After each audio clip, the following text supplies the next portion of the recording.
I'm not gonna lie to you. I have had this song stuck in my head for like a week straight now. The whole week. I couldn't not play it. This is New Battle from Xenoblade 3's DLC. God, it's so good. Alright, enough gushing about music, because I seem to do that like every time I start the stream. Hello. How's it going? It's been a minute. Which is a topic I would like to get into, but first, we might as well just get started. Oh. Okay, more Xenoblade. I'm cool with that. Sometimes you get surprised by the songs that you put in your own playlist. We're gonna play some Dark Souls, as is evident from what's on the screen. I've been in kind of a huge Dark Souls kick right now. God, it's just such a good game, you know? You might as well just click the buttons. You know what? There is something I want to show you first, actually. So, we're gonna be playing the PC port today. And this is... You know what? How do I set this up without fucking everything up? There we go. Alright. This is what it sounds like when you click a button. Very normal noise. Have you heard the Switch version of this? Here, check this out. Listen to how this sounds. Why is it so bit crushed? Why'd they do that? What was the point? What's good, Valarov? Ooh, free link? Yes, please. Oh, hell yeah. I love, Captain Padraig. The most classic of characters.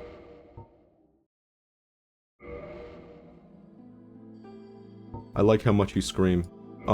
Anyways, we're gonna do an intelligence build, because I just played through this game like twice in a row. I didn't know I could do 120 Hz, that's cool. You're done! That's my favorite one.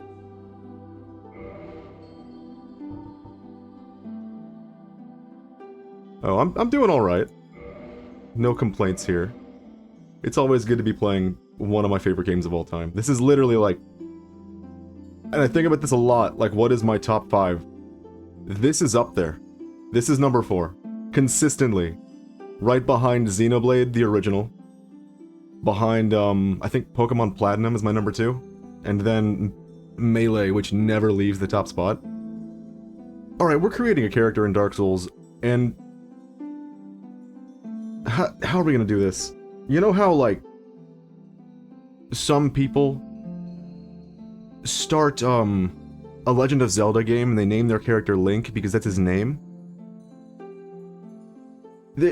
I think we should do that. I think we should use the protagonist of Dark Souls. We all know him. We all love him. It's Clark Souls. The man, the myth, the legend. And here's how we're gonna be customizing him. This is stupid, by the way. This is a really dumb idea. I tried all the badly running Switch games on Switch 2. It's phenomenal. Damn it.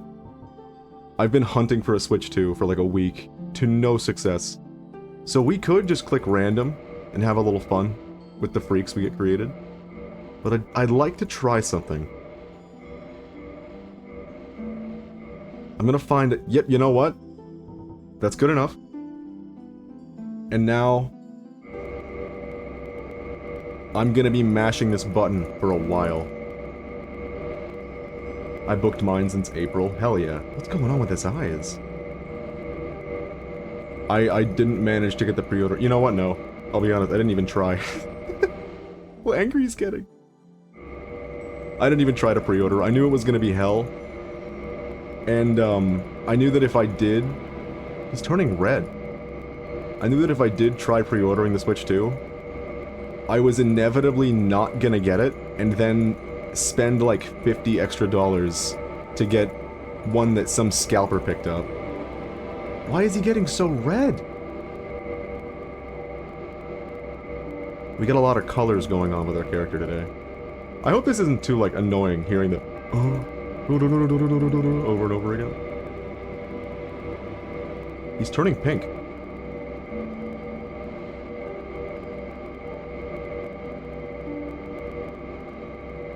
And what?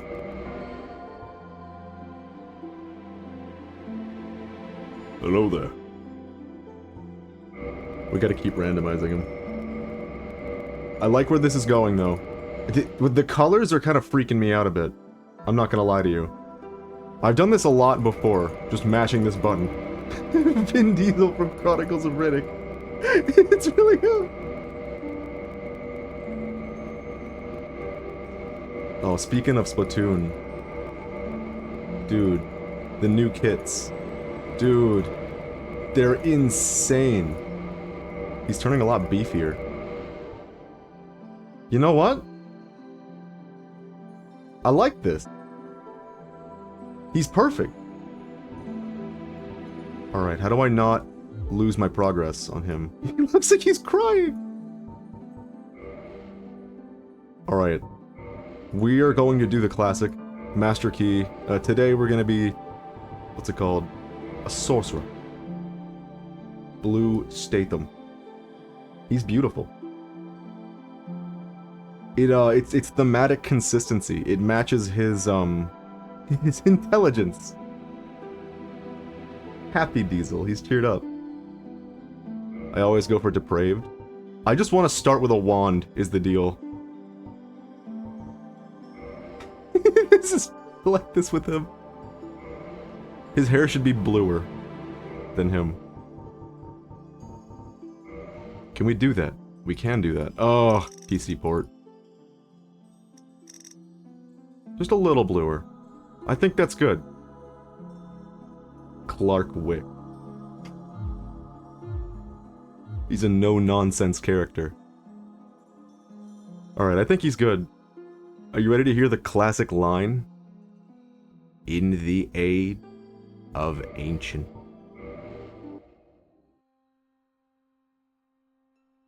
In the age of ancients, the world was unformed. I've been thinking about this a lot lately. Shrouded by fog. There are different ages, right? The Bronze Age, the Stone Age, the Age of Ancients. What age are we in now? And everlasting I think we're in the Age of Content. What does that mean? I'm not entirely sure. There was fire, But I think it's apt. and with fire Rimworld News, if you haven't heard, by the way. I saw a still image, a still PNG and cold, of a new DLC.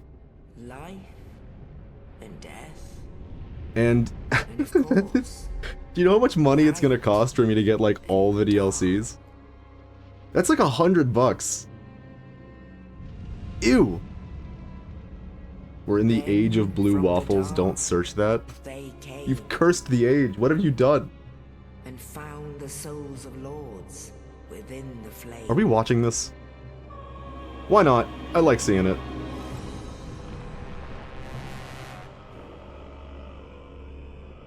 Nito, the first of the dead. This is what happens if you're the first guy to die. You become famous. The Witch of Izalith and her daughters of Chaos. Gwyn, the Lord of Sunlight, and his faithful knights. The main villain of the game. And the That furtive might sound Penny, obvious. so easily forgotten. He is the final boss after all, but... he really is the reason that shit is just, like, god-awful in this world. With the strength of lords, they challenged the dragon. I've been on a huge Dark Souls kick lately. I just played through the game twice. And then... Gwyn's mighty I bows, started playing Dark Souls 3, Seamless Co-op. We beat the game, the witches and we were like, you know what? great fires I want more of this. What do we do? So we just got a randomizer going of 3, and it's been fantastic. unleashed a miasma of death and disease. That's his power. He raises his hands and everything crumbles away. The scaleless betrayed his own, and the dragons were no more.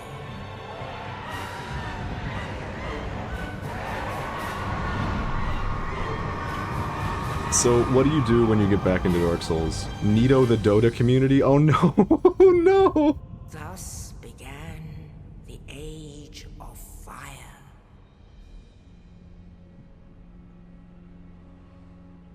But soon the flames will fade, and only dark will remain.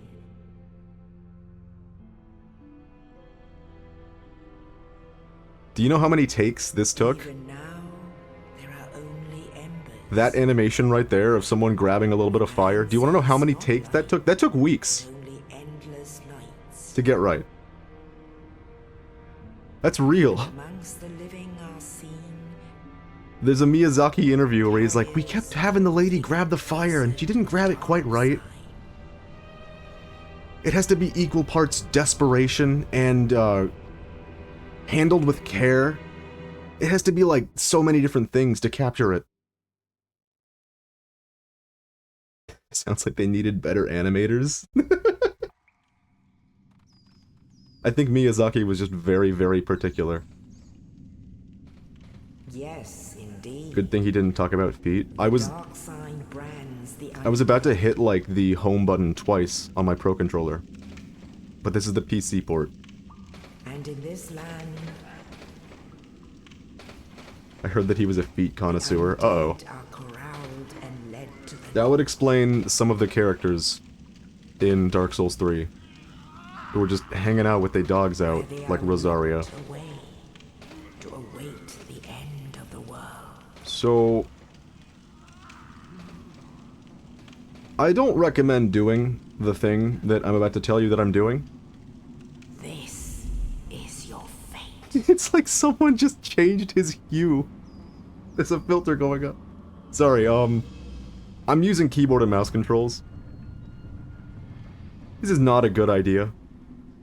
And I can show you why. I can demonstrate it visually. Oh, he's beautiful. I love this character.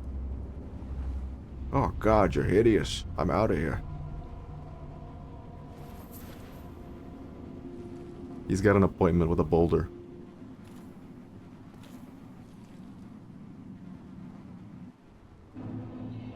Dark Souls PC release was a disaster. Ah, speaking of disaster. Sensitivity. Okay, I've got a couple things to let you know about that are very funny. For some reason, you can't change the sensitivity in terms of... What's it called? Wait a minute. Okay, my buttons are correct. You can't change the sensitivity horizontal, individual of vertical. And for some reason, you move twice as fast horizontal as you do vertical, so it gets, like, really frustrating to look up and down. I don't know why they did that. But it's gonna be plaguing us. Essentially, you have to choose, am I gonna be, like, very slow looking up and down, or very fast going left and right? And I choose, very fast left and right, so I can still feel normal going up and down. Alright, this is the boss that I would like to demonstrate the thing on. Here's the deal. Keyboard and mouse controls. They're not that bad. They don't feel too terrible. I won't lie to you. It's alright. But there's something that happens that's kind of weird. They are that bad. Check this out. I'm gonna hold A and D, and then roll. And probably die, but it's okay. I'd actually like to not die. I'm gonna hold S and D this time. So back right. I'd like to get away so I can show this. I'm now gonna mash the roll button. Can you hear it? It's not working. It doesn't work. Why doesn't it work? I don't understand. So, you can roll when you're going back left. But you cannot roll when you're going back right. For no reason. Just none. Oh, is that what we started with, the dagger? How fast my mouse is. This is horrible. So that's going to be pretty frustrating. Luckily, it's Dark Souls 3, so you don't tend to hold a diagonal when you're rolling. Because you literally can't. You can only roll sideways, forwards, and backwards. But there will be times Especially if I'm, not locked onto an enemy, like this. I'm mashing the spacebar, I can't roll. So that's very frustrating. I don't like that. And when you get to Dark Souls 3, that gets so much worse. Because you do have to roll diagonally. It'd be really funny if I died to the boulder. Just in case. Okay, here's the deal. I want to make a goal today. Of not dying. For as long as possible. I know this game pretty goddamn well. At least everything except for Artorias of the Abyss. Artorias with an O? Okay. Everything except Artorias, I know, pretty perfectly, I would say. Yes. Thank you.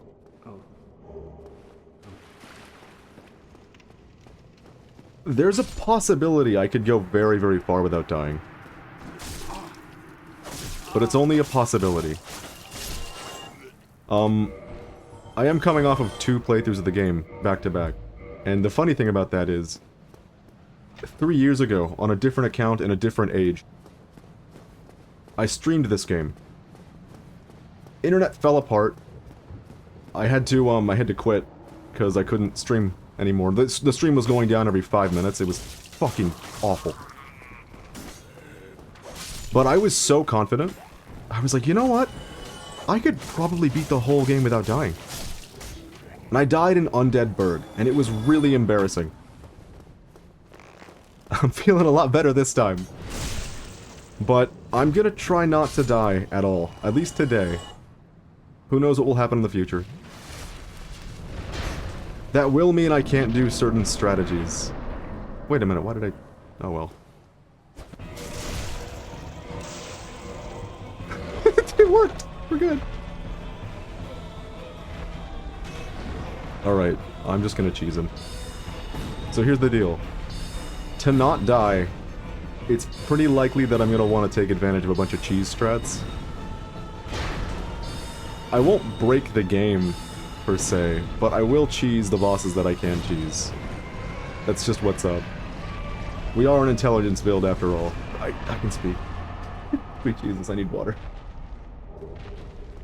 We are a sorcery build, so we have a good ranged option.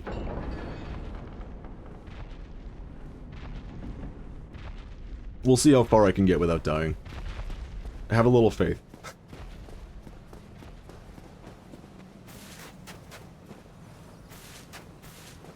The default keyboard controls, they are ass. That I will say. But if you change a couple things, like for some reason they have Q as your lock-on button. I change it to walk. The spacebar as roll works, but I don't like, here's another thing. You can't have spacebar and sprint bound to separate keys. So here's the deal. You have to choose, are you gonna sprint with the spacebar and roll with the spacebar? Or are you going to sprint with left shift and roll with left shift? There's always, like, a problem in the controls here. To the land of the ancient lords. And I will say, at least it's not, like, me having to do the claw grip on a controller. But it's still pretty frustrating.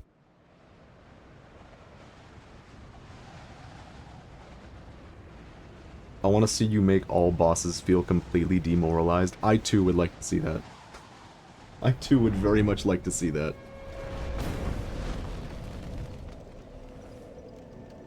Cheesing the bosses will be easy sometimes and very, very stupidly difficult some of the other times. It's gonna be kind of an all-over-the-place run. Speaking of which, normally at this point I would go straight into the cemetery, but considering I would like to not die, I will be not doing that. Wait a minute, I have another level. I don't remember what stats you need for the weapon I'm about to pick up. We're gonna go get one of my favorite weapons in the game, and probably die, also. No, I can do this. I can do this without dying, I swear it. Oh god, it's RNG, isn't it? Alright, well, I'm gonna, if you know the game, I'm gonna go get the Firekeeper soul that's in the Drown House. The Drown Town.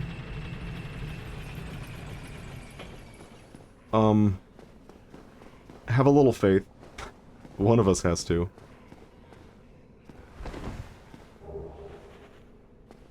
The last 2 times I did this, I was fine. No death.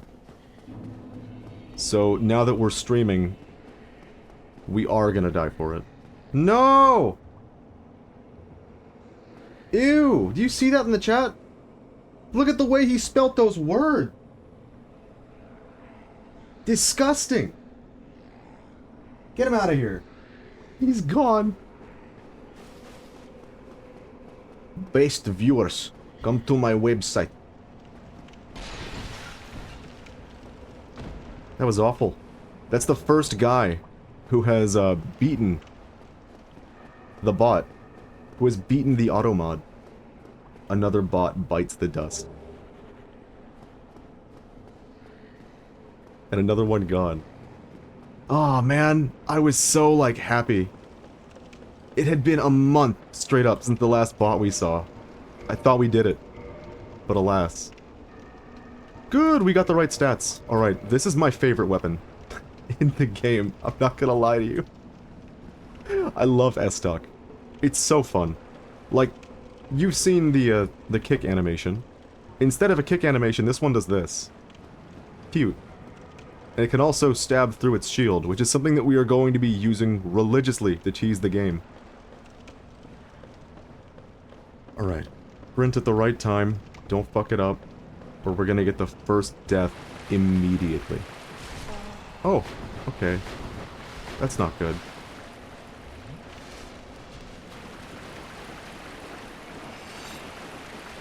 Alright, here they are.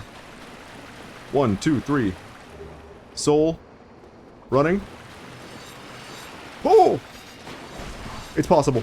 We can live!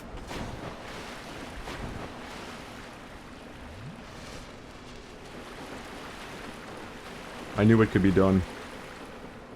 Oh, okay. That's the first major hurdle for Deathless out of the way. That's gonna make our lives a lot easier. Hey, Mumph. Hey, what's good, K9?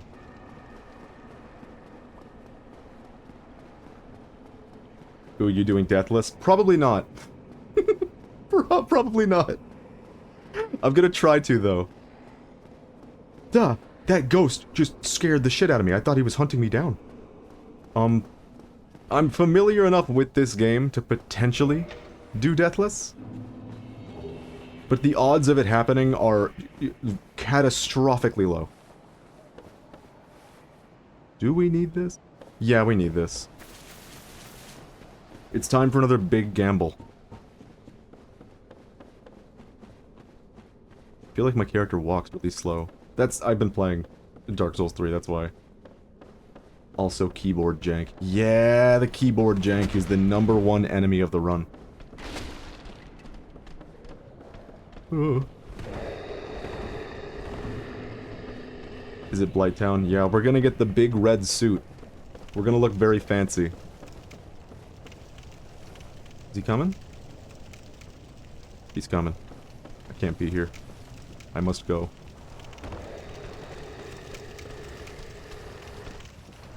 Luckily, I'm pretty sure there's a homeward bone in the box that we're gonna be using.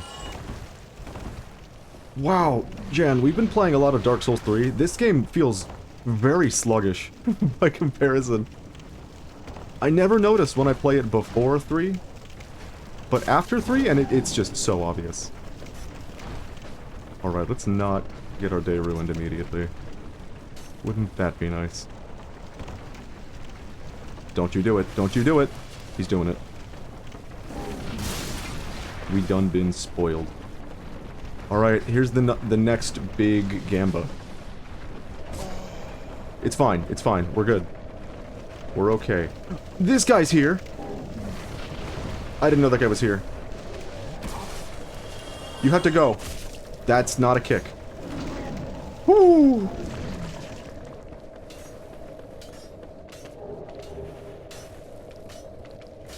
We can do this. He fell off the cliff. We're golden. That is definitively not a homeward bone. Shit. Why did I think there was one here? Okay, well, luckily our way back is doable. But we're probably dead. We're probably gonna die. I did what I could. We're gonna run out of Estus before we can get back to where we once belonged.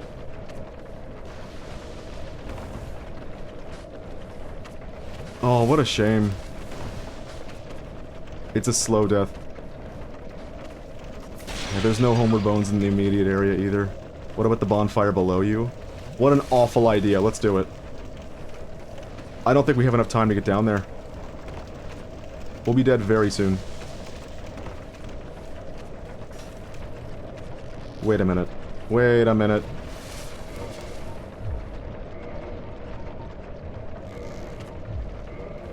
I'm now dead. No, it's fine. Well. R.I.P. Deathless. Yeah, I thought there was a homeward bone there. I don't know what's wrong with me. I could have used the humanity, but that would have been a very sad waste. It's fine. It's a little sad, but in the end it was worth it, because we got some, like, we got some crazy shit for our trouble. Can we roll? We cannot. This is gonna make the beginning of the run much easier. Well, that was embarrassing. As all deathless runs inevitably will be.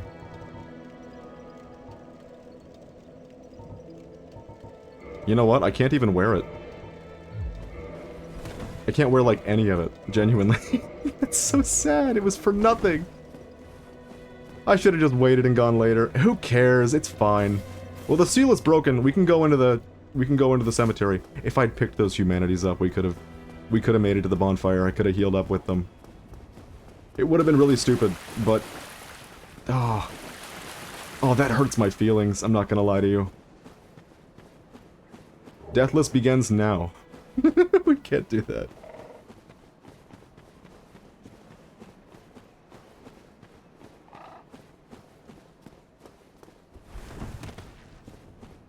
You know what? It's my own fault. I'll admit. I didn't have to go down there and get the funny thing.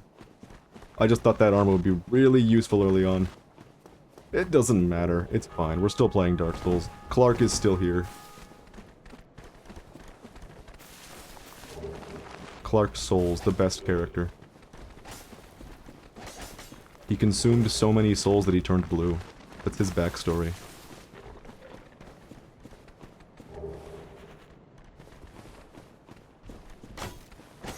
Isn't there like a funny binocular jump you can do? You can use it to go very fast. Is that in Dark Souls 2? I think that's Dark Souls 2. Let's see if I can get the hell out of here. Normally this is just a death sentence, like if you want to get these items early. Ah, that was a neat little trick. Well, I'm sorry to everyone who was really excited for the Deathless run and all the tension that would bring. I've ruined it. It's over.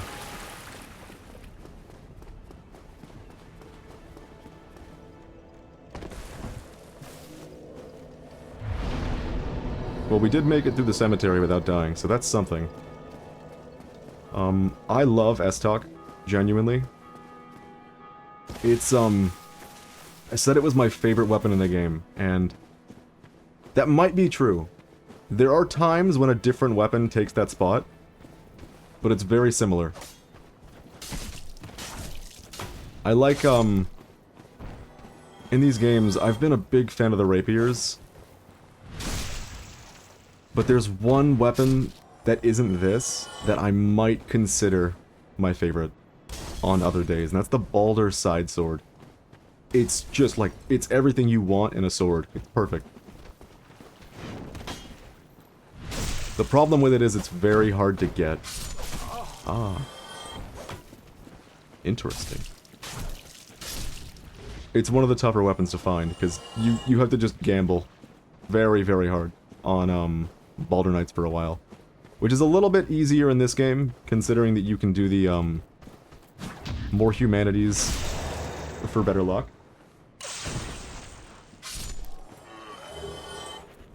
Which is a mechanic I didn't know about until, a couple months ago.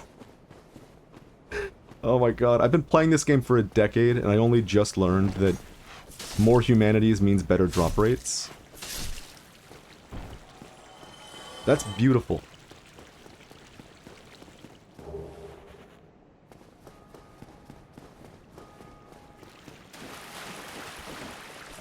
Welcome to the rat zone. For some reason, that rat has been, like, my #1 enemy every time I play the game lately. I just can't hit him. I get poisoned and I have to walk all the way back. It's a whole thing. Ruins the run. Just awful.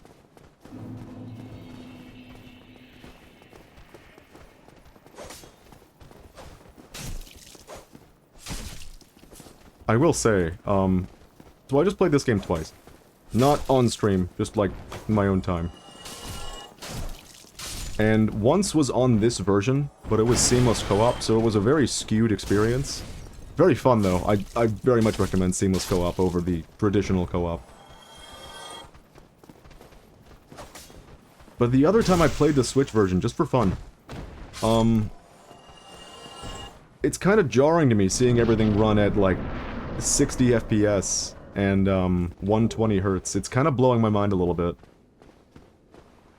I almost didn't think he had it in him. There's nothing here. But what do you do when you get back into Dark Souls? A couple things happen. You play the game, yes. And for me, it's kind of a timer, like every 3 years or so. I get a huge Dark Souls kick, and it's like all I want to play. I would like a better shield now. That'd be very nice.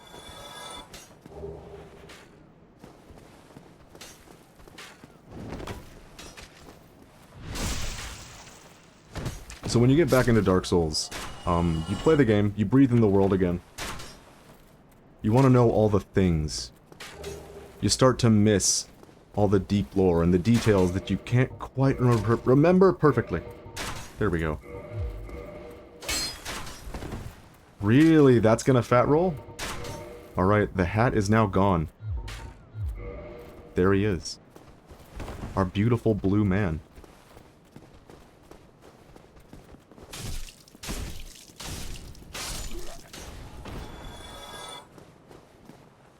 You start to watch a bunch of lore videos, I feel like, when you get back into this game.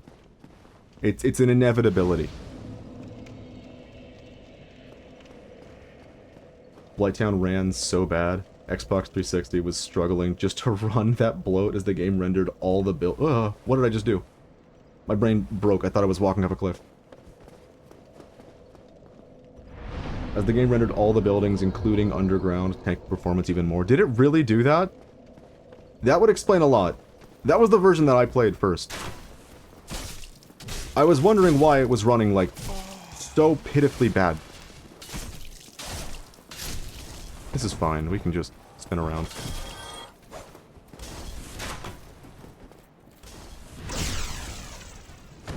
Yeah, Blighttown was ass. I'm really glad that it's, been doing a lot better in the subsequent ports. From software devs know nothing about optimization. Hey, more than Capcom, apparently.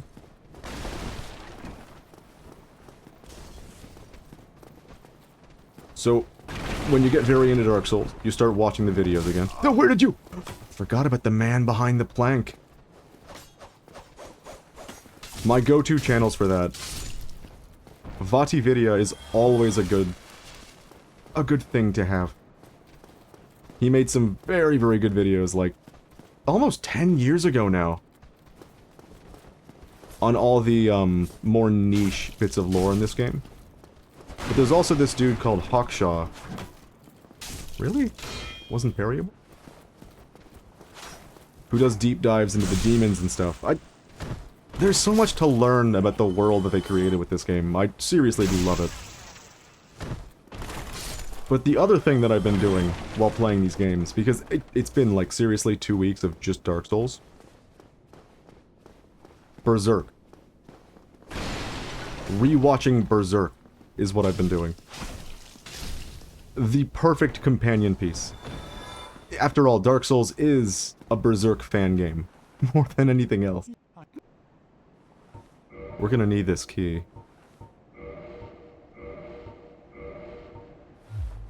Thank you, kind. And catching up on Berserk has been a fucking trip. If you've never seen it before, I have to recommend... There's a YouTube video out there. Uh-oh. Baited too. This is where I died, by the way. My first time streaming this game all those years ago, when I was like, I could probably beat the game without dying. It happened here. Most embarrassing of locations. Anyways, it's a YouTube video where they took the Berserk 1997 anime and they spliced in all the outtakes. The ones you know and love. The, My Love for You Is Like a Truck. Berserker. All the classics. And they spliced them in as though they're normal, and all the characters just continue as though those are the lines. It ended up being, like, the ideal way to experience Berserk 97. And I cannot recommend it enough. I liked it so much that I just watched everything Berserk for a while. And when I ran out of things to watch, I started reading it. What a fucking story. So it was like a sitcom. Sorta. God damn it, Jan and I were playing this game a week ago. This guy somehow climbed up this staircase.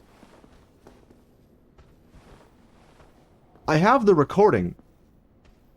I don't know how he did this. But he got up here, he jump scared us.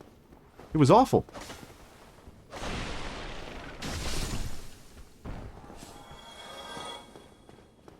But if you've ever wanted to check out what Berserk is, that is, in my opinion, the best way to do it. It doesn't take itself seriously whatsoever, thanks to all the cuts.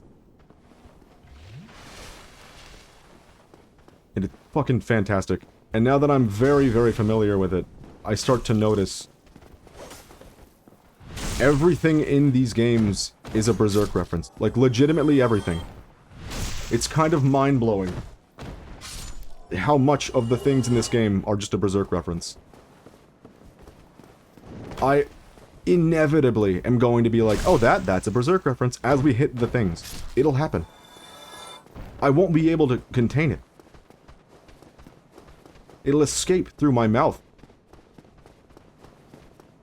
Without me even realizing.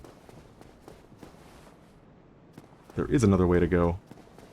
By the way, I'm not just gonna be like rushing through the game. That's just not really how I play these games. I like to go in all the areas, you know? I like to go to all the spaces, do as many things as possible.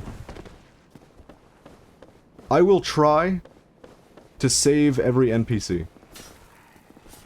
Okay, that was interesting. From their fate. I would like for Solaire to survive this playthrough.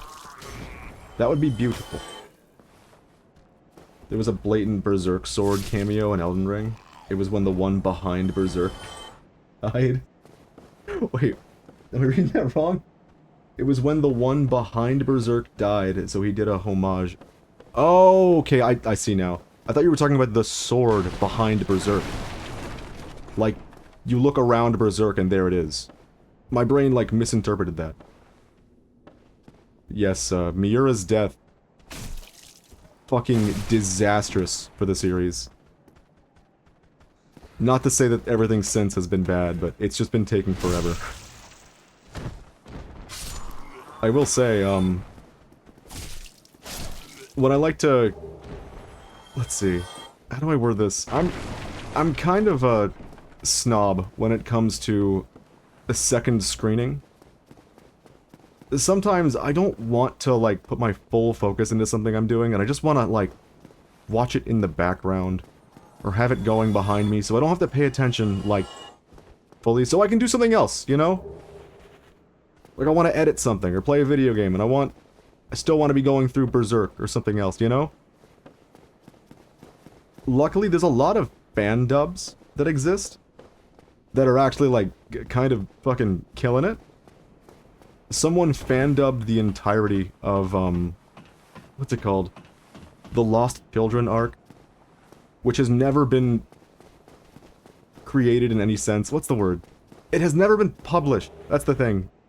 It's the one where Guts Berserk kills a bunch of kids because the plot demands it. You can see why that would never be published. In any sense that isn't just like, you know, the manga itself. Is published the right word? What am I thinking of?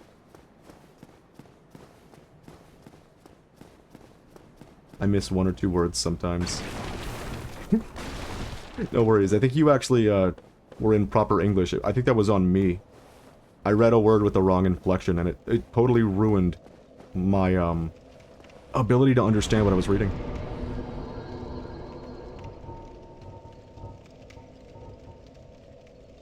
You know what? No, we need endurance. Anyways. It's very nice having all these different fan dubs of different parts. Unfortunately, Studio Gaga, the guys that actually own the thing, have started taking things down. And that is very, very sad. Because it's getting a lot more difficult to just watch Berserk.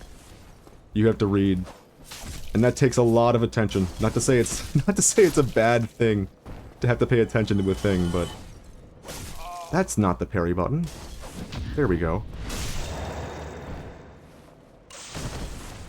But it can be a bit of an ask sometimes to divert all your attention to something. You'll probably have a better experience for it, but you know, it hurts. Not cool. Yeah. I hate when fan projects go down. It always hurts my soul. Mumph talks about abridging for the 50th time.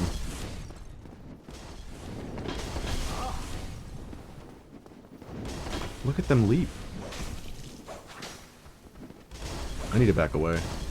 I'm getting a little greedy here. I love this guy with the sword. He's actually my favorite guy to parry in the game. He teaches you how to do it. He's so good for it. I didn't think they could reach that far. Stop it.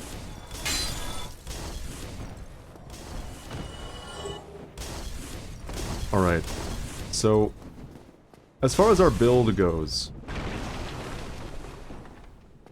there's a couple things that you have to keep in mind for a magic build that I don't think this happens in any other Dark Souls game specifically. Dexterity. The higher your dexterity is, the faster you cast your spells in Dark Souls 1. So if you're doing a magic build, you're also doing a dex build. It's just, it kind of comes with the territory a little bit. By the way, this is our new cheese strat. It's how we're going to be fighting a bunch of enemies. Just sitting behind shield and poking. Busted. Good news, I'm getting Splatoon 3. Hell yeah, you're just in time. We just got 30 new kits, and about 15 of them are good. It's a decent rate. Don't pay attention to the new Splash kit or the Dually Squelchers kit. Just don't look at those. Those don't exist. There's no such thing as splatter color screen.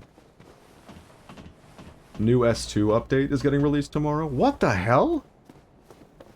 That's crazy. Uh-oh.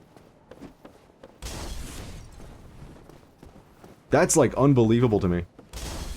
I will say, this might be fun to go over sometime. I had a bad time with Splatoon 1 and 2. I just didn't enjoy them. I'm talking like 12 hours total in S1, 40 hours in S2.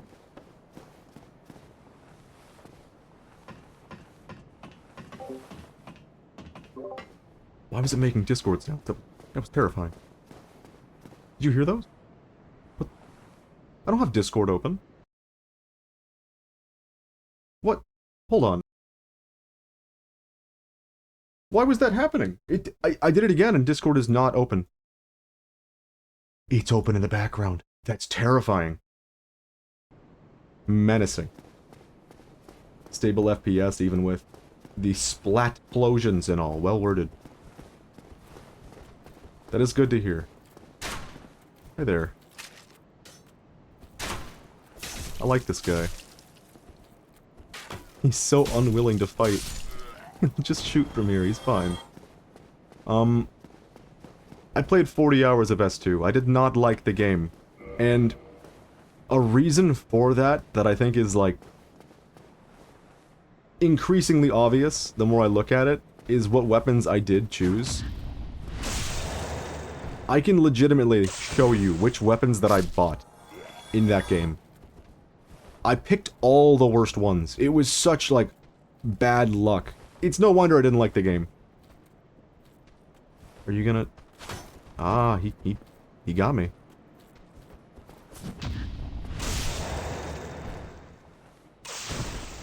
I wish I could regularly parry every enemy in the game. But these guys will do. Okay, like a week ago, legitimately like a week ago, I found out that you can actually go down this little cliff area on the left there, and you can survive. And I would try it, but I would like to die as little as possible. So I'm not gonna.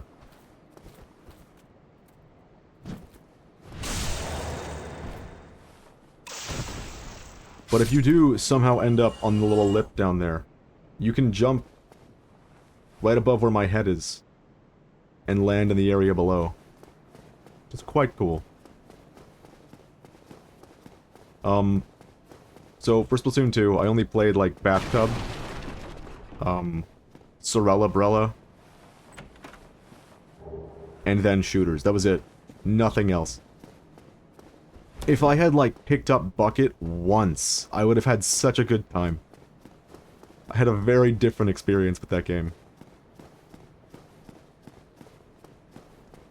But now I've got, like, 1,900 hours in Splatoon 3. I'm so glad we got new kits. Uh-oh. And there are so many good ones, too. I need to go. Wait a minute, what am I doing? I can just cheese him. You just stay over there. I forgot who I was.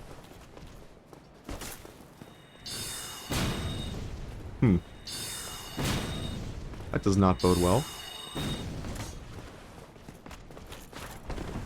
Alright, new cheese unlocked.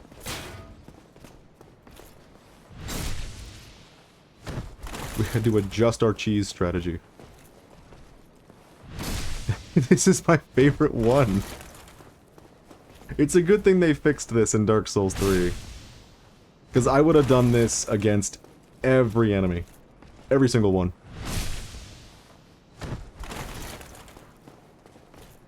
And I don't feel bad about it either, because my build is like garbage right now.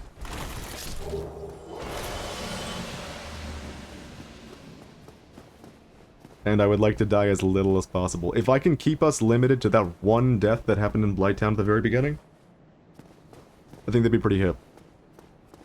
No more deaths.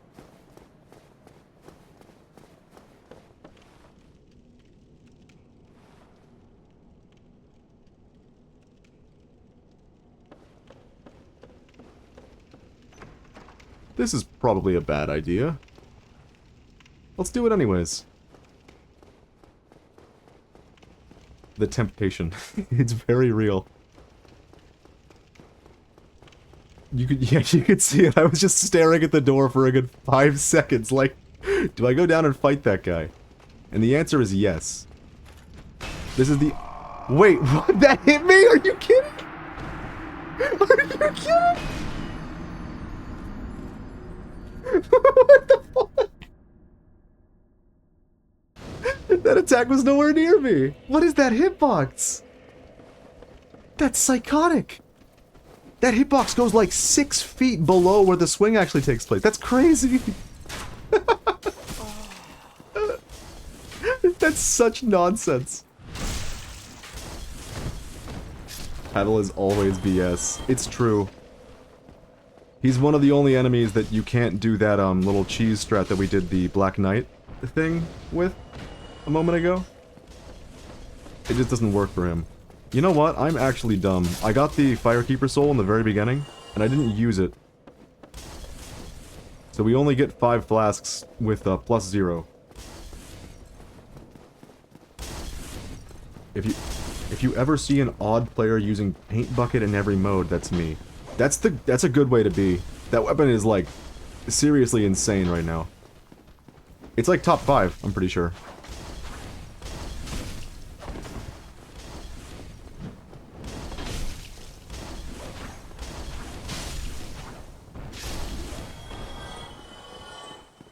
I just need my favorite bucket. Which bucket is your favorite? I got that clip. Thank you, Jan. Much appreciated. That was some serious fucking nonsense.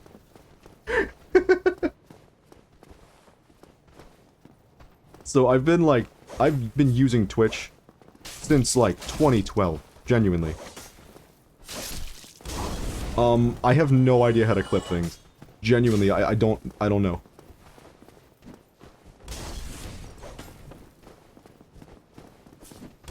Ah, are we gonna die?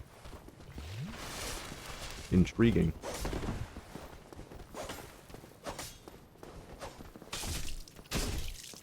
That worked out well.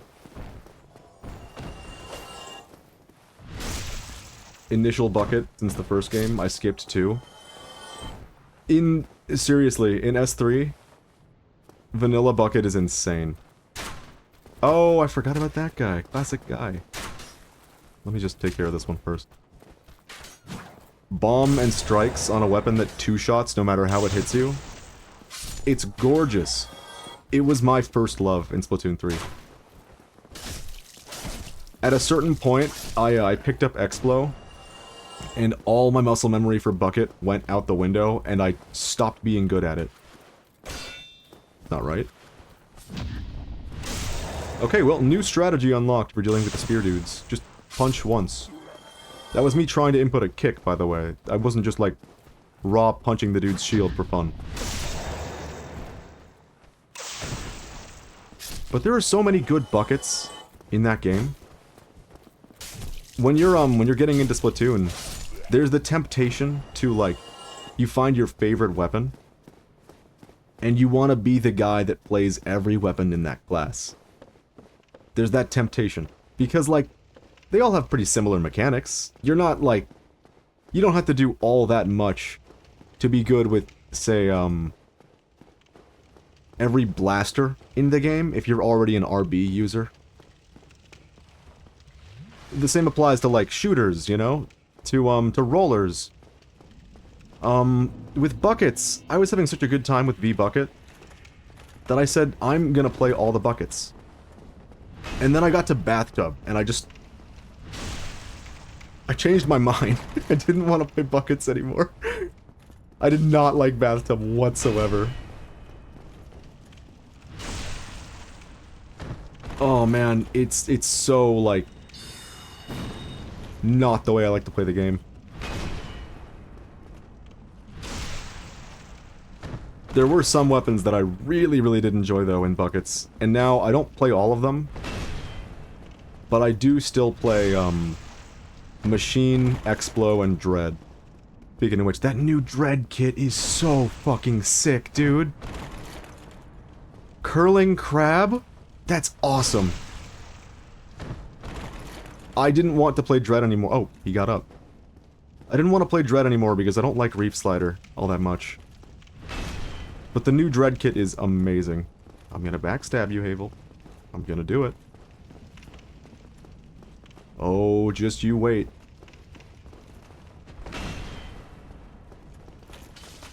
Did you do that? It's been so quick.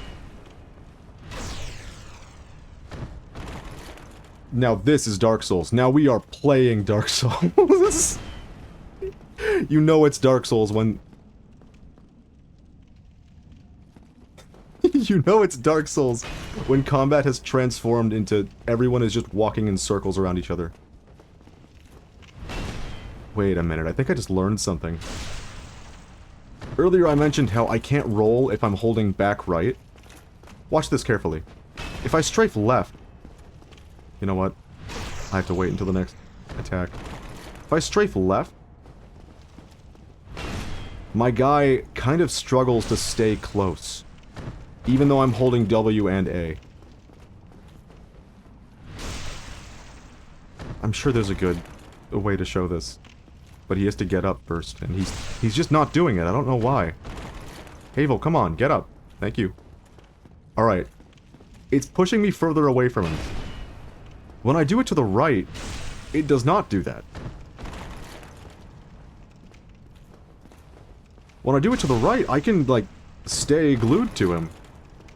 I bet that has something to do with the controls being the way they are. You know what? I might have been wrong outright. That entire sentence might have been just a waste of breath.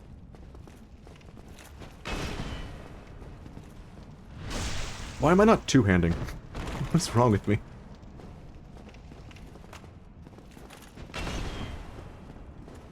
Uh-oh.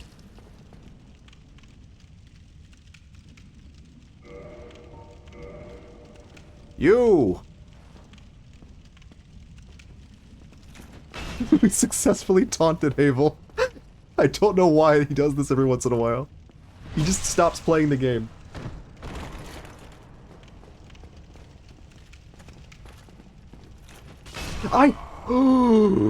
I hit the roll button, and it didn't roll. You have to believe me. You have to believe me on this. And I think it's because I was holding W and A. Let me just test this.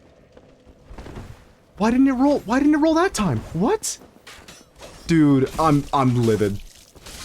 I swear it to you, you gotta believe me. I hit the button with the right timing. In fact, I hit it a little early, and my guy just didn't fucking do it. PC controls, man. Why? Why don't they work? Oh, that's so frustrating. That's another 10 minutes on the stream. That's what you get for taunting a literal tank. The taunt was fine, though. The taunt was actually, like... it was worth it, I'm not gonna lie. He didn't do anything. Actually, you know what? Now that I think about it, maybe he had a button that disables my controls. And he pushed that button. I played this game with X360's terrible input lag. Why did I read lag as leg? What is wrong with me? Wait a minute. There's another guy. Hello.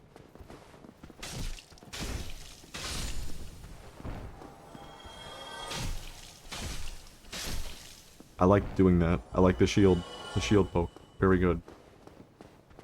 Man, ah, god damn it. That's like 10 minutes I'm never getting back. Come the men.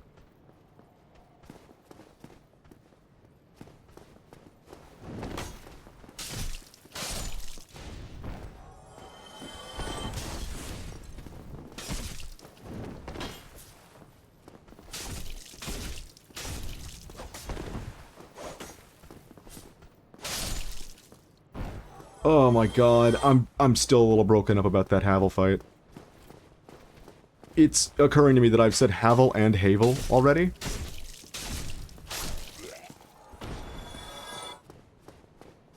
I get the feeling that's not the only time I'm gonna pronounce a name two different ways. Without really knowing why.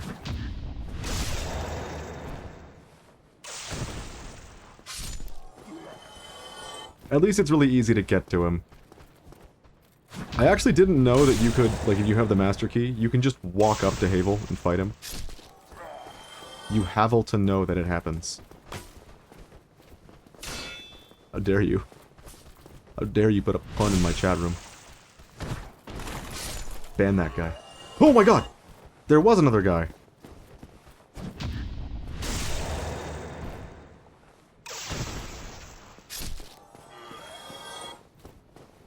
Oh, man.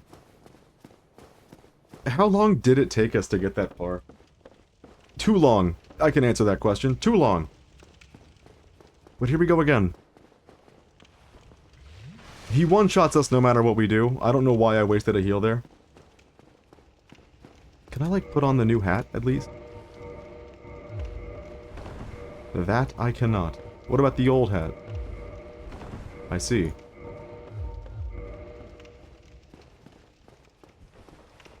You're about to ban the most ancient account on Twitch. Accountage. I was about to read that exclamation point as a hashtag. You probably could tell. It was terrifying.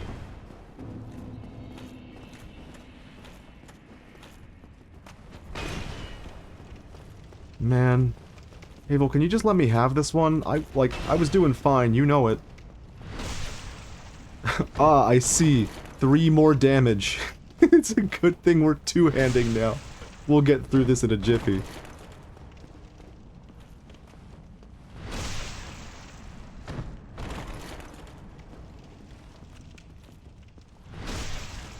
Alright. I am never gonna be fucking up my controls again. I'm only gonna be strafing left and right when I need to roll. No more holding up or down. I think that might have something to do with it. God, this reminds me of the tree. Don't even mention the tree, dude. Fuck the tree. So, Jan and I were playing Dark Souls randomized. Dark Souls 3 randomized. You! Abel did nothing wrong. Abel did everything wrong. He cheated. He turned off my controls. We were playing Dark Souls 3 randomized, right? The first boss we got, instead of Gunder, was the tree. Uh-oh. And if you know about the tree, the Great Hollow, I think is what it's called in 3, you have a phase 1 where you gotta break a couple eggs, and then he falls down a hole into phase 2. And in phase 2, you have a lot more spots that you can attack. Problem is, in that arena, there is no phase 2. So, once you break the 2 orbs that you can break, you no longer have anything to break. So you're stuck doing chip damage against a boss with, like, AoE, infinitely respawning enemies. Genuinely, we tried for an hour and realized this was not going to happen. We re-randomized the entire run, which took another hour. Seriously, it was awful. It did not set a good, like, precedent for how the run would be going. The rest of the run's gone pretty well, though. Let me in. Let me in. Let me in. Let me in. Why did I roll?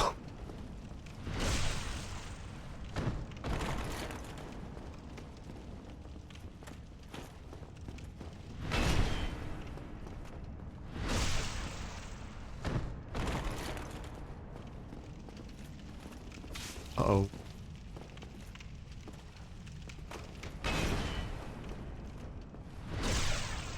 It's like cutting a tree with a fork. It was... What was our weapon, too? We were Winged Spear, but we couldn't two-hand it because you couldn't level up until you beat that boss. I will say, that game is very fun randomized. So long as you don't get, like, screwed over completely by the RNG. We were 1 hit away, and he gets us. That's gotta be it, right? He's done? Yep, there we go. Alright, well that's an extra 10 minutes, more than I was intending to spend. But we have the best ring in the game now, so we're good. What's our number? 73? Glorious.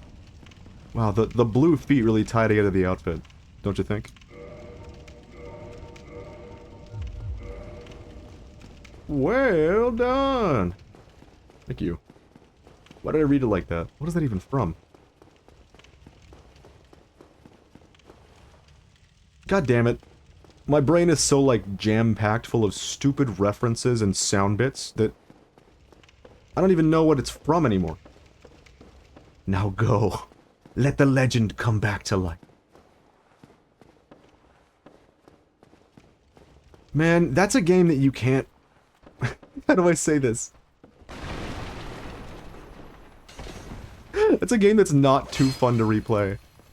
Oh, I have S-Talk, I forgot. I can't hit him. It's fine. Let him get away with it.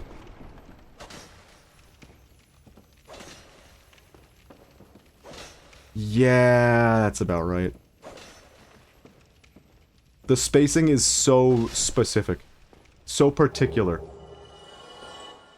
The well done is from Dark Souls. Is it? I remember the, very good. I remember that. I remember, help me. Hello! That's all I remember, though.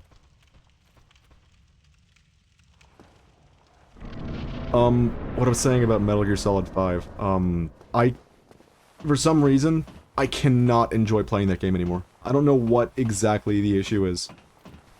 It just feels... I hate to say it. Boring. Everything takes forever. Why was my mouse, like, in the bottom right? I didn't do that.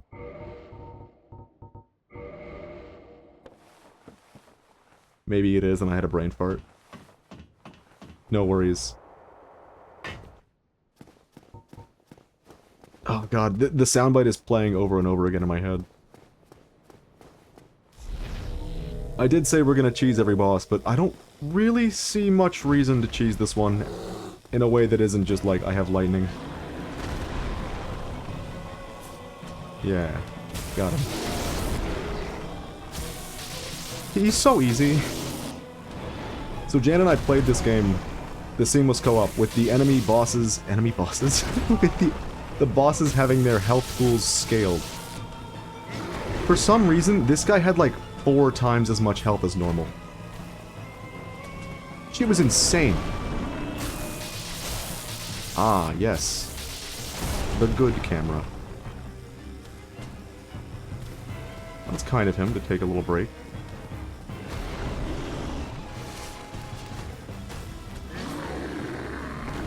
I probably should have been hit by that just now. I already had my fill of MGS5 and gotten all the tasks done. He was beefed up. He was beefed up. There were so many bosses in both this and Dark Souls 3 that are just wacky with co-op. With the health scaled. I think it's 2 times, if I remember correctly. And you can customize that. Anyways, I too did everything in MGS5, shy of like completing every little what do they call it? Gotten all the tasks done. I think that's what you did, that I'm thinking of. Like, some missions have like 7 out of 7. Hold on, I want to hear this guy speak. Speak! Oh, aha. So I didn't scare you. I have a proposition, if you have a moment. Can I make him louder? Yes. The way I see it, our fates appear to be intertwined. So what do you say? Yes. This pleases me great. So, Jan and I learned something while playing Dark Souls 3. There's no but used to summon and engage. Of course, but I am a warrior if you miss it. We found out that, like, when you randomize the outfits that the NPCs are wearing, it actually changes the effect on their voice. Like, we randomized, Siegward, who is Siegmeyer from this game. Oh, shit. I missed my window.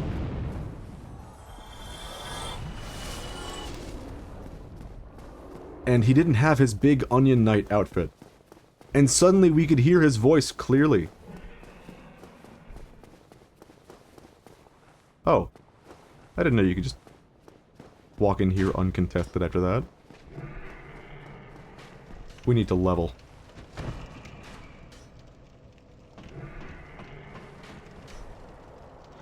So normally I kind of commit to using one weapon throughout my runs. Like, I'll find a weapon early on, I'll be like, that's the one. And I'll only upgrade that. Which is kind of like, I hate to say it, viable. Because, for whatever reason, you only get like 2 Titanite slabs in the entire game. 3 if you have the DLC. So you can only max out 3 pieces of equipment. That includes armor. It's kind of frustrating having to, like, choose between your children. You only get a couple. That's always a frustrating thing to me. Alright, by the way, I don't like to go under the bridge through the rat hole. I'd like to just, like, do this instead. Save a little bit of effort.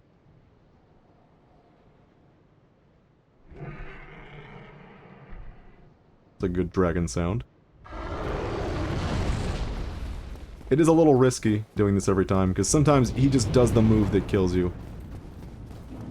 Oh god, we had such an awful dragon fight when we were doing co-op. If you want to see how any of the co-op things went, by the way, I recorded them. I did. But I have to trim them down a little bit before I upload them, so it's gonna be a while before you see the, those on the VOD channel. It was so fun, though. Seriously, like, some of the things that happened, I wasn't planning on uploading it. I just hit record on a whim. But the Moonlight Butterfly was, like, clipping through the floor. He left his boss arena. We had to homeward bone out. He was still rendered. He started clipping through the floor in the Darkroot Garden.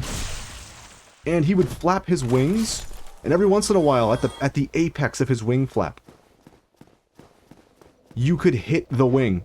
And we had to cycle that for a little bit, and then he flew further into the ground where he couldn't be hit. We summoned Beatrice. She didn't fire a single shot. Genuinely, comedy occurred in that run. So I'm very glad that I saved it. And it will be uploaded, probably as one video, like an 8-hour VOD. Quote-unquote VOD. It's offline. You know what? I have a good clip for this guy. He's just gonna stay there, right? I can tab out? Okay. Good. Oh, he's done looking. That's golden. I'm glad. So... this is the Switch version. I had a thing happen just the other day. I was playing the game. We were fighting. Scrapping it up.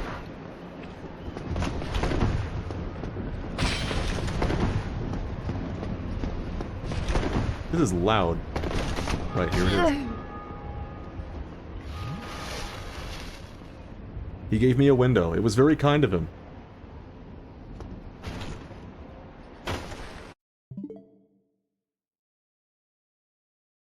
I like him for that.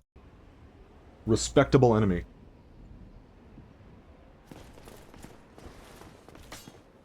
It's dawning on me. I have like 10 clips on the Switch that I would like to show at different points throughout these streams.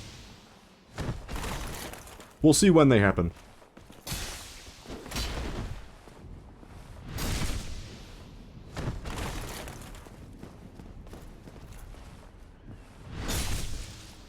Does this make me look bad if I'm just like cheesing every enemy that I can do this to? Maybe. Uh-oh. Haha! Yoo-hoo!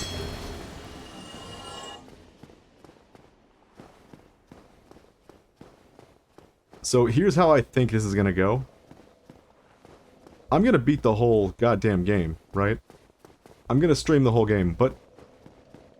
as big as this game is, the more you play it, the smaller it feels.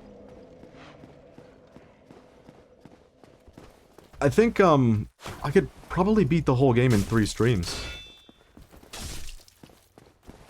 Which, I mean, that's not, like, crazy. I've seen people beat the game in 6 hours before. Like, casually, too. I'm on the Seath fight right now. God bless. Which one? Phase 1, where you just die? Or Phase 2, where you just die, but with a chance? 2. Okay. I hate that fight, by the way. In Seamless, that was one of the worst fights.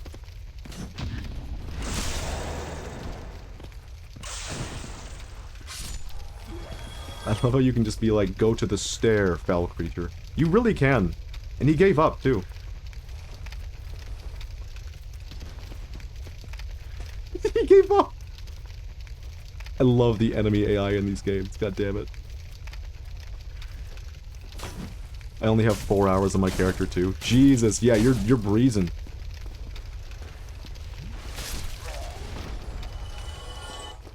I'm expecting like a 6 to 8 hour stream today of this game. And we're gonna clear the garden. Except maybe Sif, we'll see. That was the wrong button.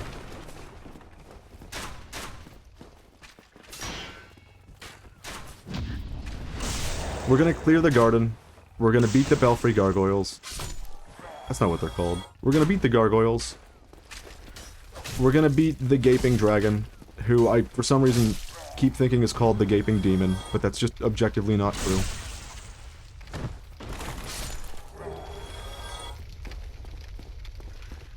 We're gonna probably beat Quelaag, and then Sen's Fortress in today's stream. That's my guess.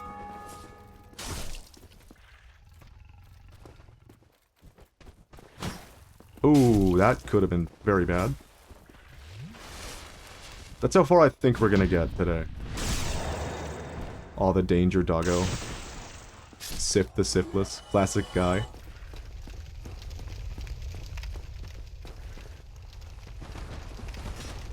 For some reason, Seek the Scaleless as a name has got me, like, giving everyone a blank the blankless kind of name.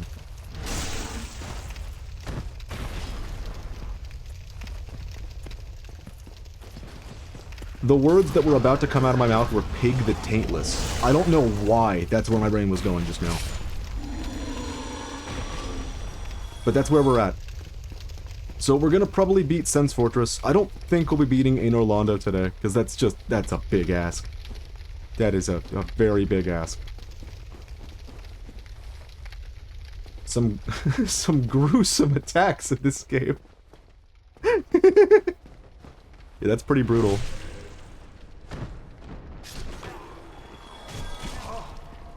Rated M for mature audiences. Welcome back. I hate Orange Street and Smog. By the way, that's how I pronounce it. I'm sticking to that one. I'm not saying Smo.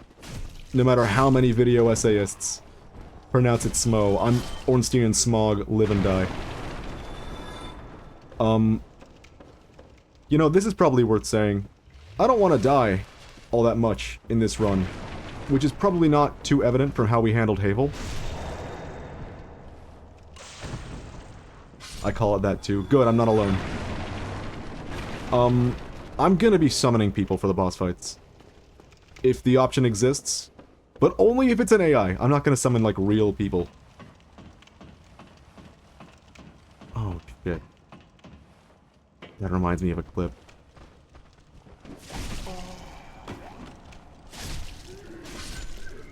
I say smow. Ow like ouch. Smow. Smow's not bad. I just, for some reason, I take issue with Smo. I've committed to Smog, though, so I'm not much better. Here's a clip. We're back at the Switch menu. I take a little bit of issue with PvP in this game. Just a little bit. Oh, has that been happening the whole time? No, it's not. Okay, never mind. I'm an idiot. So, I'll be honest with you. I tend to not like invasions all that much. And I think this is a good example as to why. I hit that guy, he took no damage, he teleports behind me, I get backstabbed. Fighting normally? Nope. Got backstabbed. So... this game is not known for having really good connections. But it's also pretty goddamn easy to cheat in this game.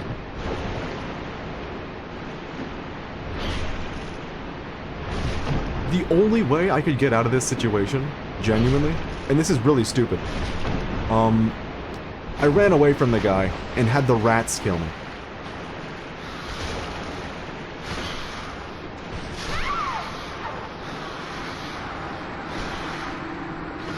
Real. I tend to have very bad experiences with the invasions in this game. Consistently. So, who knows how that's gonna play out in today's run? Like, I'm not the best player at the game or anything. I'm not even that good. But for some reason, like, I never have an invasion fight that I'm like, yeah, this feels like it should be happening this way. And people go on and on about how good the PvP is in Dark Souls 1. There's a lot to it that is worth, like, considering good. Ah, that was an interesting thing, how we clanked off the wall we didn't hit. But it's very exploitable, and it's very frustrating when things are not going right. I think in that guy's case, it was, you know, I can only say this as an assumption, but it reminds me of interp abuse in TF2. It reminds me a lot of being a spy and using interp abuse. That's what it looked like to me. I do not like that. That was a little late. It's bad in my opinion. Dark Souls 3 is better for PvP. Dark Souls 3 is really good for that. You're very not wrong. Do you have a fade transition set up for going back into the game? I do.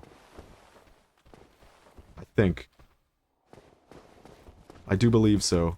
Uh-oh. This guy... more important. He has the weapon. Give me your weapon. But yeah, I can agree with DS3 being the better game for PvP. This one is like... it's not bad. I just prefer the PvE in this game, the PvP. Dark Souls 2? I might prefer the PvP in that game to this game's. But I love the world in this game so goddamn much. It's still my favorite Souls game, hands down. You know, I haven't been, doing this. Like, at all. I wonder why.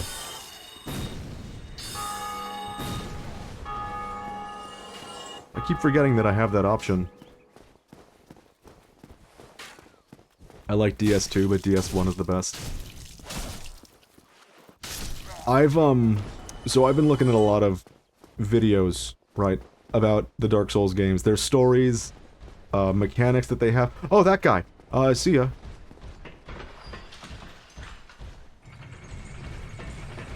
I've been seeing a lot of in defense of Dark Souls 2 videos lately.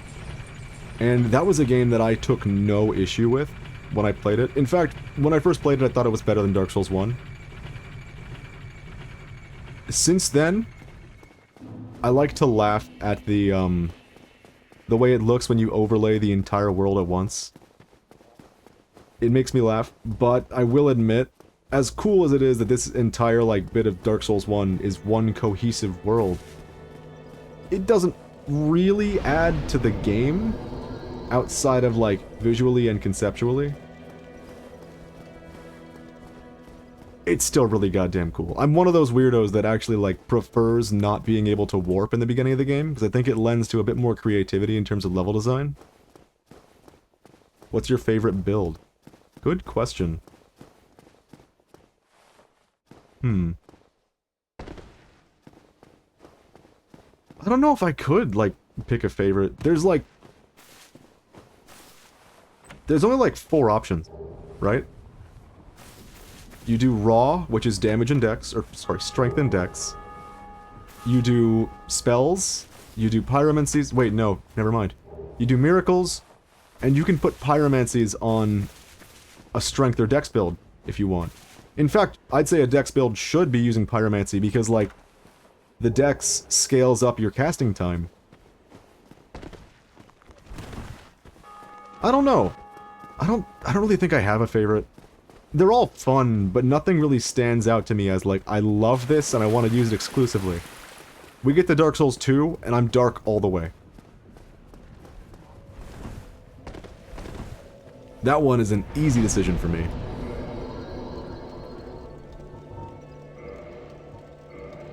But in this game, I like miracles a lot. I think they're very fun.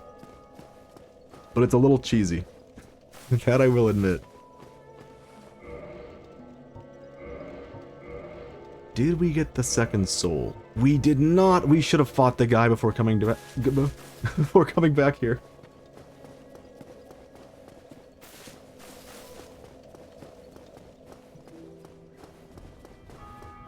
I like to, every time I play the game, play the build that it's been the longest time since I've used.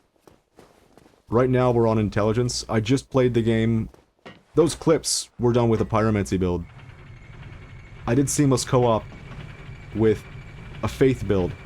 And the 5 builds before that were all like a guts berserker build. Every single one. You watch Berserk the first time and it's all you want to do is equip the great sword and play Dark Souls.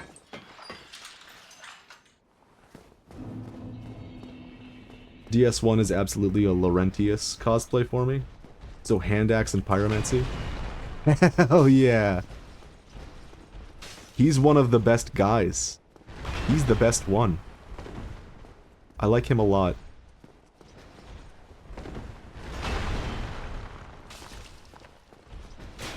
I want to see him.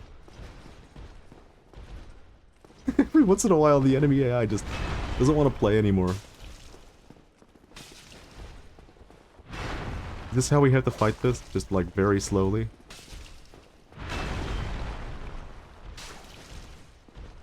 I buffered that so early. I forgot how long it takes in between, two-handed heavy attacks with S-Talk.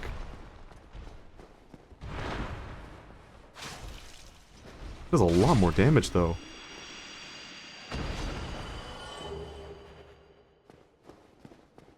So, I'm gonna try to save everybody, if I can help it.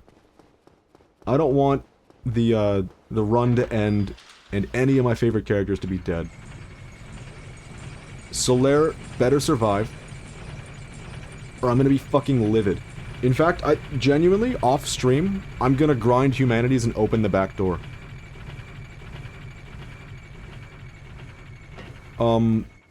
When I upload the seamless co-op playthrough, me and Jan were, you're gonna see this, me and Jan were operating under the assumption that if you talk to Solaire and you don't die a single time, and you make it to where he dies and kill the bug, then he can survive. Turns out, no, he just teleports there anyways. You have to go into the back door or use the funny toxic mist pyromancy thing. That's it. It was soul-crushing. My favorite character is probably Artorias. What about this guy? What about Petrus of Thorland? You telling me you don't like Petrus of Thorland? Have you business with The us? best character? If not, I'd prefer to keep a distance. He's my favorite. Hell, but I yeah. No, go ahead. Evil bowl cut man. You got that right. He's great.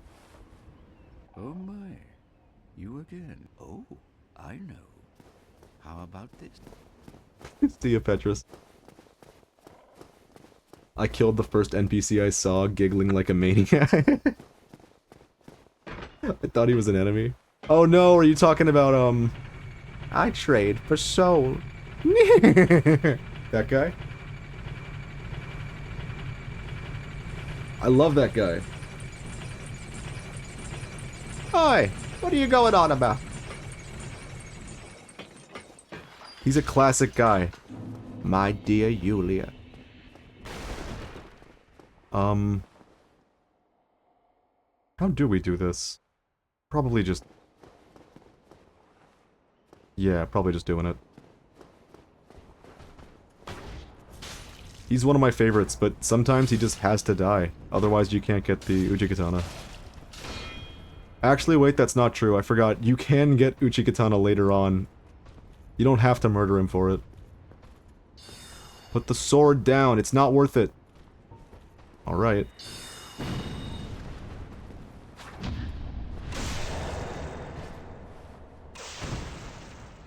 Shiva sells it. God damn it. The Shiva cut lines, the cut dialogue, makes me, like, so excited for who the character's going to be. Does this work? Can we do this? I think we can do this. Hell... oh. Hello. He is not taking a lot of damage from this. I don't need to be doing this, do I? You know what? In for a penny. Oh no.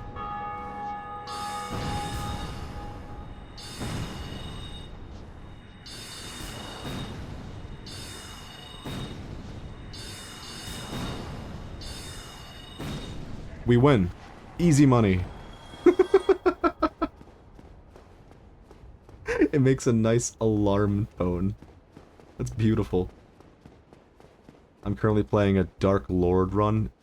That's probably what I'm gonna do, by the way. I don't know what exactly changed, but every single time I play the game, I always go with Darkstalker Koth. It's objectively the wrong choice. Okay, it's the better ending, I will say. It bodes well for the world. But the reason I say it's objectively the wrong choice, A, because the story, like, the bonfire gets lit anyways in the subsequent games, but that's not what's important. What is important is that you can't sell items to Koth. You can sell items to Frampt, but not Koth, and that really sucks. Plus, you get the most emo armor in the game. Hell yeah. What do we need? Maybe a little bit of health. It's not time to start scaling up our intelligence yet. Not until we find the man.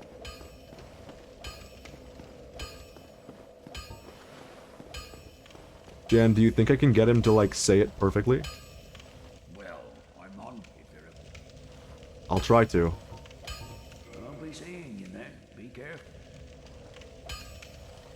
He didn't say it. Well, you need. I'll be seeing you then. Be careful. He didn't say it. What? What? My day is ruined. Well, Maybe I have to, like, buy something from him.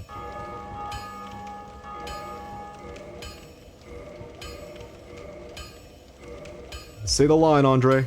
don't get yourself neither. I didn't do it. I failed. I failed. Oh my god. I'm gonna try one more time. Well, need. It's not worth it. What I'm doing right now. It's not worth the bit. Don't get yourself neither. Well, I couldn't do it. For some reason, when I mash through that dialogue, I end up getting, "Don't get your nut."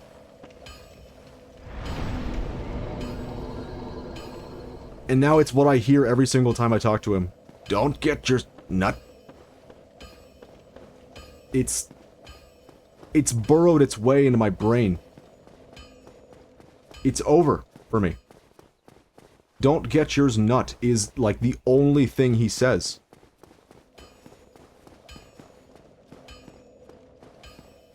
I'm going to fight the bed of chaos. May God be with you. That is a pain. I shouldn't have done this now. You know what?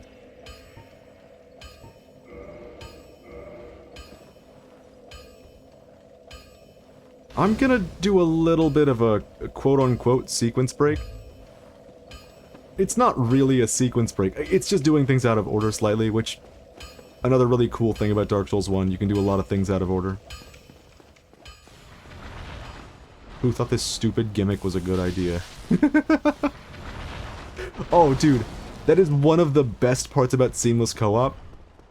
The most frustrating part about Bed of Chaos is that you have to do the platforming, right? You have to platform through the, like, the broken tiles that fall away that you have to just know where they're gonna fall. In Seamless, you can have one guy go right and one guy go left, and you never have to travel across the broken, like, tiles. I think we got it in 2 tries. Hadn't thought of that. I swear, it's trivial. I love it. It's one of the only fights that Seamless just completely trivializes. There were some that it made, like, significantly harder. Like, God, the Gaping Dragon. It wasn't just his health pool that got increased. Every single hitbox he does one-shots you in Seamless. Also, two-shotting these this early is huge.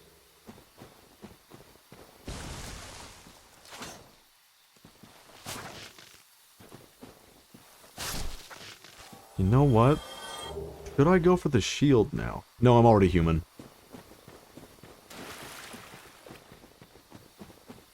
We're gonna go do Moonlight Butterfly.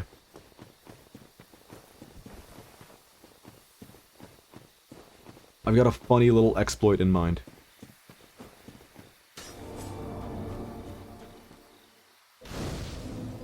If you've played a lot of this game, you probably know the exploit. It's not an exploit for the boss, it's an exploit for getting there. That I hold near and dear to my heart. Also, in the last 10 runs I've done, I did not pick up this item. If you know, you know. Fuck that item. You pick it up and you just get 3 root monsters that spawn every time you walk through here. It's so frustrating.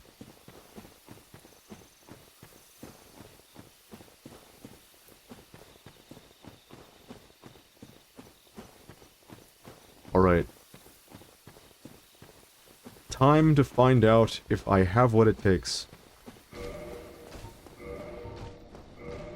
I do.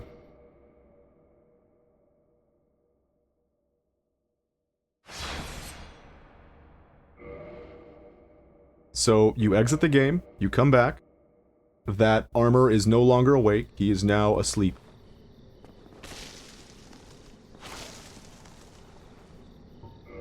And unfortunately, you can't go this way without waking him up.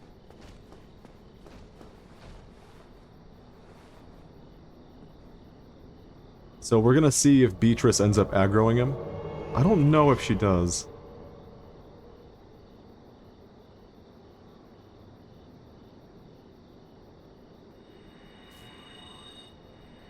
What's she doing? Beatrice, what's going on down there? Why'd that take so long to cast? Well, that's nice. Good work, Beatrice. So there's a free little exploit to get to the Moonlight Butterfly without having to fight anybody. It makes it really easy to do it early. And of course, Beatrice makes this boss a complete pushover, even though we already do have magic. Oh, by the way, I had the Moonlight Butterfly. Get out of the way. Stop it, Beatrice! I had him get stuck on that little pillar of the castle. He just got stuck up there, couldn't move. I've had him get stuck in so many different places in that co-op run. It was just like rotten. Fuck it, I'm sitting in shield. Ugh.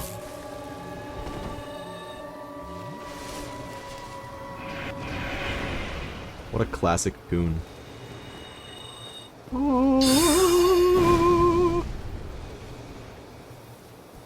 Oh, he's landing! It's been forever since I've seen him land. That's crazy. He never landed once, by the way, when we fought him in Seamless. Genuinely? We were 2 builds without ranged options.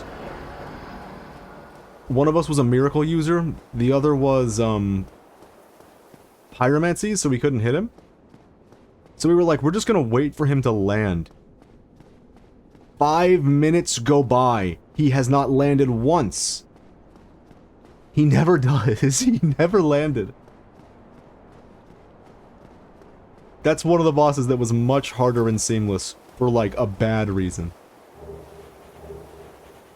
Free bone. Which way should we go back? I don't think I want to lose my humanity, but... Question is, do we get Grass Crest now? Or do we just go through the middle. I think we go through the middle, get the items that are here. I like to pick up the items, what can I say? What does this say? I did it! Wow.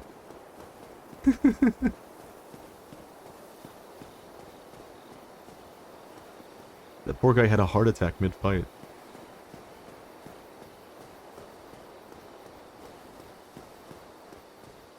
I love that boss. Doing that boss early I think is always a good idea, because you just get so many souls.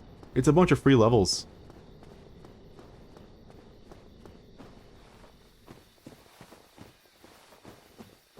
The best way to do this. You know, that just looks wrong.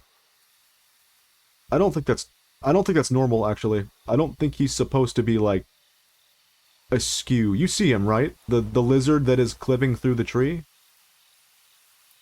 I don't think that's how he's supposed to be. Let's get him to stop.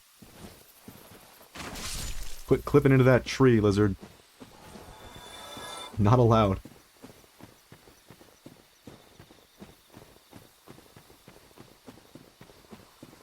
So I'm not gonna lie to you, one of the bosses that I end up typically struggling with is the gargoyles.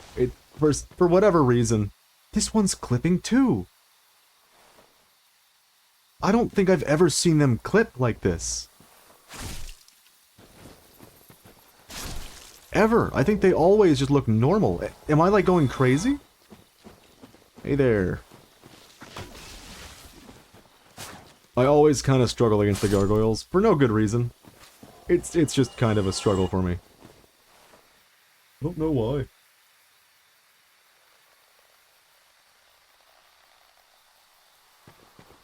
There we go. Sorry about that, my second screen broke. Do you like this tree creature? He's way out of position. He's supposed to be over there. I don't know why he's this far away from his location. I'm gonna grab this armor set and then run.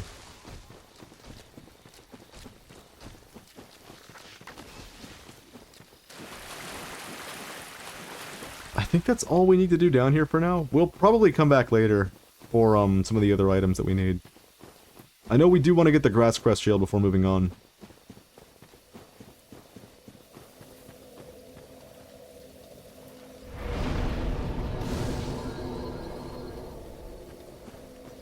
Oh, we should probably level up. You know, I will say, that's one of the things I'm not the biggest fan of in Souls 2 and 3. I don't like having to visit the character every time I want to level up. I want to just, like, do it at the bonfires that are everywhere, you know? I don't want to have to go back inside and talk to somebody, and then warp back. It feels like a little superfluous. And in co-op, for some reason, every once in a while, she'll just, like, lock you in place. Like, you'll go to level up, your character has like a little bow, and then gets stuck permanently. She traps you. One of the oddities of Seamless.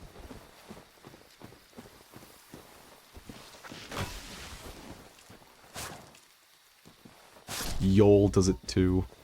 The mess.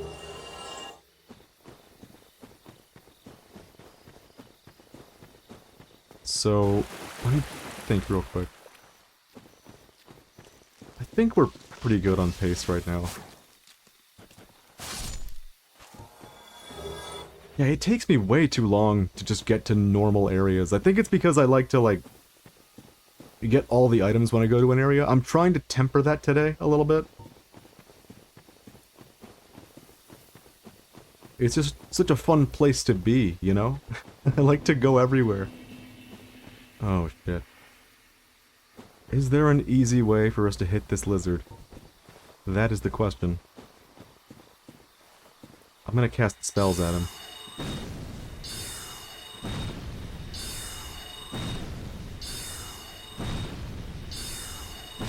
That might have to be our strategy for crystal lizards going forward.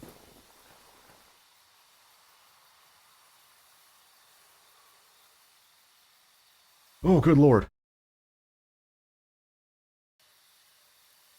Sorry about that. I'm dying. So here's something I want to talk about. And this is gonna get, like, really real, this bit. So, if you're not here for, like... What's a good way to put this? Really real shit? I can't think of a better way for it. Just, like, plug your ears for 3 minutes, or skip ahead. Why didn't it... I don't have a shield equipped! Let me just fight this guy first. Am I gonna lose to this guy? Of all characters?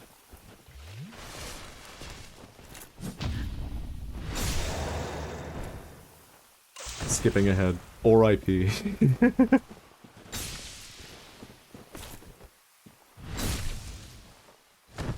Once he's dead, I will get into what I wanted to talk about. Oh, I was early! I'm dead! Yep, yeah, that's my B. Doesn't matter. Moving on. So, something I don't tend to talk about too often on stream, because it's a bit of a, like... How do I put this? It's a downer. It's not a happy thing to talk about. And it makes people sad when I mention it, but it also makes me sad to talk about it all the fucking time. But one of my core values is authenticity. And I feel like if I just, like, am hiding information or not saying the things that are on my mind, it's kind of a form of lying in my personal brand of authenticity, and I do not like the idea. So, I don't talk about this too often, but I have leukemia. And it's not like... What's the word? Obviously, it's not great having literal cancer, but we get by. As long as I take my pills, I'm alright. And it's not like... This is probably TMI, but who fucking cares? I'm speaking. There are two kinds of leukemia. One is much more severe than the other kind. I do not have that kind, luckily, so I don't have to be on, like, radiotherapy, which is, I think, what most people imagine when they hear chemo. I have a pill for mine. Granted, it's $50 for every pill, which is kind of fucked. But that's not why I'm bringing this up. It's been, like, a week and a half since I last streamed. And that is, like... I'm not gonna lie to you, I value consistency of doing this kind of shit. So a week and a half hurts for me. Dang, I hope you're alright. Don't worry about it. Trust me, I'm not doing so bad. I should be alright. However, if you don't know the specifics of leukemia, it's... I deserve to get killed for that! It's, a white blood cell thing. Like, I was hospitalized a year or so ago. Can I please get around you so I can parry? I keep forgetting that's a double hit. It's a white blood cell thing. I was hospitalized like a year ago because my white blood cells numbered in the 300 times the normal amount. Not like 300%, which is what I kind of understood that as at first. No, it's 300 times the normal human white blood cell count. And they're not particularly good at it, either. They're like... It's not like white blood cells that know what they're doing. It's a bunch of idiots. The medical term is zombie white blood cells. They're just a bunch of idiots, they hang around, they duplicate like crazy, and they don't do anything. And the reason I'm getting into this is that, like, if I get sick, my immune system is, like, non-functional. And I'm on chemo, so it's even worse. So, if I get sick, I'm just fucked. And another thing is, I hate to make excuses. Like, it's another, like, one of those things that is kind of core to me. If it sounds like an excuse, I will do everything I can to just not say it. But I got sick a couple days ago, and it fucking destroyed my confidence in going live. It fucking, like, ruined it. I almost lost my leg years ago, so I tend to worry about people who have cancer or stuff like that. It's a very much appreciated, because it is a scary fucking thing. Also, good that you didn't lose it. That is fucking terrifying.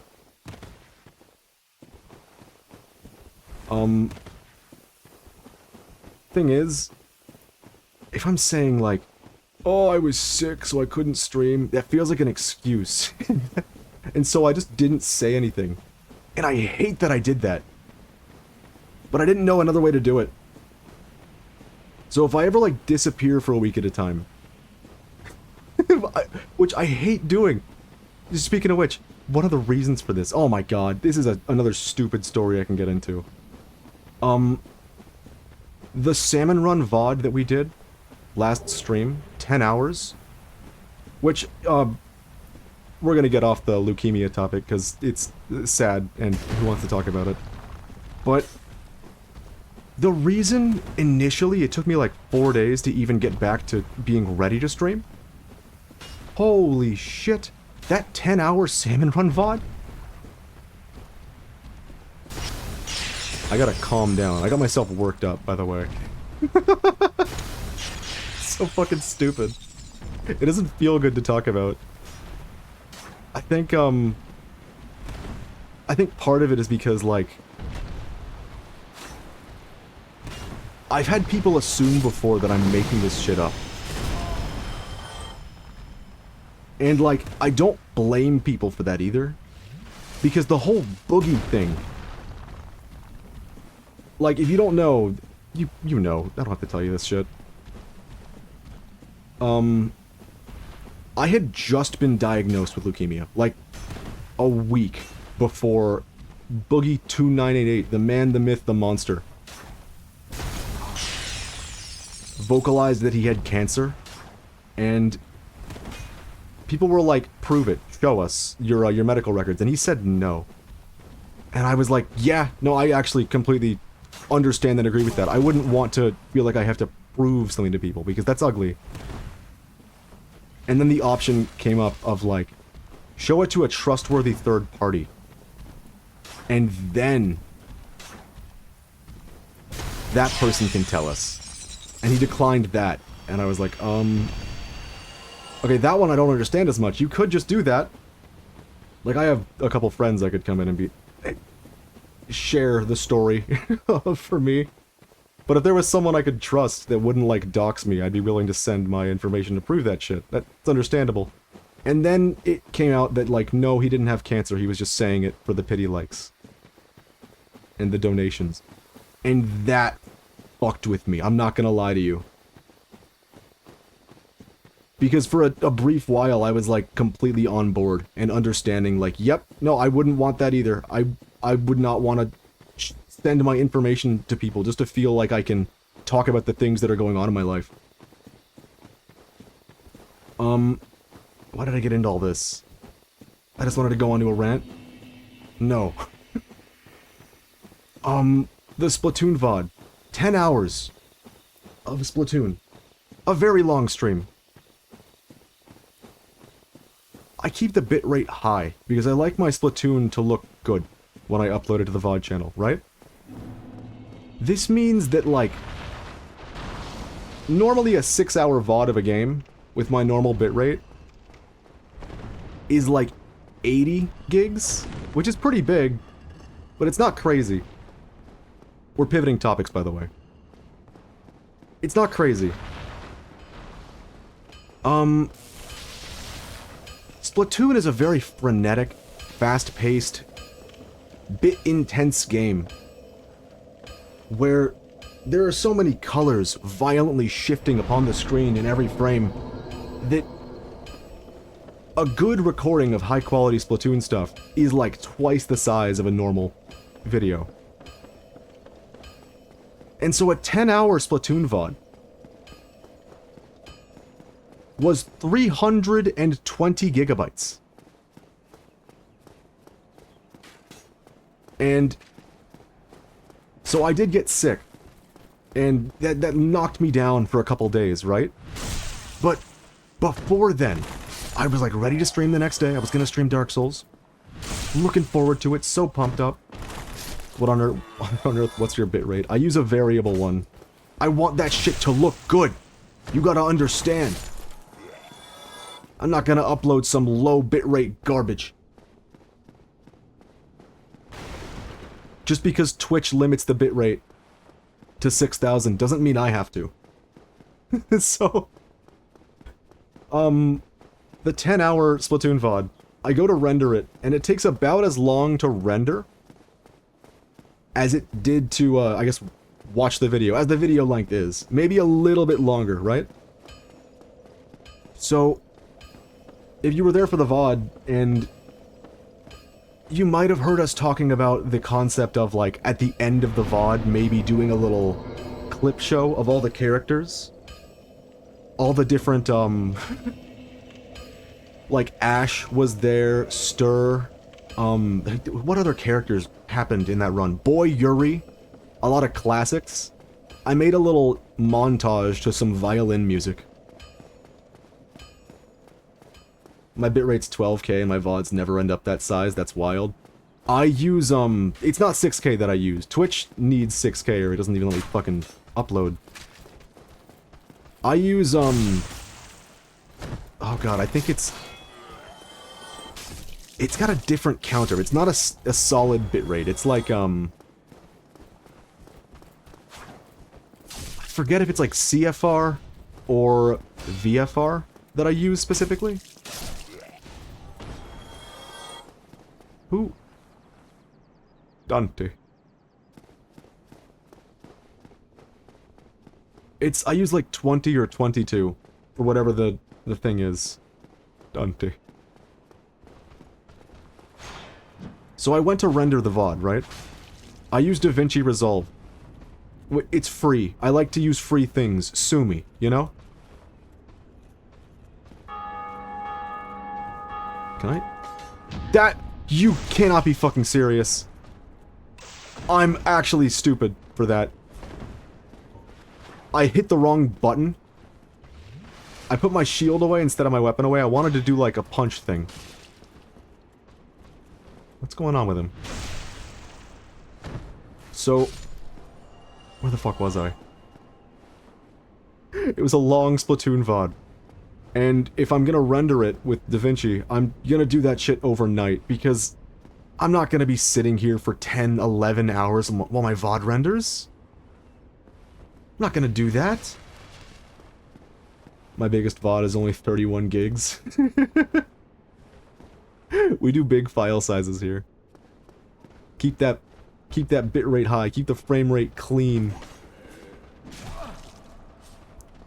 It doesn't need to be this big, I'm beginning to think, but fuck it. I like the way it looks, especially with Splatoon. So here's the gig. I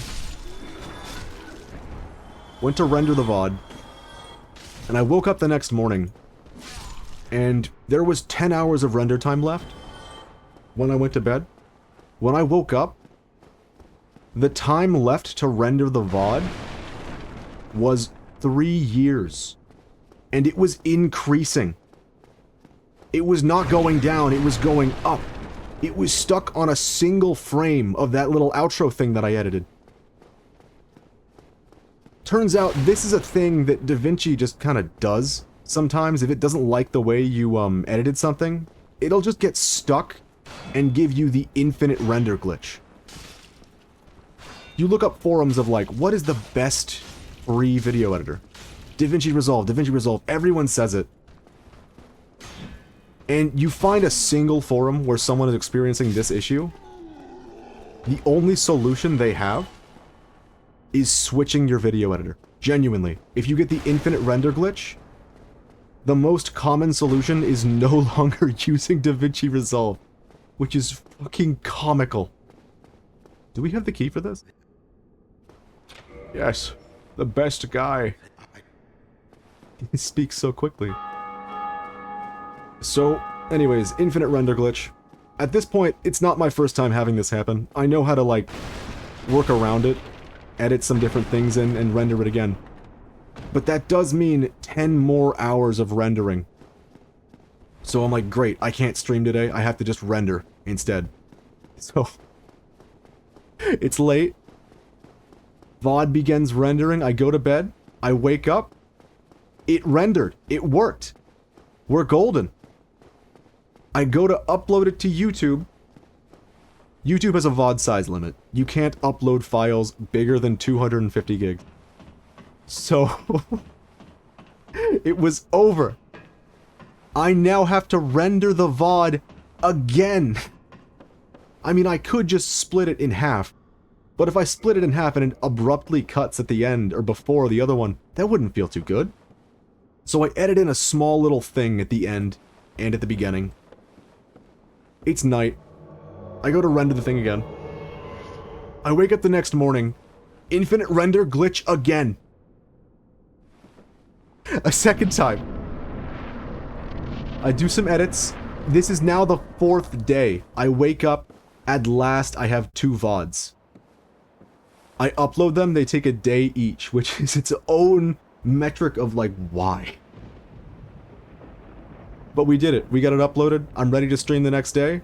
I go to bed. I wake up and I'm sick. So a week and a half has gone by. The longest time in between streams for me. And it has been eating away at my very being.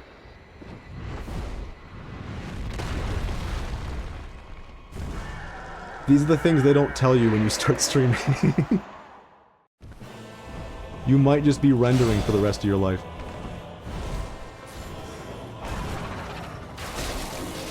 You know, I don't really need the tail weapon, do I? Go, Solaire! Get them! I'm just gonna cast spells in the back. Holy shit!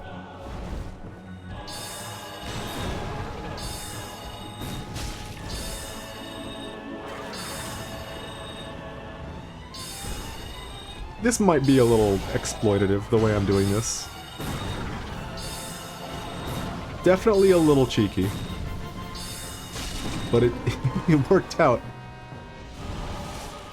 Anyways, that's my story of why it took me so fucking long to get back to streaming. And I did not want to share the story because I felt like it would be an excuse, but it was so, like, specific. Rife with DaVinci Resolve shenanigans that I couldn't not tell it. Oh, fuck that software. I would not be using it if it wasn't free and I wasn't already, like, comfortable in how to use it.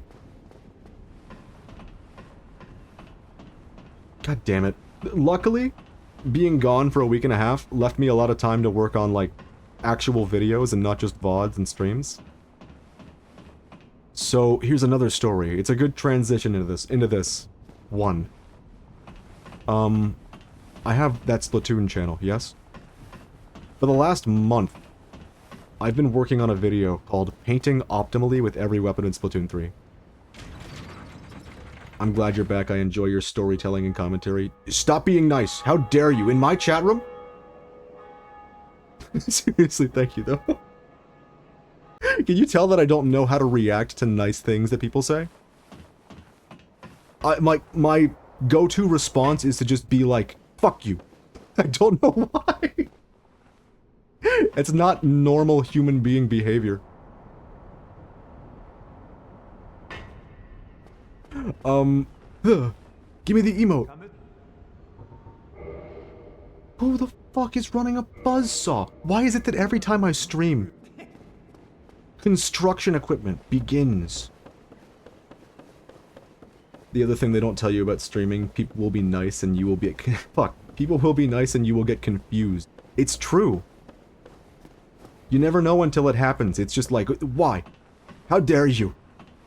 I think the first time anyone said something genuinely nice to me in my chat room, immediately the words that came out of my mouth were, aw, fuck you, go away. I think that's actually what I said. I think it was to Ballarov too. I think about this a lot. Where the hell am I going? I have to go to hell now, right? Yeah. Where the hell was I? Splatoon. That Splatoon video. I've been working on a video called Painting Optimally with Every Weapon in Splatoon 3 for about a month. 2 weeks of scripting, which it takes a while to script something on every single weapon in the game. That kind of goes without saying. 1 week of just gathering footage, maybe like half a week rather, of gathering footage. It ended up being a very, very big video. And then, since then, it's been like 2 weeks of editing. And I'm nearing the end of the process. No! I didn't... Oh, can I not give it to him anymore? Stop it. Yes. Not like I'm gonna use it, but it doesn't feel good not to give him the things that he deserves.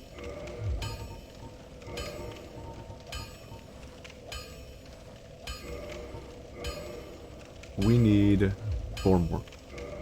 Fair enough, especially when you have to convey your gratitude with only your voice and worried that it might come across as performative even though it isn't. That's real. That's very real. I noticed that I kind of default to, oh, thanks, I appreciate it. But that feels inhuman to say over and over again. So I was scripting a video on every single weapon in Splatoon 3, right? We get very far in the editing process. We've got all the footage, the script, we're halfway through the editing. And then yesterday, they announced 30 new weapons. It's weapon kits, yes. But a lot of the script is very specific to the kits. It's an important part, I think, of painting with every weapon in the game, to know the kits and how they impact it. Everything I just edited is immediately outdated. I have to fucking... I have to re-edit the video. I have to change the script. I have to do so much fucking work now. And I'm still happy about it, because I liked new weapons, and some of my kits, some of my favorite weapons got really good new kits, and I'm happy about that. May I suggest an idea? Go for it. I'm not gonna lie, my cop-out was that I was gonna just, like, stick a, like 2 minutes in before I got into the weapons individually, stick a little thing that was like, this thing was scripted before then, and, anything that happened after then, I'll do at the very end of the video all at once. Because that would be easier. But now I'm thinking, like, you know what? Fuck it, I might as well just do the whole thing. Why did I walk in here with, like, such ferocity? I aggroed 2 of them, that was not good.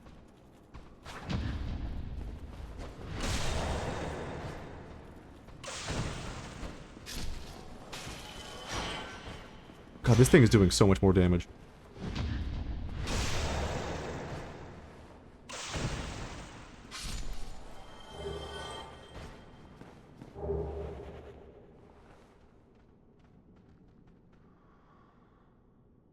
I failed to mention it. Berserk reference number... I don't know, how many have we said so far? 2?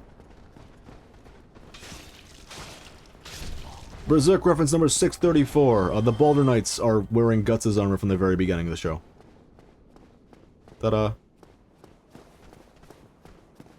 It's everywhere.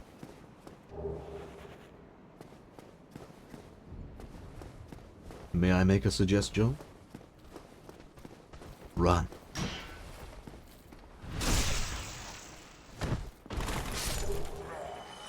But please do, if you have a way that can save me from having to edit everything in. Video fading to black, outro sequence, emergency siren, war room atmosphere. Fancy voice announcing new weapon drop, panic, fade back to game wearing most military looking outfit you can put together. As though under unexpected attack. Review new weapons. That's not bad. That's not bad at all. Oh, parry block. Why? Why for have thou done this? Based on the fact the new Splatoon game is called Splatoon Raiders. God damn it. If I could get like a group of 8 people to all wear the same military outfit, ooh. I could make a really good clip out of that.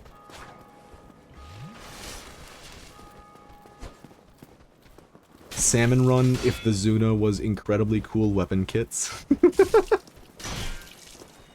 I could play, you know what? I could play the Salmon Run Siren, I could do that.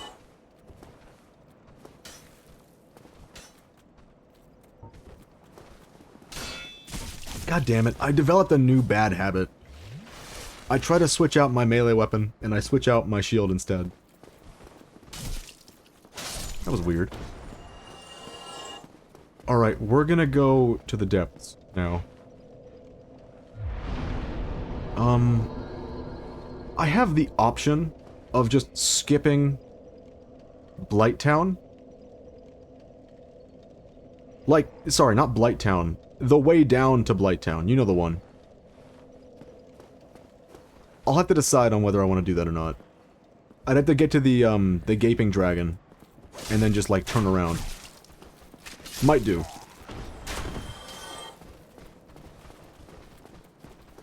The Splatoon brain rot is real. I just tried to press ZL to go under a fence while playing Breath of the Wild.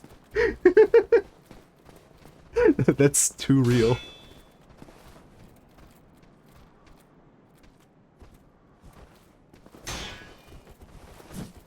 If you go ahead with that and need another person to make 8, feel free to message me on Twitch. I'll keep that in mind. It's a good idea and I wouldn't want to waste it, but I could probably... I'll have to think about how I want to do that shot. The really unfortunate thing about doing, those kinds of shots... Is Dragon gonna show up? Yep, there he is. The really unfortunate thing about doing those kinds of shots... Am I dead? Is that... Let me just make sure I'm alive first. Okay. It's... specifically... Could you tell I used the word specifically to stall for my brain to catch up? It's that... What the fuck was I even talking about? Oh yeah, you can't move around while recording. You can't do it. In recon mode, rather. If you want someone moving and you want a shot of that, you have to have, like... someone else do the moving. Unless you have an amiibo, and I do not. I swear, having a single Splatoon amiibo would make several of these shots easier to do. I'm so close to beating the Bed of Chaos. I've died over 14 times! That is real. That is... typical Bed of Chaos run. Oh, fuck that thing.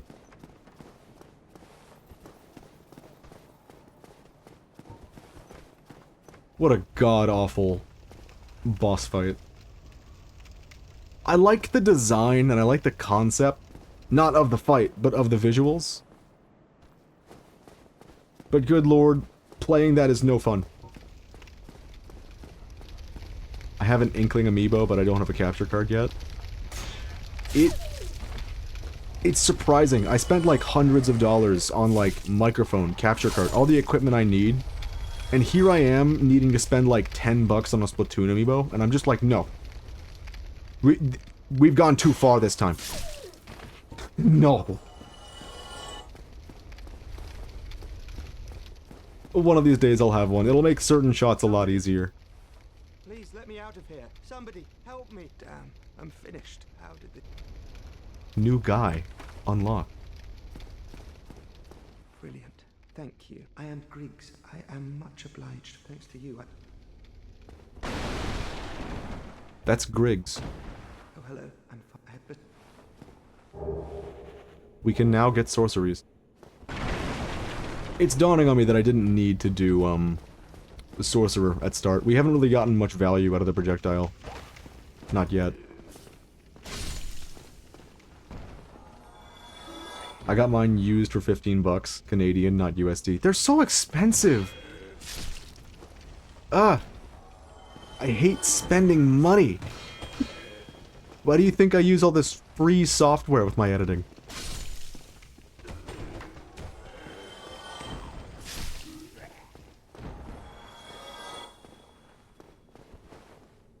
I bought NFC cards for every Splatoon amiibo for like 15 bucks. I've been thinking about doing that, but I haven't found a seller that I can like...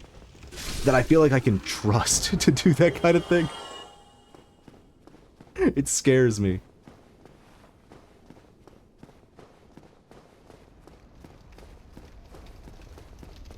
But that's a far more viable tactic than buying every single amiibo to get every single outfit. That brings me back to like the free-to-play discussion. People hate the idea of paying for cosmetics and then they just do it anyways. They buy the fucking amiibo. Don't you get it? Nintendo already has their cake and they're eating it too.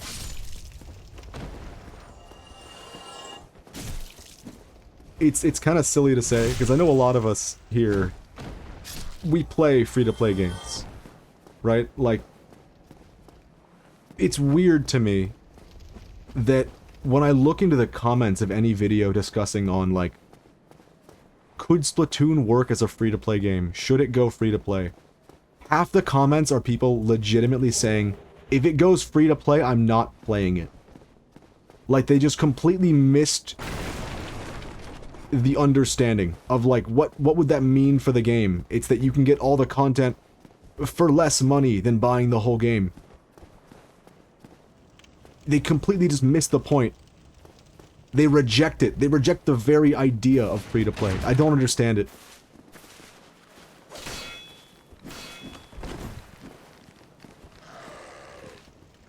You know what? That's fine. I guess I'm not gonna lock onto the dog. You know? We talked a little bit about the keyboard controls and how dog shit they are. So here's another reason that I fucking hate them. Okay, I would like to heal though. Could you stand over there? No, I mean like... No, and stop throwing the knives. Please. We're good.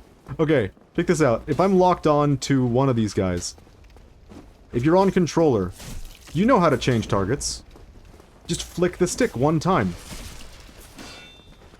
How do you do that on your mouse and keyboard? Well, you have to move the mouse to the side. But then, how much do you have to move it to the side? I am gonna start by slowly moving my mouse to the right. It's still moving, it's still moving, it's still moving. There we go. What it took to switch is I have to shake it violently and travel like a full foot. There are times when you're using the keyboard and mouse controls and you just cannot change your target, no matter what you do. It's so fucking frustrating, I'm not gonna lie to you.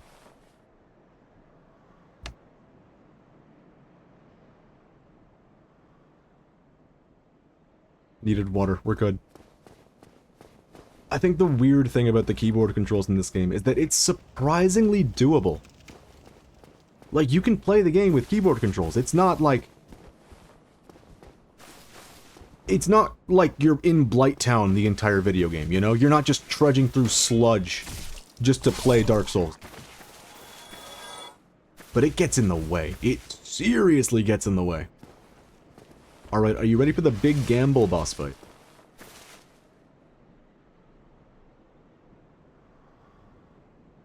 If opening Gambit was a boss, this is it. Okay.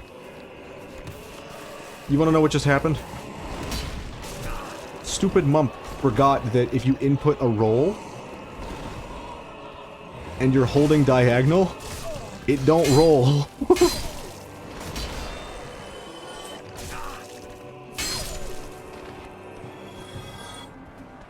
Oh my god. Can I just... Will this work? That's hilarious.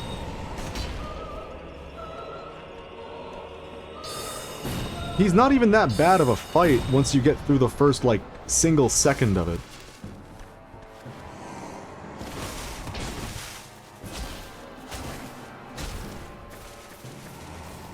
He's not bad at all, I'm not gonna lie to you. Like, I don't hate this guy. I just hate the first second of that boss fight.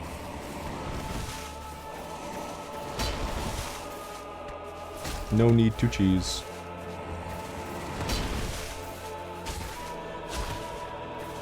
He telegraphs so much.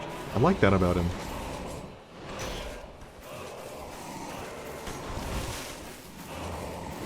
I'm having to unlearn muscle memory right now. It's actually like kind of fucking with me. You can't hold forward and roll. Sorry, you can't hold forward and aside and roll. Or things break.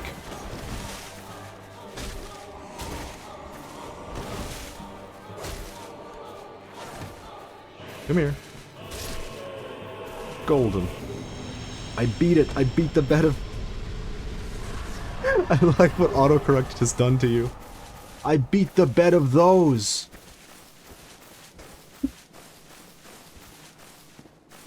The bed of those witch bitches.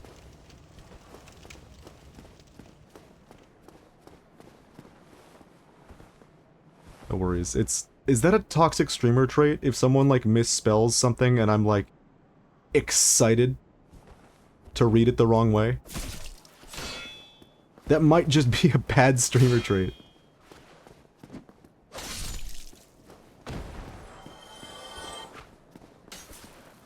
You know, one of the arguments that I see a lot about this game and why it's bad, which is a hell of a statement, presenting you with a concept that I just outright disagree with.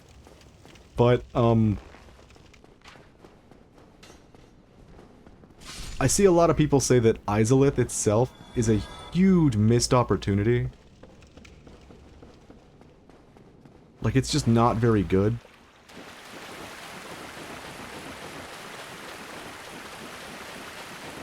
And they have there's a ton of different reasons why someone might think that. Like, obviously, an entire area where you take constant damage isn't a great time if Blighttown is anything to go by. But I really like the visual design of it. I really like a lot of the enemies, too. I think it really well captures the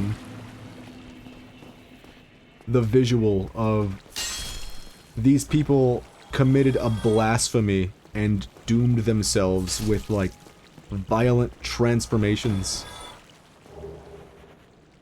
I think it does a good job of capturing that. And there are a couple parts where I'm, like, not too happy to play. Like the room with all the mouthmen. The funnel dudes. That's not always that fun, particularly. Especially because, like, if Siegmeyer takes enough damage, you lose his questline right there.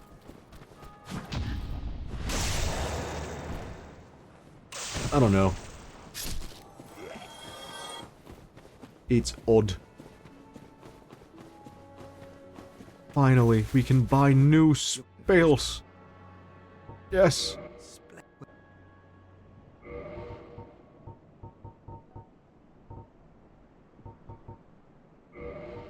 This is what it's all about. Magic weapon.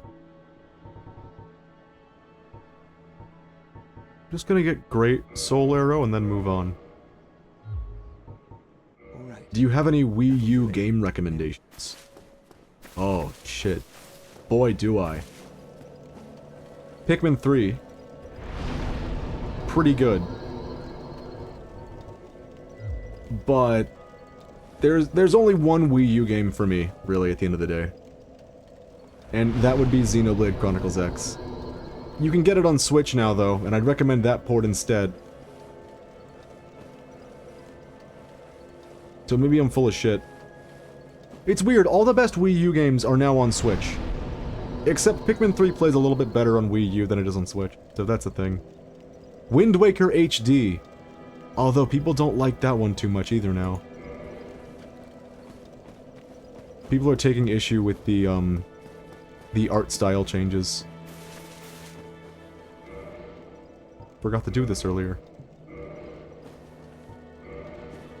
One thing I can say is I don't recommend Super Smash Bros. For Wii U. That one I don't recommend. And I'll thank you not to ask any questions.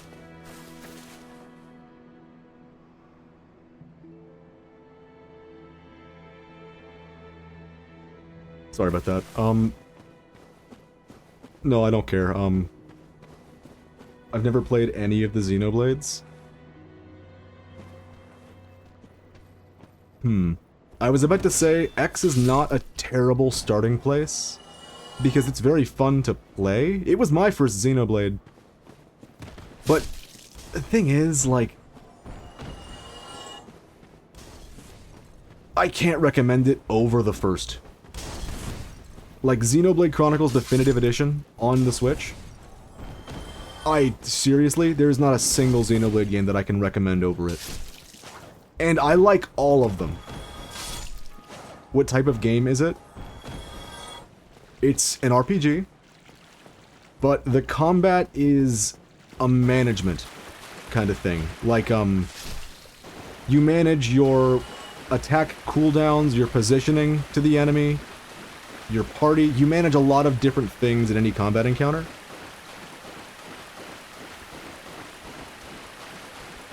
And the story is genuinely, to me, the best story in any video game. It's my third favorite game of all time. It's that good. I cannot recommend it enough if you just want like a really good story in a video game. I have 3 Black Knight halberds and other Black Knight weapons. You've been getting lucky. Oh wait, you're at the kiln now. You can get as many as you desire.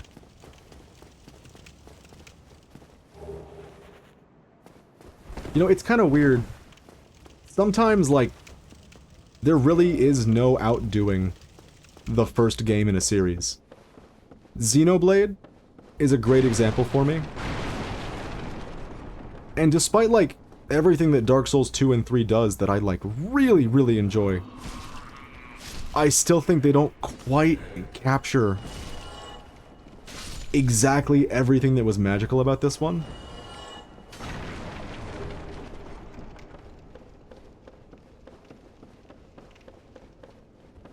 Yeah, I think there's a reason that those two are in my top 5, and the others aren't even in my, like, top 10. By the way, this area is usually kind of frustrating, this little bit here, because you get rushed by all these dudes. But with S-Talk, I can just sit in shield, poke them once, and they die. It's great. I don't have to work at all. I have to work. I do like how, this weapon lets me kind of cheese the game a little bit. I don't know if I'll be using this weapon the whole time. But it's gonna be tough for me to put it away, because I quite like S-Talk.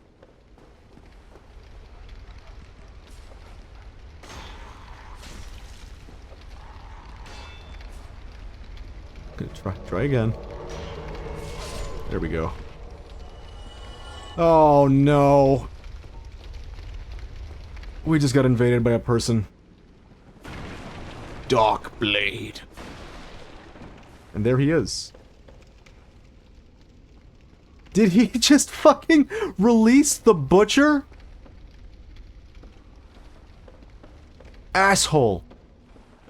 Unbelievable.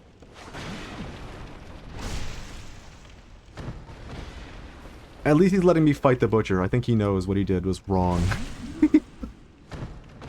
Doesn't like what he did there.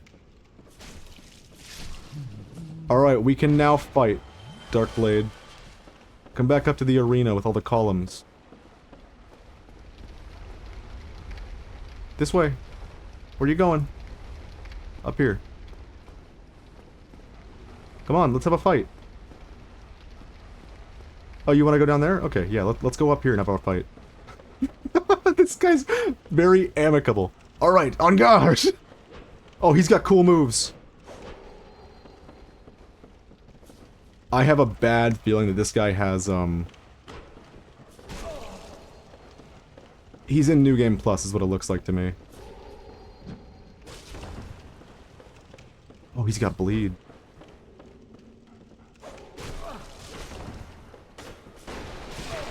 Ah, my blood. Whoa.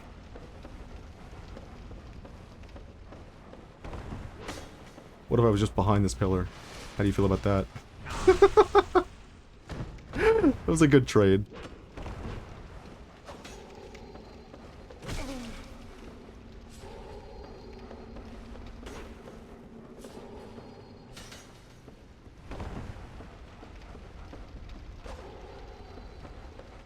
Alright, here's the plan. I'm gonna bait him into thinking that I'm going for Estus. It's not working. It's over.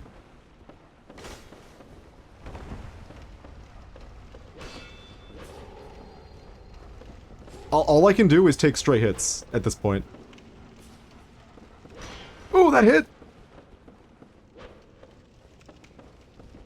No! I failed a backstab. It's GG's. That was not a bad little duel. It was very honest. Oh, good, I'm back here. That was a very honest little PvP duel. There was a little bit of, like, funny going on with the weapon range, but, I mean, I can't be too mad about that.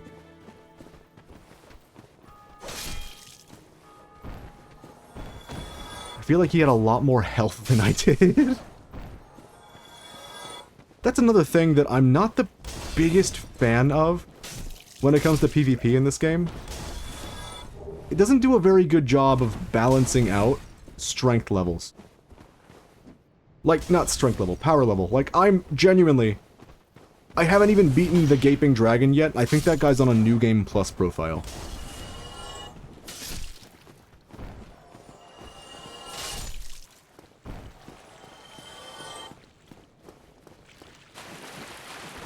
Whack.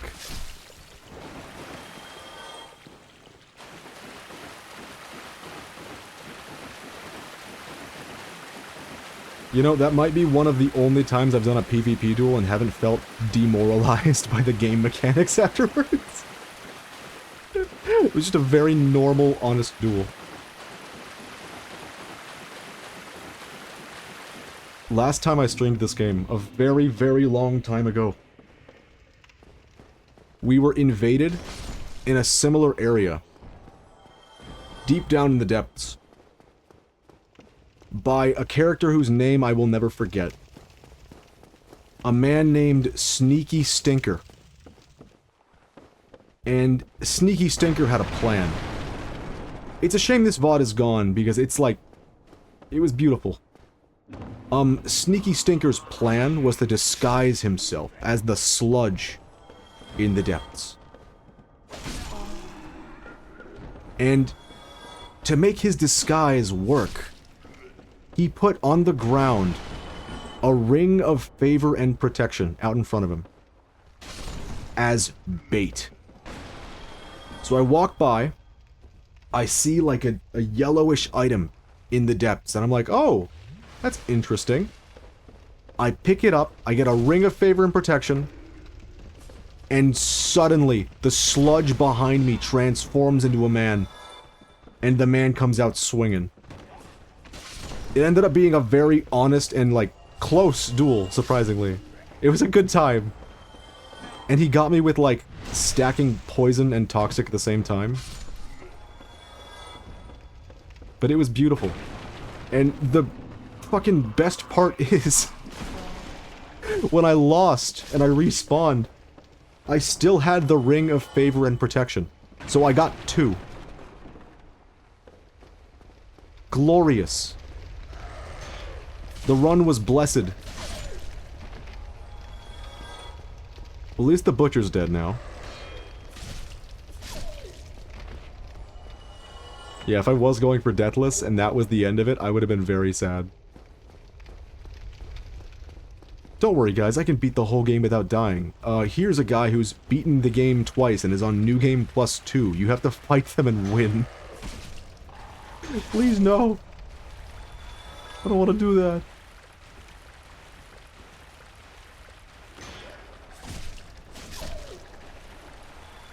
This area is normally very frustrating to fight the enemies here, but S-Talk poking through shield genuinely trivializes it. I love that shit. Where the hell am I going? Oh yeah, let's free the man. The classic guy.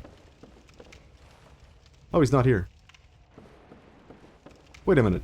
He's not here. He's not here!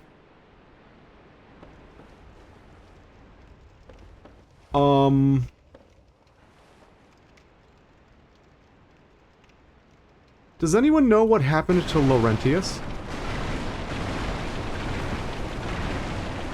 No fucking way, dude. You don't think the guy that invaded murdered him, do you? Like when he was off screen earlier? Because that would be fucking insanity. It's possible that because I died before killing both the butchers, he got eaten? Which would be, like, psychotic. Wow, maybe they shouldn't have let people invade in this specific area if they were gonna put a very important NPC to pyromancy here? Maybe that's not the best of ideas. Oh yeah, the last one. That's kind of cheeky.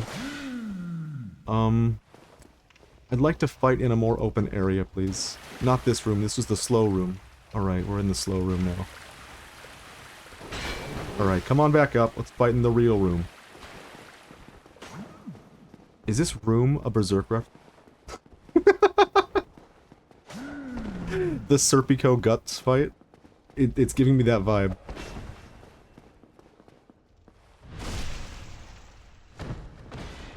Oh, what a shame. So I think this character is guaranteed sack, right? Yes, guaranteed sack.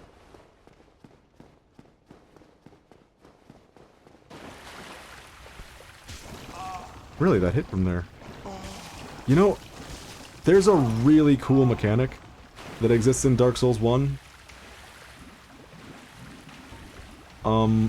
If you're ever trapped by, like, an enemy like that, and they have you in, like, a command grab, and they're smacking you up, consuming you or something. Shit! I let go of the mouse for a moment. That almost got me killed. If you're stuck in a grab like that, and you just mash both bumpers, it speeds up the time that you spend stuck there. Like, you can actually skip. If you mash fast enough, like if you turbo that shit, you can skip all the damage you take. Genuinely all of it. The Switch version running at like 30 FPS let you mash on every single frame without struggling too much. So there have been times when I've been like hit by a mimic who consumeth me in Dark Souls 1 on the Switch, and I mashed fast enough that I take no damage. Like, that's real shit. I love that. It doesn't happen in the other Dark Souls games, but it's nice having a little bit of control even when you get hit by a command grab like that. Alright, I made a fuck up earlier. I forgot to equip this thing. We're good.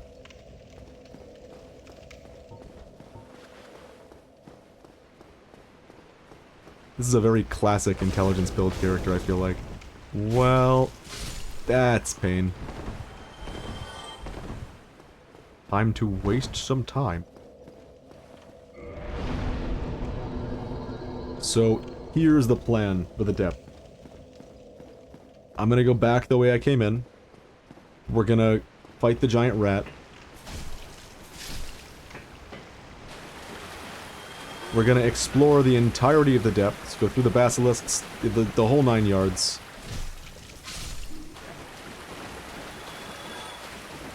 Beat the gaping dragon, who is not the gaping demon.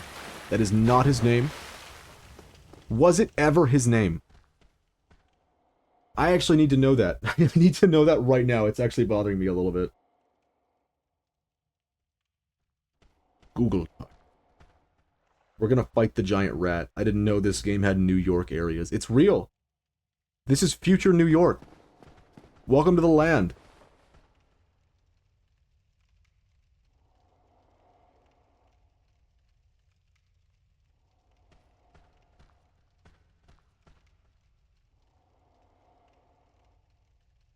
I swear it, when I first played this game, he was called the Gaping Demon.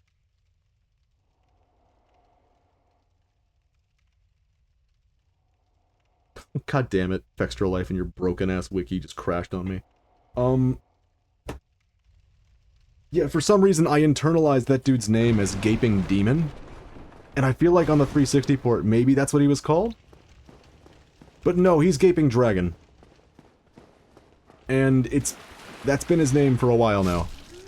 So when you look him up, it says Gaping Dragon. And the reason that I'm, like, still suspicious that this is possible, that he was called Gaping Demon, is that when I look up Gaping Demon Dark Souls 1 is, like, the first 5 results. So I'm clearly not alone.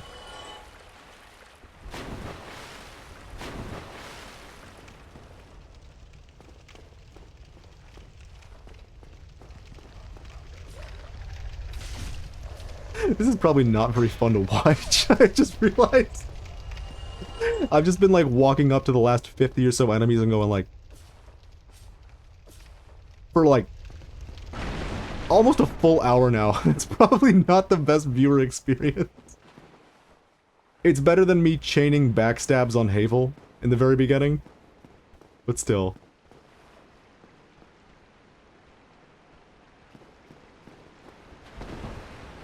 I'm trying to think of how I want to fight the rat.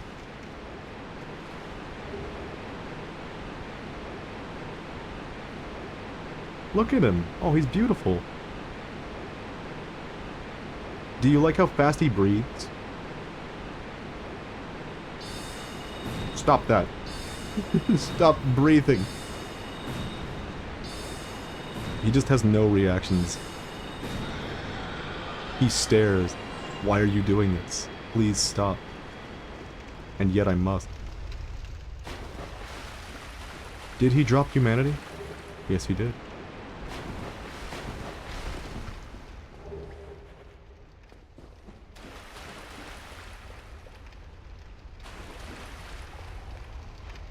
This little bit of sludge in the bottom right here, the way it was animating, made me think it was like the limb of an enemy clipping through the wall. Oh man, you know what? Before I did this run,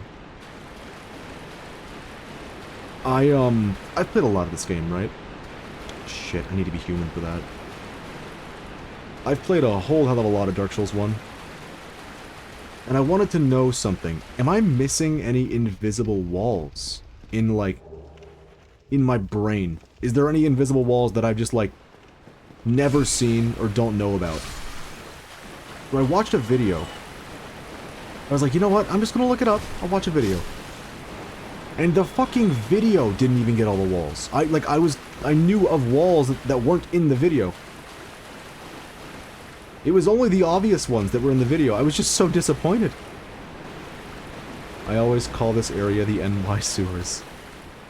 It's where we're at. Welcome to the rat zone. No, don't do that. Oh shit! Didn't see that rat.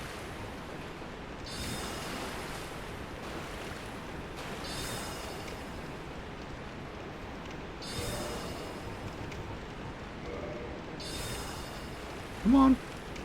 Come along, rat. He's slowing down a little bit. Oh man, I was really hoping I wouldn't accidentally aggro these rats. Oh, their little buff wore off while we were doing the funny animation. Disturbing imagery not suitable for kids. Look away. This is fucking stupid. This bit is awful. I would like to be the one casting the spells.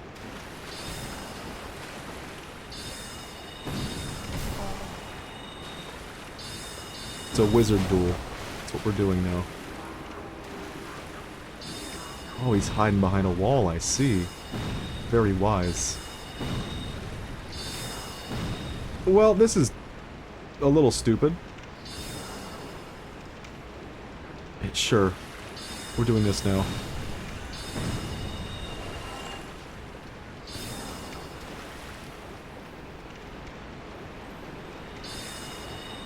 Beautiful.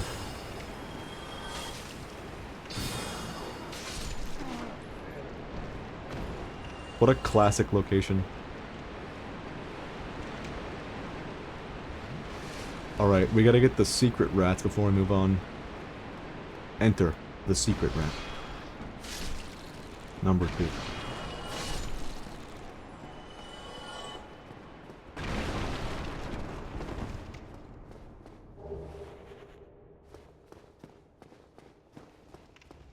You know, it's kind of wild. I think I've, obviously, I'm not, like, the best at this game. I'm not breezing through it. But when I streamed this the first time, it was like a 6-hour stream. 3 years ago, on a different account, with a different name, in a different world. You know, actually, now that I think about it, I keep saying 3 years ago we did this. I think it was actually more like 5. I think I've been telling that story for long enough that the amount of time has changed. Oh, they didn't one-shot him?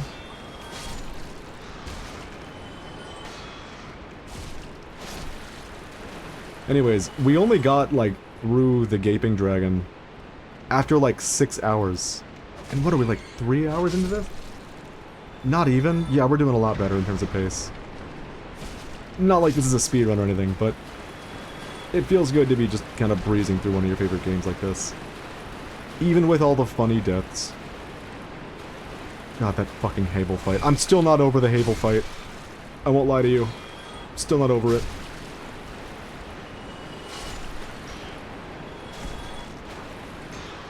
I really love the Guardian theme in Breath of the Wild, but experiencing it in-game is a different feeling entirely. Very true. I beat Gwyn. Good shit. That was like... That's insane to me. 30 minutes between the Bed of Chaos and Gwyn. Sometimes it feels like the end of this game. Like everything after Ornstein and Smog is just like back to back to back to back, and then it's over.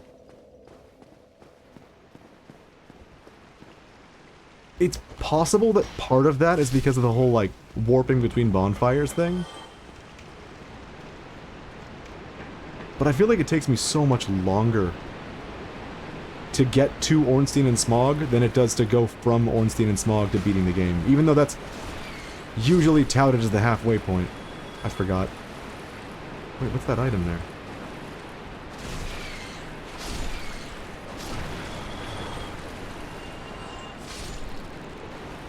I forgot to become human. I must become human. Like the best game ever made. Detroit become... I can't even say that. That's a dumb thing to have said. Please don't have said that. No, it's too late. I will say, Detroit Become Human, when you didn't know what was going to happen through the game, it ended up being, like, really exciting throughout. And then it just ends really boring. What am I doing? I need strength. It took me 6 hours and 34 minutes and 57 seconds. Who is this? Yeah, that's not bad at all. That's some fucking Matthew Matosis timing. Good shit. I'm calling it now. Our stream of this game is going to be at least twice that long, and we're going to be doing Artorias the Abyss as well. The area that I am the least familiar with.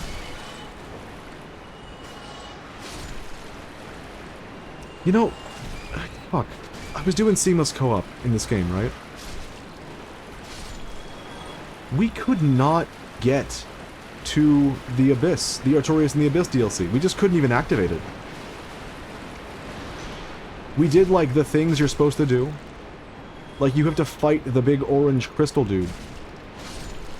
And we beat him, and the lady just doesn't spawn. It just never shows up. It had me thinking that, like, you can't do DLCs in seamless co-op. But that's not it, because you could in Dark Souls 3, so I don't know. Maybe it's just a Dark Souls 1 exclusive thing. Regardless, it made me sad to not be able to do that. Because you know what that means. If you can't go into the Artorias and the Abyss DLC, you can't get the, very good. Hello! You can't get those stone carvings. That's the best part of the game. And you're just locked out. You can do it in Seamless? What the fuck? Oh, in Steamless. Unless that was a typo. Because we couldn't. Genuinely, we did all the... Shit. I should be dead. We did all the shit we were supposed to do. And it didn't spawn the lady that lets us teleport. And we didn't have the summon sign, so we could never go there. It was so frustrating, dude. Like, I wanted to do that so bad. Who knows, maybe it was just a glitch, because we had hella glitches in that run. I'm looking forward to uploading it one of these days. Issue is, the whole thing was like 5-6 hour recordings. So trimming that down into one upload is gonna be a while. I've only gotten one of the 5 recordings trimmed up. And I'm not gonna upload it in parts because that would just be like, yeah. Yuck. Who needs that?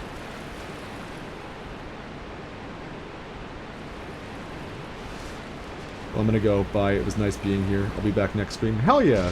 Thank you. Good to have you. Dark Souls fact number 305. Did you know his eyes aren't his eyes? Isn't that crazy? His eyes are actually not his eyes?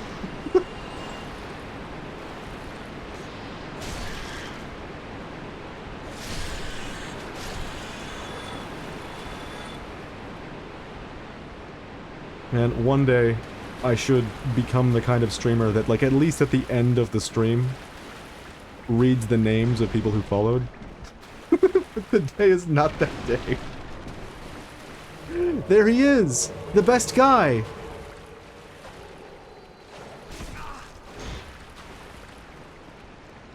This is why we Detroit became human.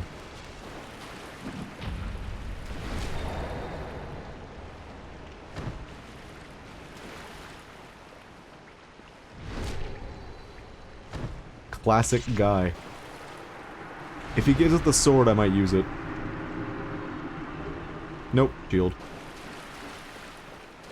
That could be fun.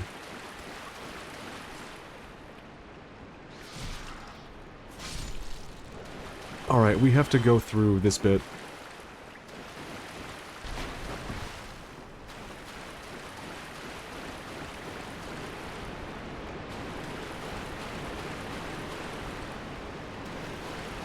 Everyone loves this part.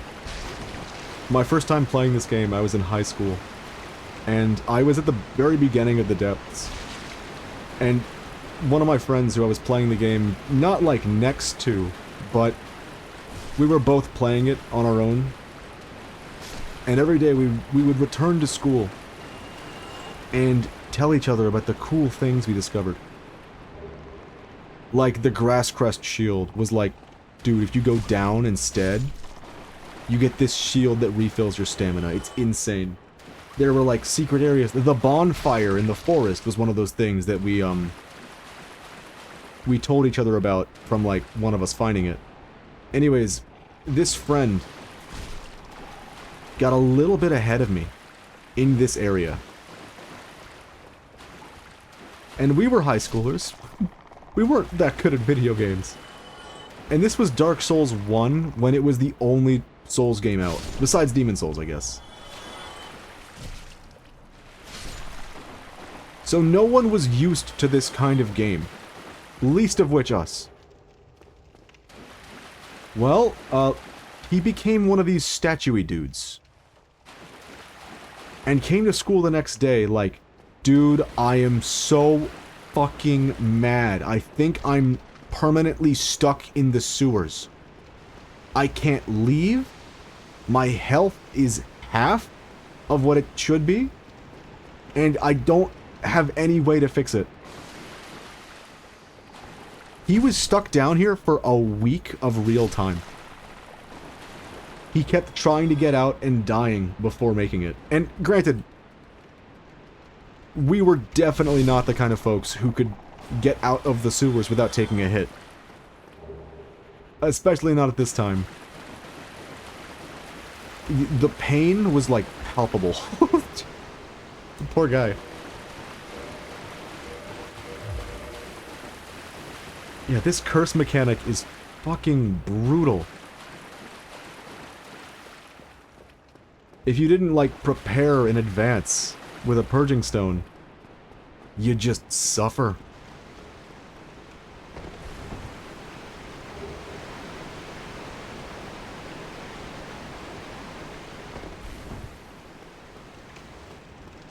It's no wonder why these, basilisks became the most hated enemy in the game. I don't think anything else holds a candle. It's not my most hated enemy, I don't think. If I, like, put my mind to it, I could probably come up with one that I hate a little bit more. Probably.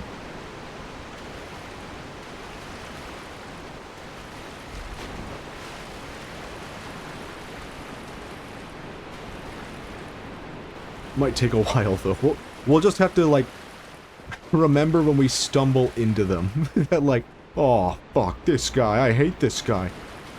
We'll just do it then. Camera.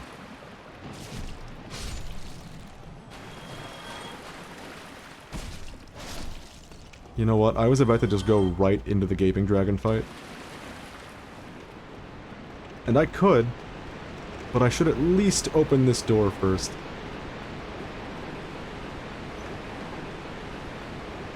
I might as well spend the souls, it's fine. So here's the weird thing about Gaping Dragon to me. Normally, if you can summon an ally, it makes the fight easier. I don't think that's the case with Gaping Dragon. Not that it's a difficult fight to begin with, but I think if you summon, like, an ally, they just kind of make the fight take longer. They don't make it harder, it's just like when the boss isn't targeting you, it's a little bit more difficult to get him to do the thing that makes him vulnerable.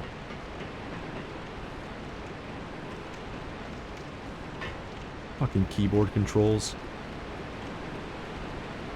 I won't lie to you, I like the little keyboard control setup I'm using right now. It's, lock on is left alt. And if there was a way to bind a button to... Aw, son of a bitch. Why, dude? Can I just go? It'd be really funny if I could just go. It's not gonna let me, there's no way.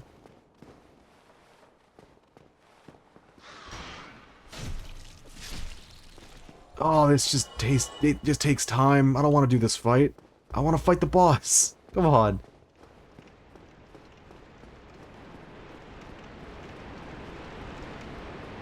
If I just hide for long enough, he'll give up and jump off a cliff or something. It'll be great. If I just use camouflage. I should have bought that spell earlier. God damn it. Maybe Solaire can help me with the fight. Wait, I can just fight the boss.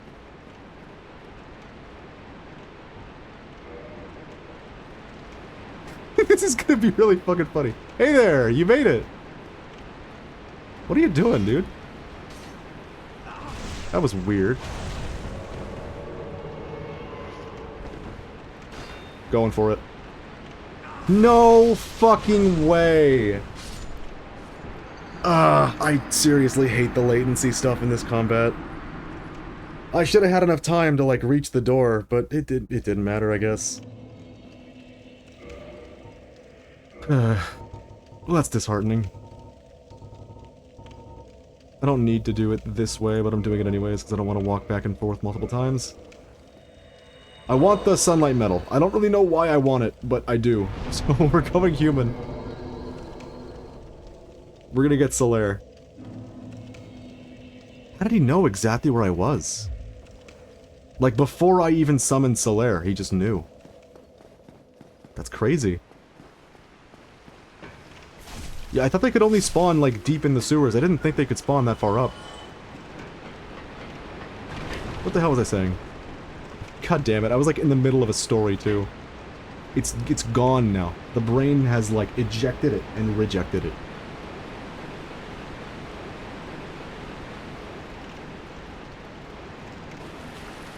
I swear to God, if he invades again, right now, I'm gonna be livid. He must have hit you with a point sensor. That motherfucker. I forgot too, sadly. Or OIP. Well, if we forgot, it probably wasn't all that important. That's my coping mechanism, by the way. If I can't remember what the hell I'm talking about, that's my go-to. Well, if I forgot, it probably didn't matter all that much.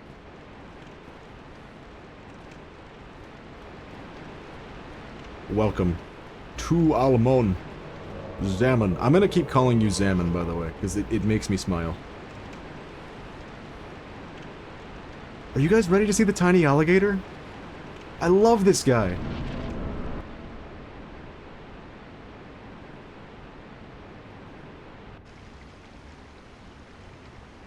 There he is! He's great! Alright, tiny alligator fight begins now. I can't skip the cutscene.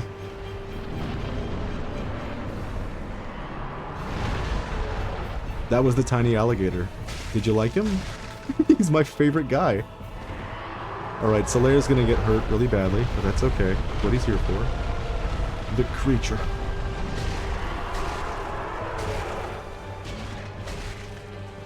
Wow, he is actually taking insane damage, and we're not, like... The numbers aren't too big. Playing the game in Seamless with the boss HP scaled like crazy really warped what I expect from these enemies. Love him. Florida in the New York sewers. God damn it. We got the best weapon in the game, yo! That was a cool little spin move he did there. So now I just have to wait for Solaire to die. That didn't last long. Alright, do the animation. There it is. Then you wallop him in the face a couple times. Then you leave. And then you wallop him in the ass a couple times. And that's the boss fight. It's really easy. But I won't lie, in Seamless, it was a lot more difficult. Because not only was his health scaled, but his damage was insane. You touch any hitbox, you insta-die. Oh no, he's vomiting. Oh no! Give me a...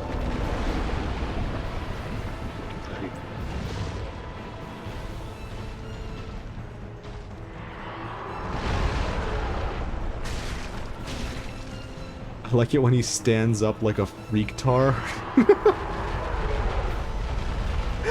Good use of freak tar. Did I just get an insta-kill?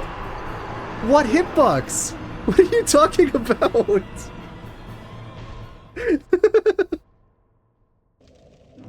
What hitbox was that? Oh my god. Dude like farted or something and it was game over. The fuck was that? It must have been like a tail hitbox. Even though the tail was gone, the hitbox remains. Monster Hunter vibes. Zaman, I want to know, did you get any kits that you're excited about? I got plenty.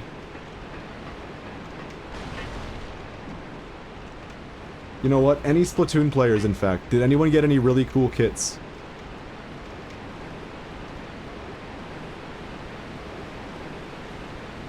I have a list of, like, which ones I'm really excited about. Reflux? Hell yeah! I'm glad someone is gonna get some use out of, Torp Zuka, was it? I just spell reflux like acid reflux. I just spell it like that. I don't give a shit.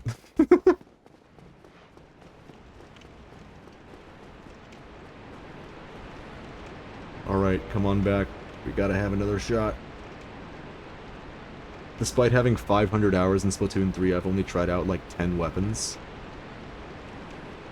I can't stop trying out new weapons, to my detriment. Like, it gives me less time on the weapons I consider myself good with. But the variety, I love it. I discovered Reflux really recently, but the kit is very nice. Yeah, finally it can fight. There are some that I'm like, eh. But I'll use them anyways. Like a fucking paintbrush with a wall. Why? Paintbrush, you see Zuka, you're like, yes! A good paintbrush kit, and they give it a fucking wall. What's it gonna do with that? I can't skip? I can skip. There we go. Why didn't that work? What? Why can't I cast this spell? What the fuck is going on? Oh, it's already... I'm an idiot. And Splat Pro is getting another great kit. That kit is insane. Genuinely, that is like psychotic level kit. I forgot to check Twitters for the Embers kits. Dude, there is some filthy shit in there. The Barazu... why am I getting, like, sucked in? What the fuck was happening there? The Barazushi's kits had a lot more misses. Like, fucking... double cloud splash. And poor tent players. It's a good thing they have Sorella, because, like, that new kit fucking sucks, dude. I think roller players lose. The Dynamo kit is, like, pitiful. The Swig kit is like, you get a sub. Congratulations. And then Carbon is like, at least you get a Fizzy. You get a sub. Congratulations. Part 2.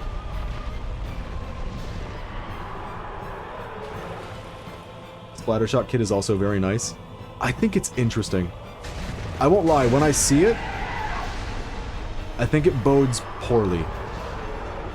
Although I have a pretty negative opinion of a lot of specials that make you stop playing, like, your main weapon for a while. No! Snite in the Lair is dead! What did I just say? Snite in the Lair? What? Interesting is a good way to say it. Thing is, like, it means you can't use the new shot for support.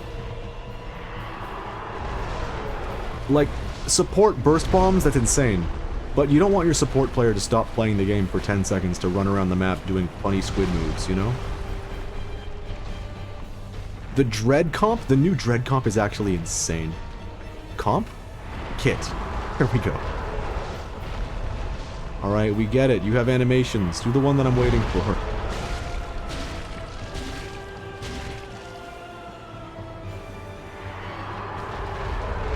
Alright, once this guy's dead, I'll go through the ones I'm really excited for. No, they gave Dooley Squelcher's point censored. And ableism. That's well put. There was like 3 screens in 30 weapons. No one likes that thing. Yeah, Dooley Squelchers got screwed over, and to make up for it, they gave Dooley, like, this insane kit. What was it? Fizzy Bubble? That is, like, crazy shit. We'll be able to get in this phase, right? Yeah. Alright, just don't get hit by the invisible tail box again, and we should be alright. Glorious. Alright, the ones I'm really excited about. I think 96 Gal with Cooler is interesting. It's a shame they gave it Dart. But it's still interesting. Hydra getting Big Bubbler is really cool. I'm gonna use that, dude. I use every Splatling in the game, but lately I've been struggling to, like, get the want to pick Hydra. Because it's just, like... Here's the deal. The custom Hydra kit is kinda nothing. I like mines on it. This is true. But Screen is such a nothing special. And the vanilla kit wastes a lot of your time with the Booyah Bomb. Like, the last thing you want on a weapon that spends half of every given round charging is to spend more time charging your special up. But Bubbler Sprinkler is insane. I'm pumped for that. I'm gonna use the hell out of that kit. I'm a Splatling aficionado. The mini kit is whack, though. Zuka, yes. Beacon, why? What were they thinking?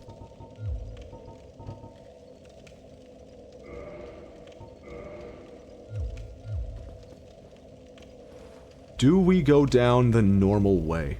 That is the question. Or do we just go around?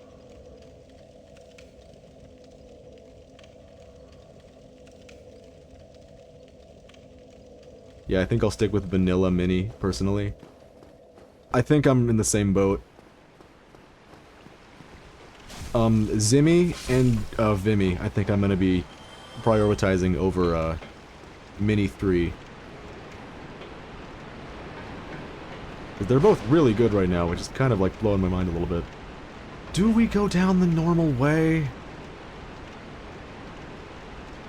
No. I've decided no. No thank you. I will be going the other way.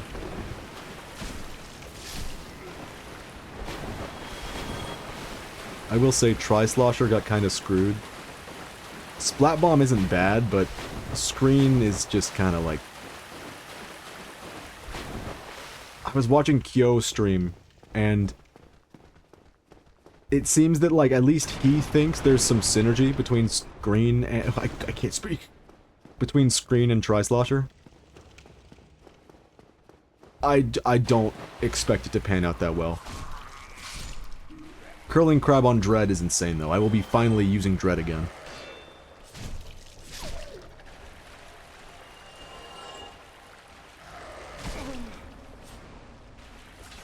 You know, I'm looking at the kits right now. It looks like there's like 8 shooter kits.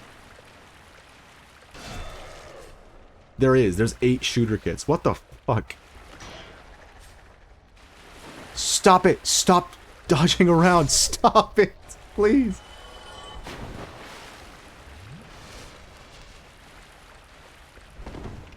Oh, you know what? I forgot about Rapid Pro's new kit. I'm excited about that. Dapples aren't amazing or anything, but I'll definitely try to play it at least once. See, like, Dapples already are, like, pretty solid with Dapple Nouveau. But there's a lot of times when you just don't want a fucking Reef Slider stapled to you, and I think that's, like, the exact use case for the new Dapples. And I think they're good for it.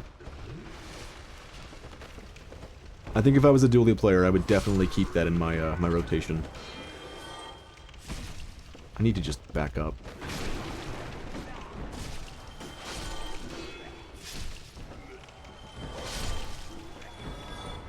I got a little overwhelmed there. What the fuck did you see that? Did you see the Night Solaire flashbang that just happened on my screen? What just happened? Night Solaire. Okay.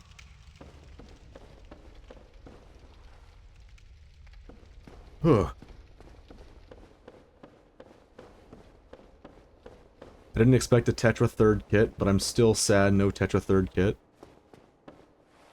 I'm really kind of hoping that these aren't the final kits, you know? Like, I hope we get a couple more. Because I'm in the same boat with Heavy. Heavy does not have a good kit whatsoever, but the main weapon's really fun, so I use it anyways.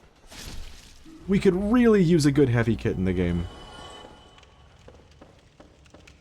And, you know, this is gonna sound kind of stupid, because Reef Slider's not, like, horrible balance-wise right now. I don't like when a weapon I enjoy using has Reef Slider, because I don't like using Reef Slider. It's a get me killed button. I don't want to push the get me killed button. And that's a ton of weapons.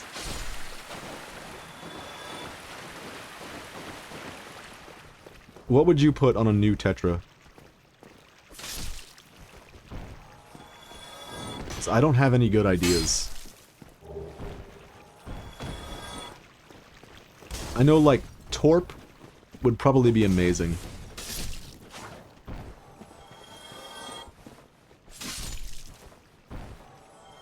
Why did I go this way? What am I doing? Oh yeah. Forgot where the hell I was headed. We're going to Blighttown the back way. I love Dark Tetras, but I also don't want a zones cheese every zones rotation. Exactly. It kind of pigeonholes you into playing a very specific way, and I'm not a big fan. I tend to avoid Reef Slider weapons because of that. Even if the special's, like, balanced pretty well right now. Quote unquote. Balanced around cheese. To such a degree that it's seeing success doing it. Wait a minute. Did we get no new Reef Slider weapon? We didn't. We got no sliders, no vacuums, thank God, and no wave breakers. That's kind of wacky. Wave breaker is no longer the most abundant special in the game. Nintendo should bring back Bomb Rush for one singular weapon in S3 and say nothing about it. I would love that.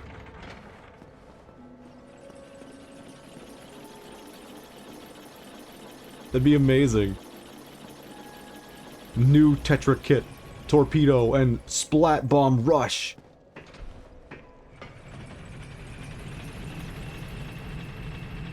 Insane.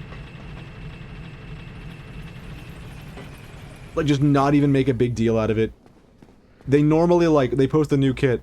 They're like, Splash-O-Matic is showing up to the scene with classic special Inkstorm and beloved subweapon Fizzy Bomb. And they tweet the thing with the new Tetra kit, and it just says nothing. There's no words. It's just a picture of the new Tetra kit.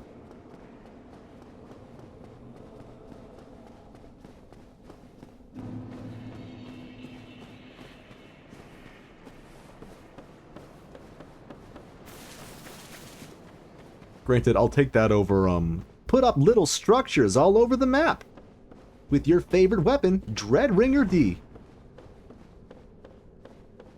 New Aerospray has ink armor. That one is cursed. You can't say that.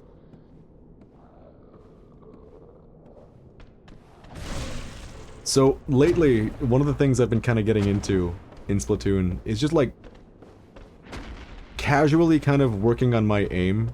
Making, like... That hit me? Making aim drills in the practice rooms. Just kind of fucking around with it.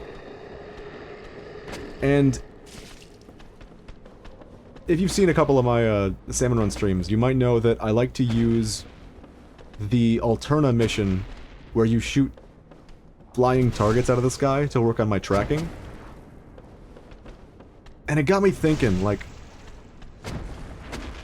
I can't believe that didn't hit me. It got me thinking, maybe I should try Octo Expansion.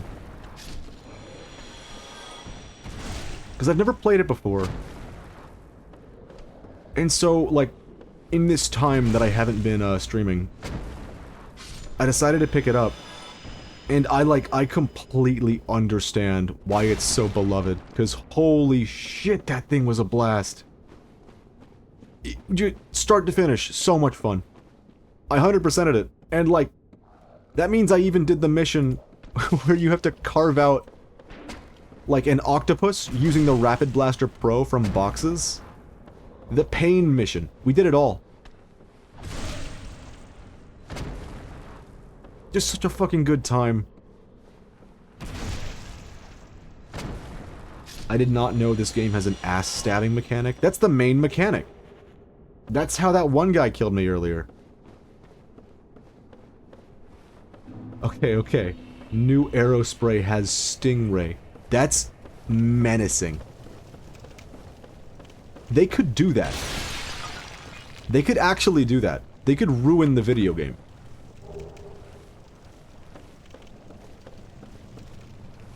Your favorite returning special from Splatoon 2.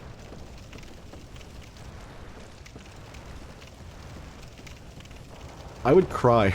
I would probably put down the game forever. I'd uninstall. OG killer whale on 52 gal. Menacing.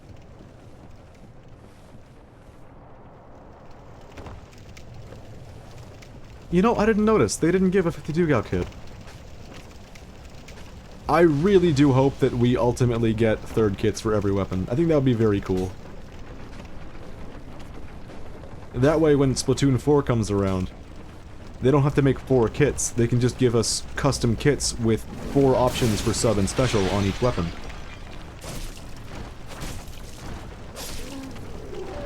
It'd be such a natural and beautiful progression.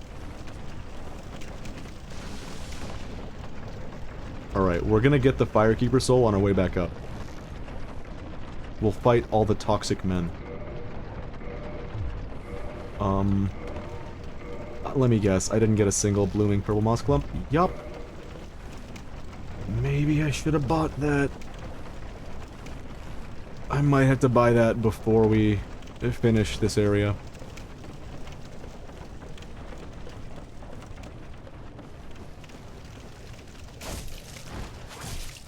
Man, there are so many fucking fun weapons in Splatoon. I honestly feel a lot about it like I do with this game. There are very few weapons that I'm just outright unwilling to even try, because there's so many, like, new experiences to happen with new sets of mechanics. No, don't target the fucking mosquito. There's a butcher here.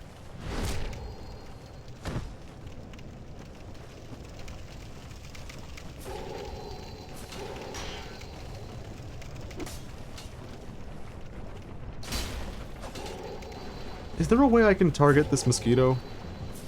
Like, and actually hit it with my weapon? Because I couldn't hit the crystal lizards earlier. Oh, well, there we go.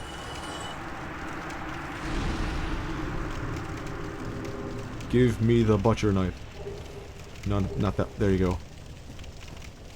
Oh, shit. You know what? I didn't bring Shiva of the East down here to get the cool roll ring. Maybe I should have done that. Might have been wise.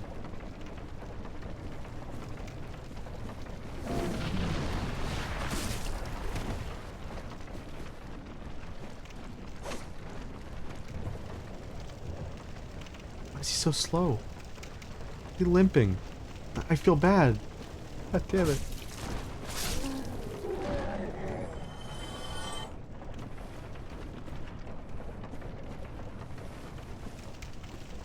My room is next to the bathroom, so I've had my dad fixes the shower ASMR for the last hour. Pain. It's better than, my family runs a jackhammer in the living room ASMR, which we got last stream. But it's still pretty frustrating. I talked about this a little bit back then, but nothing hurts my brain quite as much as, like, grating metallic whirring noises. There are a couple, like, noises that I'm pretty sensitive to. One of them, it's actually, like, one of the reasons I was so, like, excited to learn a lot of audio editing and engineering things, is that, like, when I hear, like, overly compressed or poorly edited audio, it grates upon my very brain.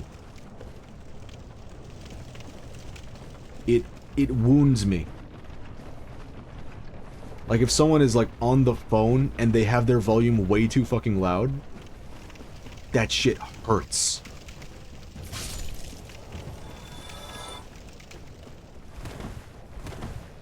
Not as bad as Jackhammer does. Jackhammer was a new low for my brain.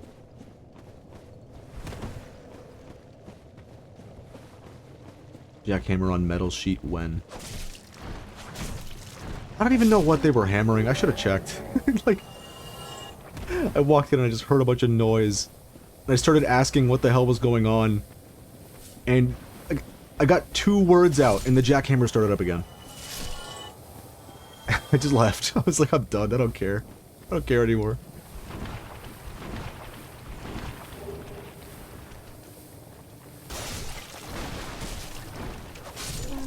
You know what? I started the stream with, that song from Xenoblade 3, New Battle. And here we are, like, what, 3? 4 hours later? 3.5? It's still stuck in my head. I still have that little piano riff that... I still have that playing. It's driving me crazy. I'm, like, seconds away, genuinely, from just putting it on. Like, there's a very real possibility that in the next, like, hour or so, we start listening to this song again. No. You'll ruin the ambience. I must hear the poison seeping noise. It's my favorite part. I got you. Here's some poison seeping.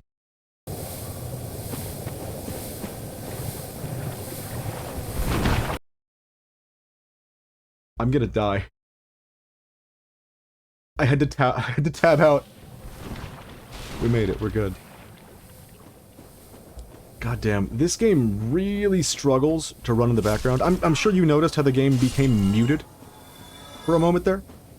When you tab out of Dark Souls 1 or Dark Souls 3 on PC, I haven't checked the second one yet, the audio is muted. It doesn't keep playing. It's not a hard thing to program. Like, why doesn't it happen?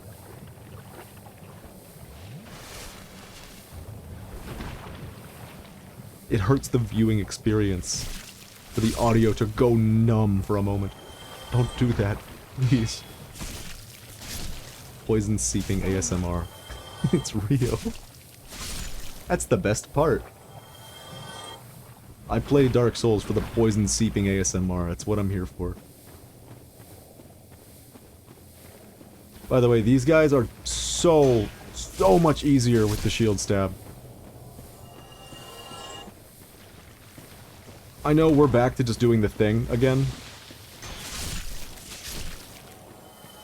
Where we just spam the same animation over and over again. For like a full half hour. Oh, that's not too disinteresting. Is disinteresting a word? Shit. I've perjured myself.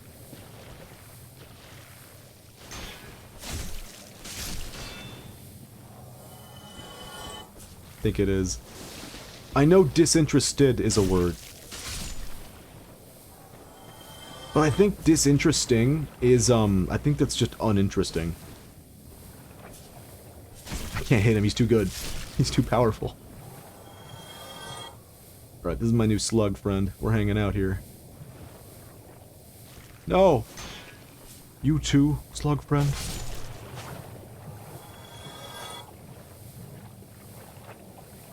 One thing that I, like, really enjoy is that sometimes when you kill one of the slug dudes, their body just goes careening into the sky, spinning around.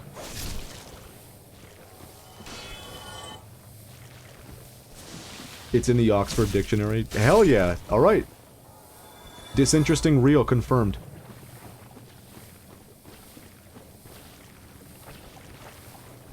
You know, I can't be the only one who's, like, thought this before. But in Dark Souls 2, when you couldn't, like, launch the bodies around, like you can here, like this, by just walking into them, am I wrong to think that, like, something of value was lost when I see that?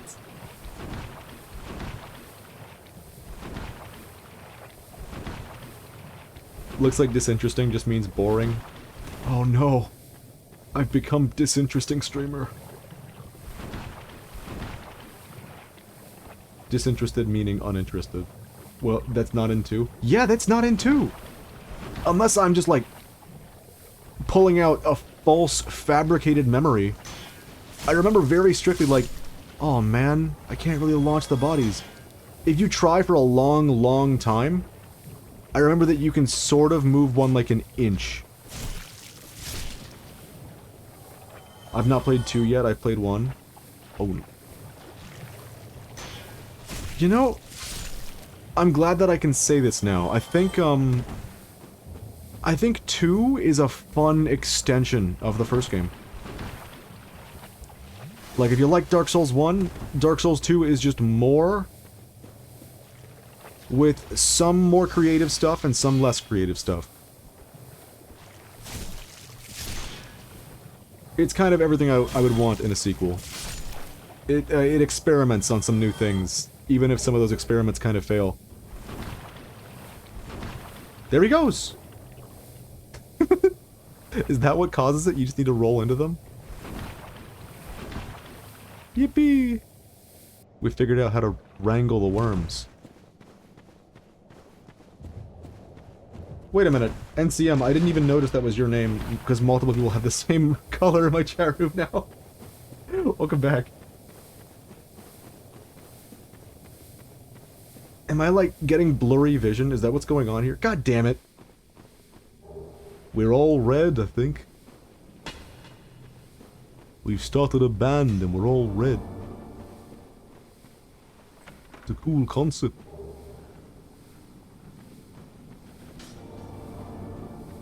K9 is green for me. K9 is pink for me. This is insanity. Frigg as well. Frigg is green for me.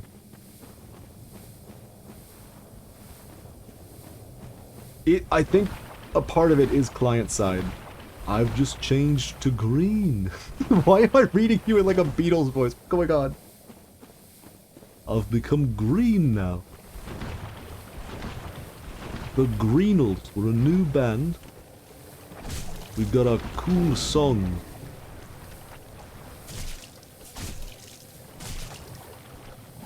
I was about to say something really stupid. It's a good thing I caught myself.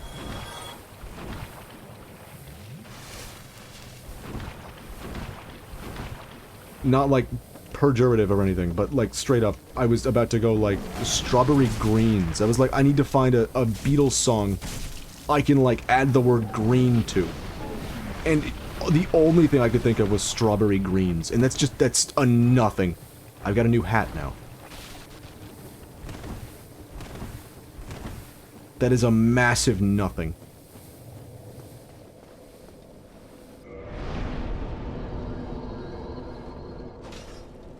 A magical green tour, we can't do that. It's a tour through like a pot dispensary. The magical green tour.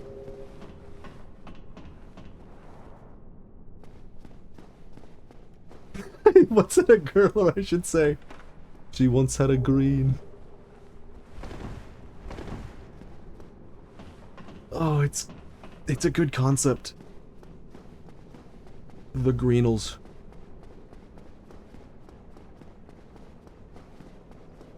Oh shit, my hand.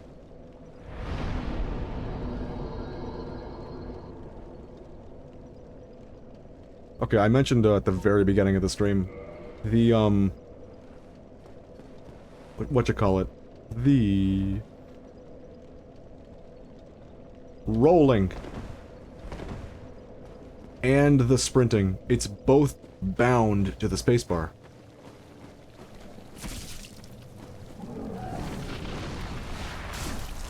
And normally, like in Monster Hunter, for instance, I can use shift to sprint and spacebar to roll. I can play that for hours. Like, just straight up, I can play that for half a day. Easy. Spacebar for sprint and for roll, my thumb is not happy. Angry thumb. We spent a little bit more time than we needed to in this area. I'm gonna go ahead and move on.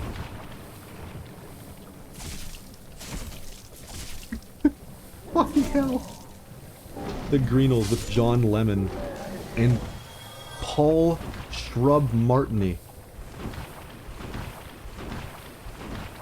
That's the Greenpeace parody band.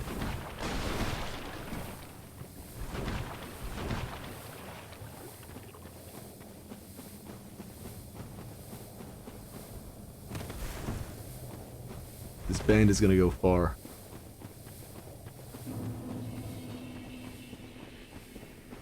God damn it, it could just be the beats. We could just use the Doug thing. God damn it.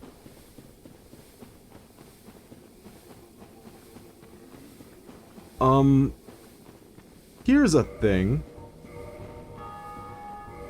Oh, someone rang the bell. Good for them. So, I've got a couple clips of Maneater Mildred, almost called her Milfred, of this character just like really fucking up in this boss fight. I have one where like they entered the room and then just turned around and walked into this door for the entire fight. And the last time I played the game, like a week ago, she just didn't even enter the room. So are you gonna help this time? Let's find out.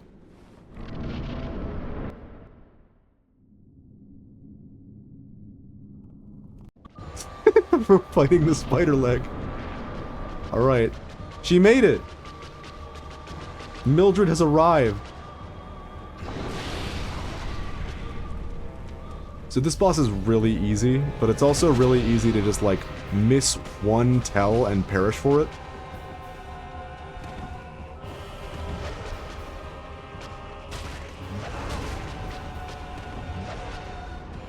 So we'll see how it goes. Is it just me, or is the animation kind of fucking up on my sword right now? It's supposed to be like glowing blue, but instead it's just got some like motes of light, like we're playing Xenoblade 3. To be fair, all bosses are easy in this game. Even Ornstein? Especially Ornstein.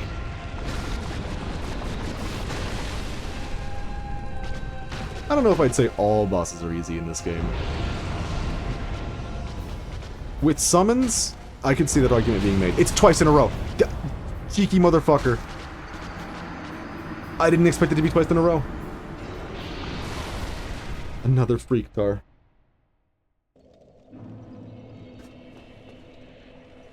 Oh, man. That's a shame.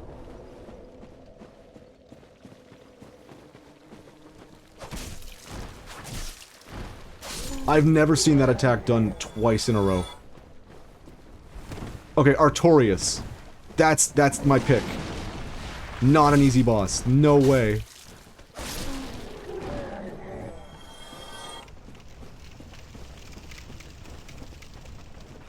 The Abyss Watcher, that's a different game.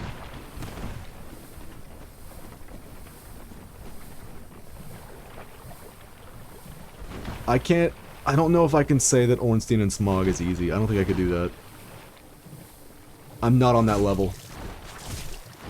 With a summon, it's just barely manageable. That's the best I got. I found it easy. Well, guess I'm just bad at Dark Souls.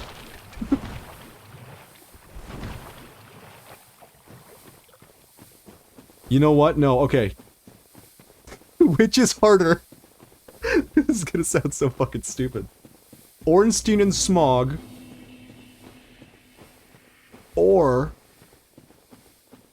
the rail section for getting into the castle of Ain Orlando.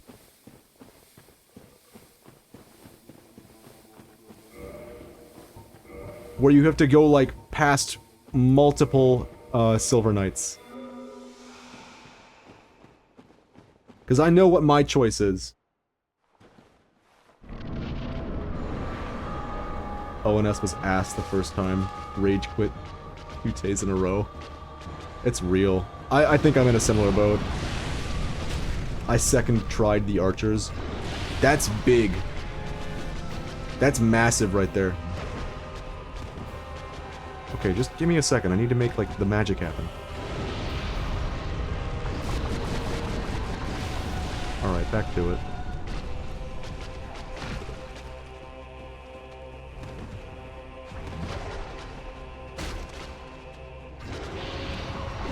Oh no. So, we've discovered that we can get one-shot by her big AoE move. So we're just gonna have to play incredibly safe the entire time. As long as we watch for the tell. It's so easy to miss the tell for the AoE attack if you're not, like, right in front of her.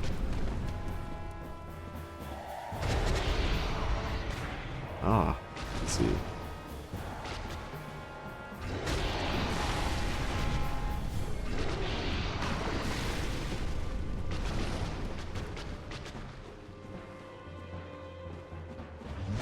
I spent 4 hours on Gwyn, though. That's my favorite one. The trick with Gwyn is if you don't parry any of the Black Knights, you can just parry Gwyn to death. It's kinda cheeky.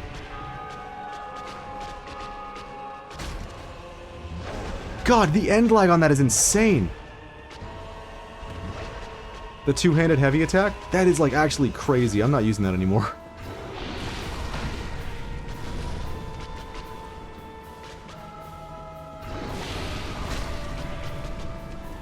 Shit, she's doing it! We're good. We're golden. It's such a, like, subtle tell.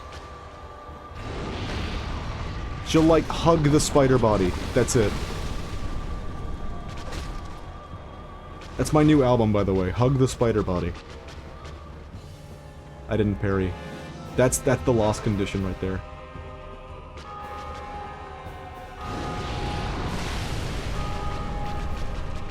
Parrying makes Gwyn so much easier. It's crazy. Doing it again. Oh, that AoE move drives me crazy.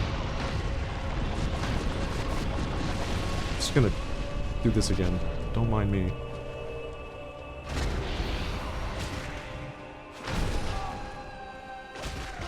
Shit. I knew there was lava over here. I didn't want to just blindly dodge into it. Man, now I want to fight the Abyss Watchers.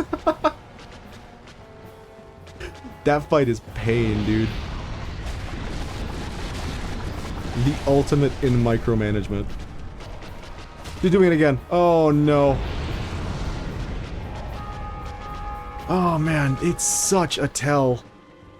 It's so subtle, and you have to just watch the lady the whole time. Okay, we're spinning now.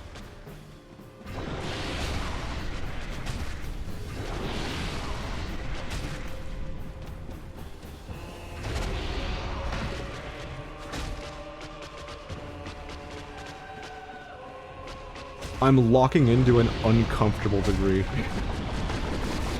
Against this easy of a boss, too. This is gonna be a hell run later.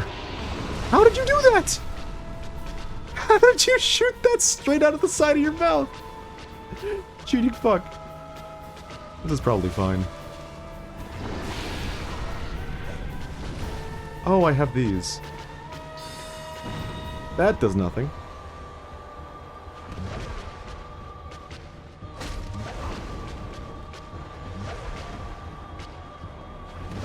That hit me. That's insane. I knew the range on that was crazy. I thought I was far enough away. Oh, that sucks.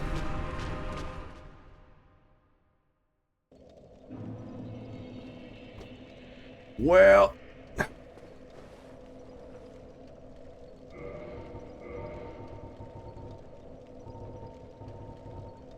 What I need is a distraction. Mildred, you're back.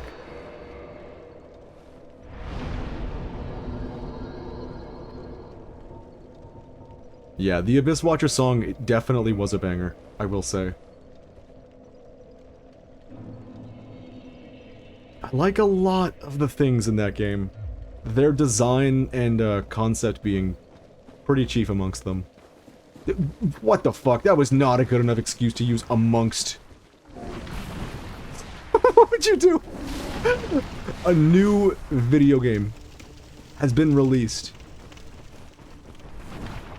A sequel to the beloved multiplayer hit Among Us.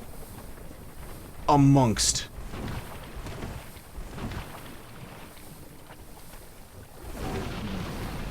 Is that believable? Would you say, yeah, that checks out?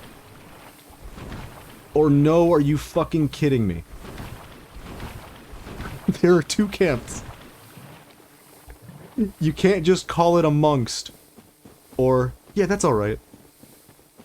Yeah, I believe it.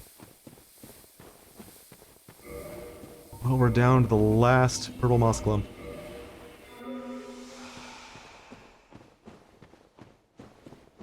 I think I'm a little bit of column A, a little bit of column B, honestly. Amongst Ourselves. The sequel. We can summon a new character. Kemser. Nah. Classics only. Sackwoman.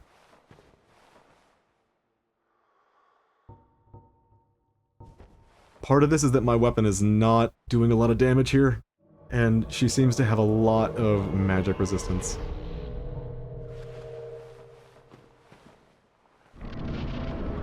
We'll try Great Soul Arrow this time, to see if it does any better.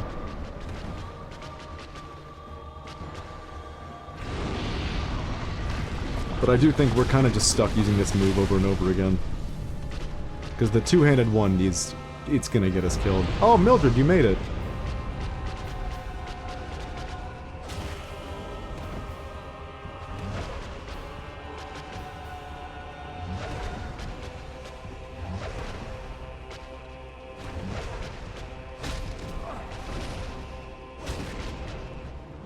Well, I have not done the best showing of I'm good at Dark Souls today. And I hope that's not like a deal breaker for anybody. Turns out just knowing the game very well isn't enough to consistently win. You gotta be hip to it constantly. In every instance.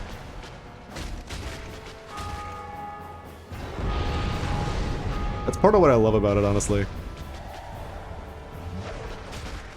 It's one of those games where, like, the theory crafting side of, like, optimizing my build and picking the right weapons and gear kind of has to meet somewhere with the practicality of what you can do with your reaction time and whatnot.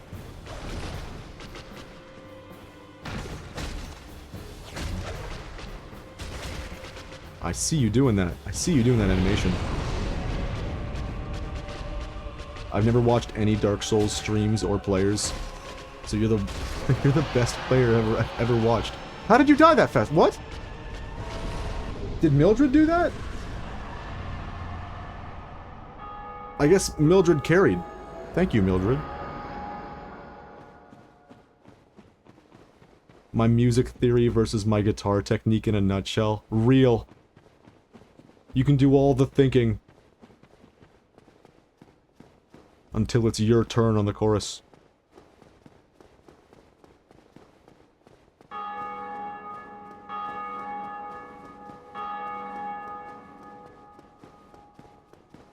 Well, I think Mildred kind of just carried us through that fight. That's nice. You know, I think Clark Souls, our character here, I think he's got a very healthy glow to him. That's part of why I love him. He's doing a good job. Should we go out here and fight Ceaseless? I don't see why not. It's free souls, might as well. That's the wrong wall. That's the right wall. Mildred was the good rhythm section keeping it together. Hell yeah.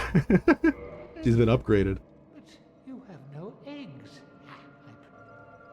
Oh, god damn it. My career is over, guys. I have no eggs.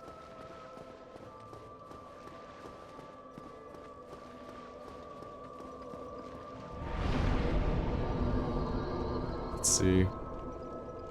I think it's time to get some vitality.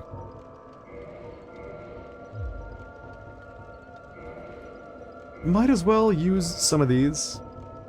Because I just haven't been using them, like, at all.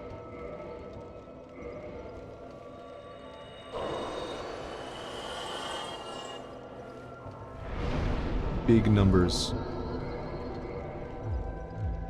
We'll hold on to the rest of them for no particular reason.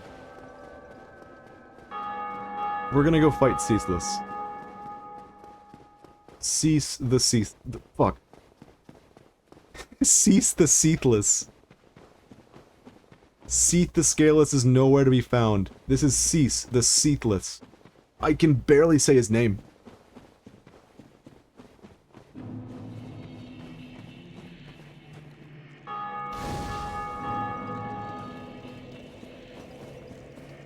So this one's free if I do it right. And I mean that very literally. I didn't actually know about this exploit until, like, 2 weeks ago, when I was playing the seamless co-op version with my friend. With Jan. He kind of told me that all you have to do is walk in a direction, and I'm not gonna lie, I was like, you're wrong, you're making that up. And then it happened, and I felt like a fucking fool, and a fraud, and a fool fraud. But let's get the free boss kill. And I do say it's free, but it's... You might just get one shot if you're not extremely careful. That's fine. That's normal for Dark Souls. Sometimes you just get one shot.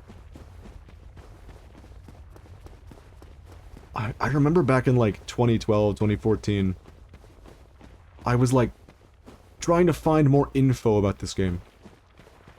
And everything I looked up, one, like, common bit of information seemed to be agreed upon.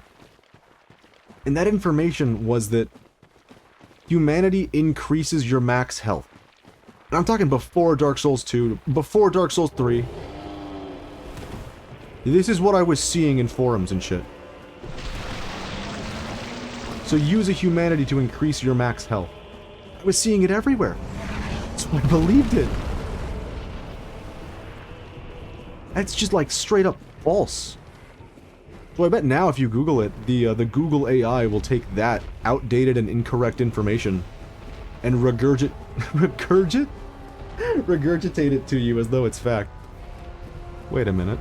Come this way, Ceaseless. We have a journey. Humanity, it lets you do a couple things, but the only health-based thing is that it lets you restore your health. That's it. Makes you look human. As human as this character can look. I'm running away. I'm scared of the boss. I don't want to fight him. Hey chat, how's it going? Me, Clark Souls. The new main character. Ignore that guy behind us. He's fine. How? Do I just punch him a bunch? Is that what I have to do? Yep, we did it. Boss defeated. There he goes.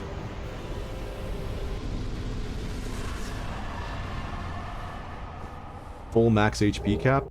I don't think it changes that, does it? Like, I don't think you lose max HP for not being human in this one. In 2 and 3, yes. I can't remember if I've ever tried to fight this guy legit.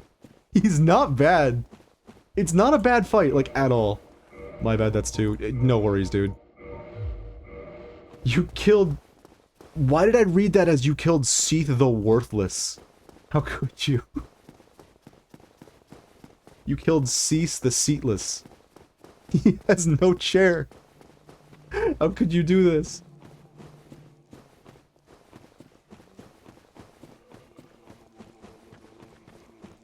Somebody get this guy a chair. That's actually the boss fight. He falls out of his chair and dies. That's what just happened. Seath the Worthless is his brother. These are good bosses. They should use these for Dark Souls 4.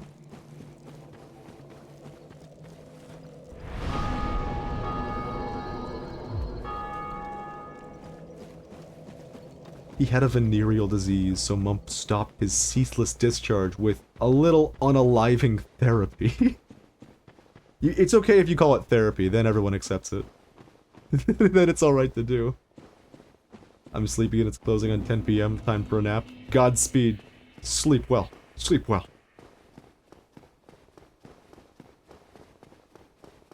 Rest then, with that brother of yours. Ceaseless, ceaseless Seath. The ceaseless Seath. This bit's going nowhere. 07. I think the world needs more 07s in it. I think that's one of my favorite little, ASCII things to write. I'm a huge proponent of colon close parentheses.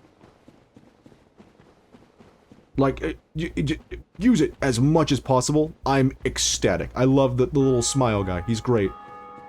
We need more things like him. Media taught me many tricks, making a disastrous incident sound like a Disneyland tourist spot. It works. You've saved the monetization of the stream.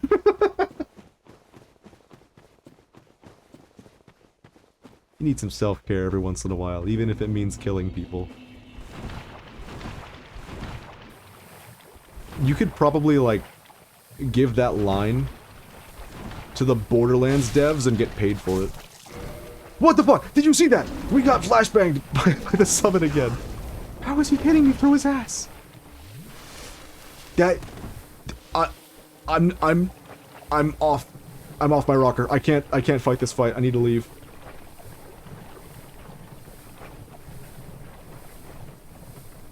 I'm no longer well.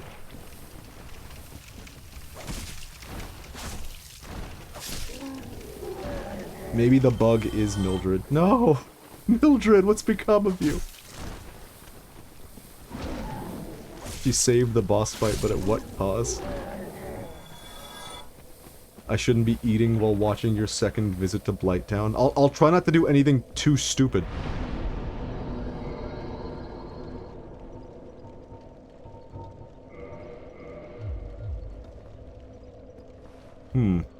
What's something stupid I could do? Okay, so here's the deal. Stupidity aside, I would like to go get the third Firekeeper soul. But I have no blooming moss clumps. If I go up there, I will be toxic. It's just part of the process. So, I think here's the plan. I think we're gonna go up, and we're gonna just pass right by. We're gonna come right back down once we've got a blooming purple moss clump. Then we'll get the Firekeeper soul. I love this elevator. You'll probably see this in, I don't know how long it'll take me, maybe a month when I upload the co-op offline playthrough that Jan and I did. Jan could not get that elevator to work for him, just whatsoever. I think he has like, I think he had a success rate of like 5% when it comes to riding that elevator. Elevator. If I fumble a word that badly, that's a clear-cut tell that I need a drink.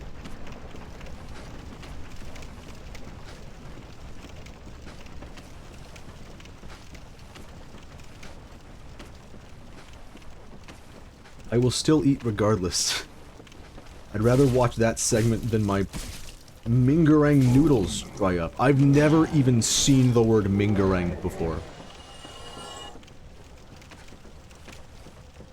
New word unlocked. Mingarang. I'm probably pronouncing that wrong, too. You could name like a fantasy character that, and probably get away with it. Migarang is an Indonesian type of noodle. 10-4. You know what? Okay. This is a complete aside. I've noticed a phenomenon. So I say 10-4 quite often. As is evident. It's, back when I was working at a school, you'd have a radio on you, and, like, to tell someone you understood, like, yep, roger that. If you didn't want to say roger that, because you said roger that, like, 100 times today, and you're looking for something new, 10-4. 10-4 was my go-to. And I said it so much that I started to internalize it to a degree where... Oh, cool double swing. To a degree where I use it regularly. Like, in regular conversation, just as is evident. I've noticed that, like, especially when I'm talking with someone that I don't know, like, say a customer service worker, and I'll say 10-4, they just look at me like I've said, like, some random meaningless syllables to no end. Like, oh, can I get a large Coke? Yep, 10-4. I get blank stares. Like, what the fuck are you talking about? This dude's saying numbers at me. What's going on?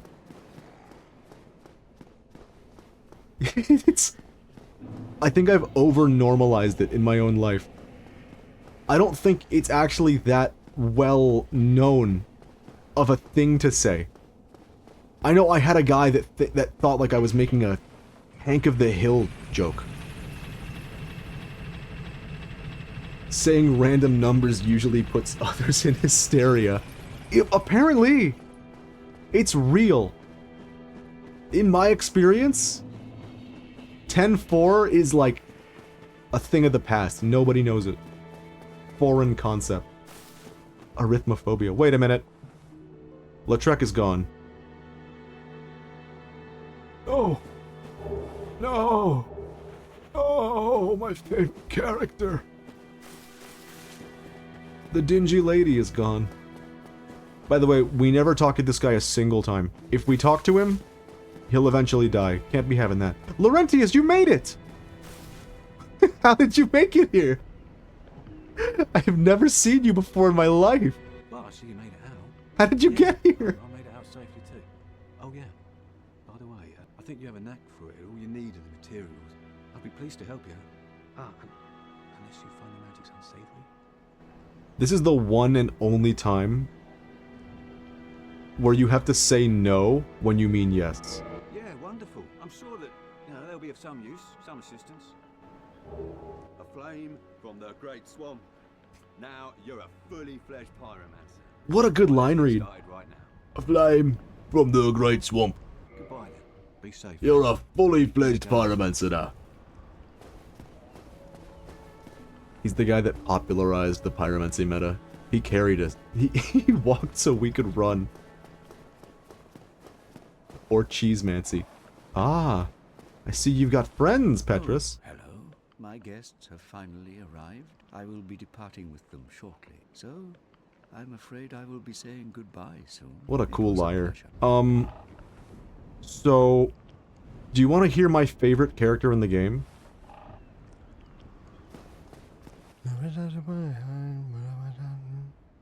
I love this guy.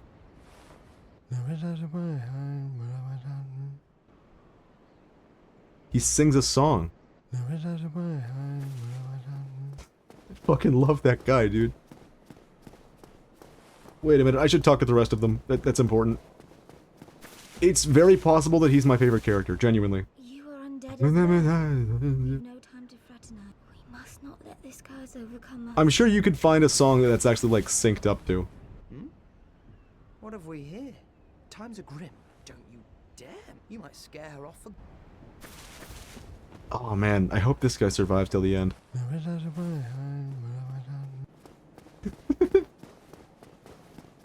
That's our new chant. Maybe I should change the description of the stream to that. That might be psychotic behavior. Maybe I shouldn't.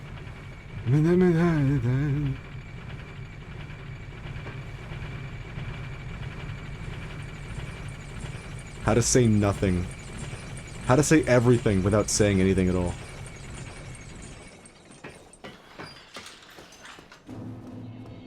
Why did I come up here? What the hell am I doing? This is the wrong way to go. I just kind of autopiloted for a little bit. Might be. Oh, we have 5 of these? Well, maybe I should go up. No way, that's not important. We're gonna be going up anyways.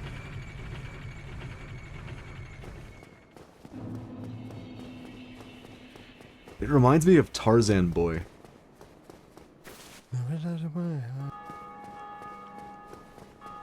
Oh.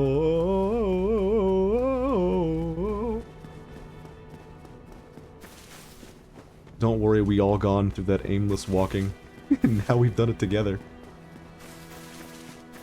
The autopilot in this game, it wants what it wants. Come on down. We've got an appointment.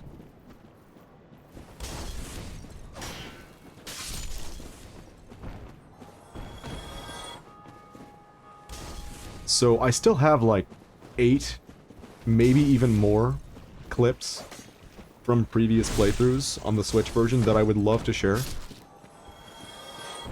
I don't know which ones that I must share today, though. Let me through. Thank you. I know some of them I'm saving. I have a really good one in the Ashen Hollow. And in, Izalith. Everything in its proper place. But I think I might have missed one of them already. Did I even move that one? Damn it. What I've been doing to make these clips even, like, findable in a reasonable amount of time. Can buy multiple? 4's good, yeah. How about a purging stone? I see. This is a wonderful place, don't you think? We have water, Are you fucking for real? these nice iron bars. I like it here. I said, I see. Siri said, uh-huh. I've never heard them make that noise before. Is this the Switch version? God, no. We've got a refresh rate of 120 Hz and a clean 60 FPS. The Switch version looks like shit. And it sounds like one too. I've already played it, but do I play it again? Because it makes me laugh. Thinking about it. Uh-oh. Welcome to the abyss.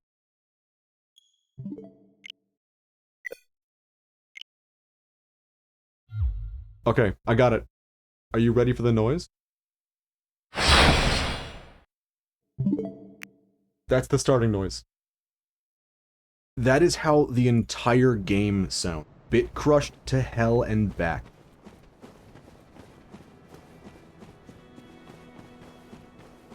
It's quite tragic. Alright, we gotta go back down there. Wait a minute, I have a better idea.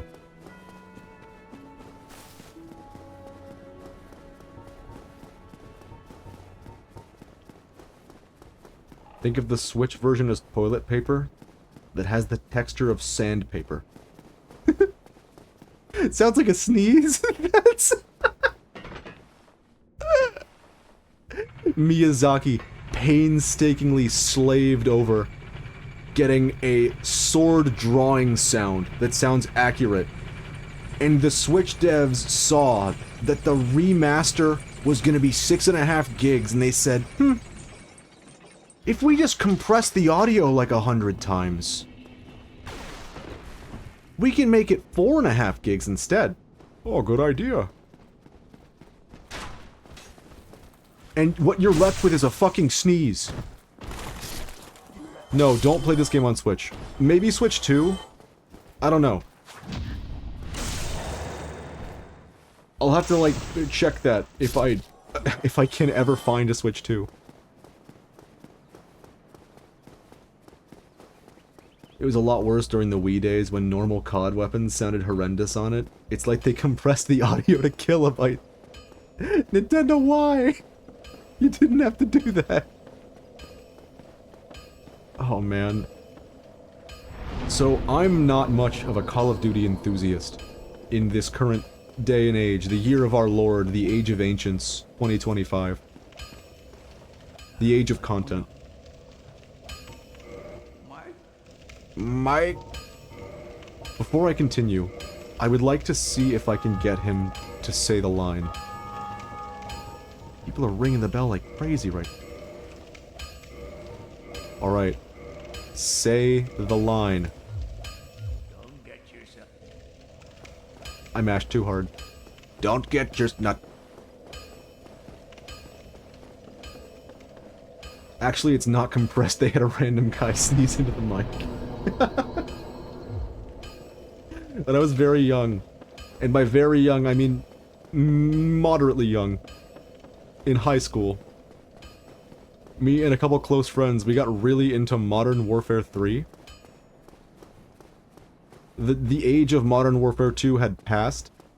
Not to say that it's a bad game, but if we were to be playing it at that time, it was a broken mess.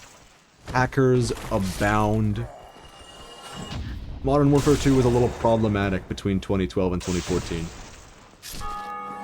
But we played a lot of Modern Warfare 3. There was fun to be had with that game, I won't lie to you. Like, genuinely, finding out that extended magazines on shotguns increased the amount of bullets that every shot fired. And trying that on all the different shotguns, that was really cool. That was a fun time. Is COD like Splatoon but dry or something? That's a very good bit. And you should keep that one. That one's definitely a keeper. Send that to the Borderlands devs. God damn it. I can't say that. Because that one's actually good. Every, like, joke awful writing, we could probably get paid for if we sent it en masse to Randy Gearbox. That's his name. Anyways, what was I saying? Modern Warfare 3. I played a lot of it, but one of the friends in our friend group, he was a year younger, just a year, but his parents were several years more strict. So he was not allowed to own an Xbox. But he did have a Wii. And he managed to get a copy of Modern Warfare 3 for the Wii. And one day I did go over to his house, just to see. I wanted to know. It can't be that bad, right? The sound is so immediately apparent as, like, bit crushed to shit. But that's not even, like, the worst bit. It plays so bad on the Wii, and it is, like, rife with hackers. Way more than Modern Warfare 2 was at the time on Xbox. Genuinely insane that he even put up with that, just to be able to keep pace with us when we were talking at the lunch table.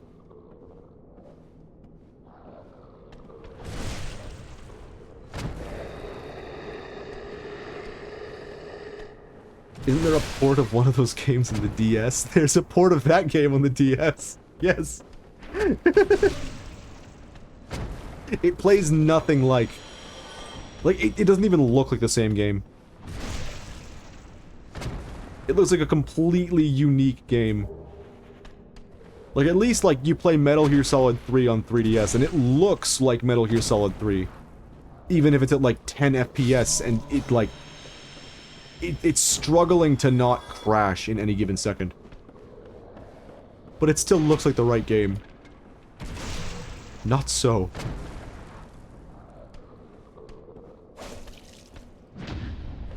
Alright, we have to go back down, and we have to get the Xbox back. We have to get, what's it called? The final Firekeeper soul in the area. So, we were down here earlier, when we got, Toxic and Perish in the very beginning of the stream. And we could have got this then. But if we did, the Firekeeper would have died a long while ago.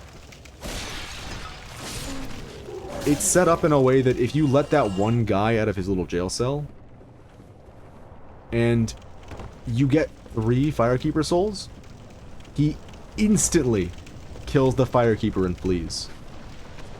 And you can stop him if you, murder him before he gets the chance. Toxic from what? From when?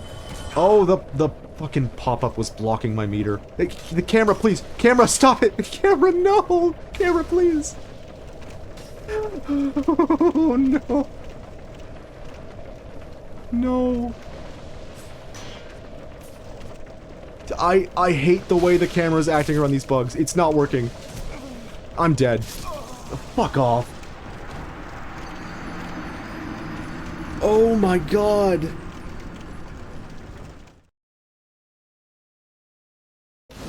I couldn't do anything. I was standing in that corner, and the camera was like violently panning around. So every time I tried to move, my movement would be switched in direction every other frame. You know what? I have a clip. I do have a clip for this. Bam. Welcome back to the main menu. Let me just the volume a little bit. You got mosquitoed. Yeah. That was like a cacophony of bad things happening all at the same time. So the camera in this game is a little bit, how you say, fucking stupid. Let me see if I can find the right clip. You died. I promise this is worthwhile. There it is. In Orlando. I want you to know, I am not touching the camera starting now. In my playthrough.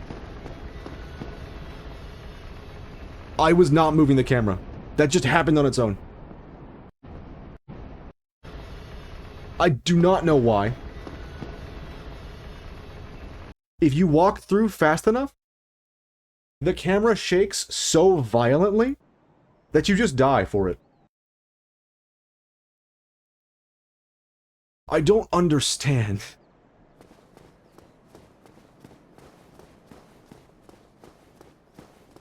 There's like no good reason. It's probably something to do with the collision of the walls interacting with the camera. The camera just wanted to dance a little bit. I've had times where the camera starts violently flicking in every direction every single frame.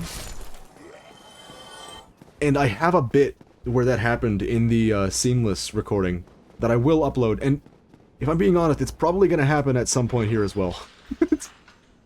Maybe not today. But at some point in this playthrough, I would not put it past the game to begin spasming my camera. This song stuck in my head again. Is it alright if we just listen to it just once? Just once? Is that cool?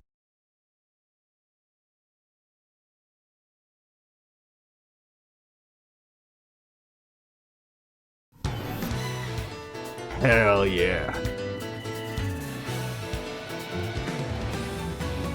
I am ready.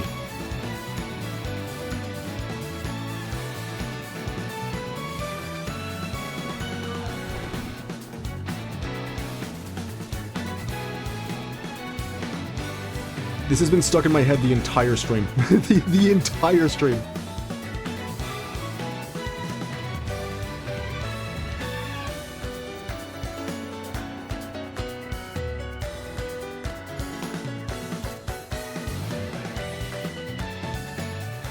Alright, that's enough of that. It's so good.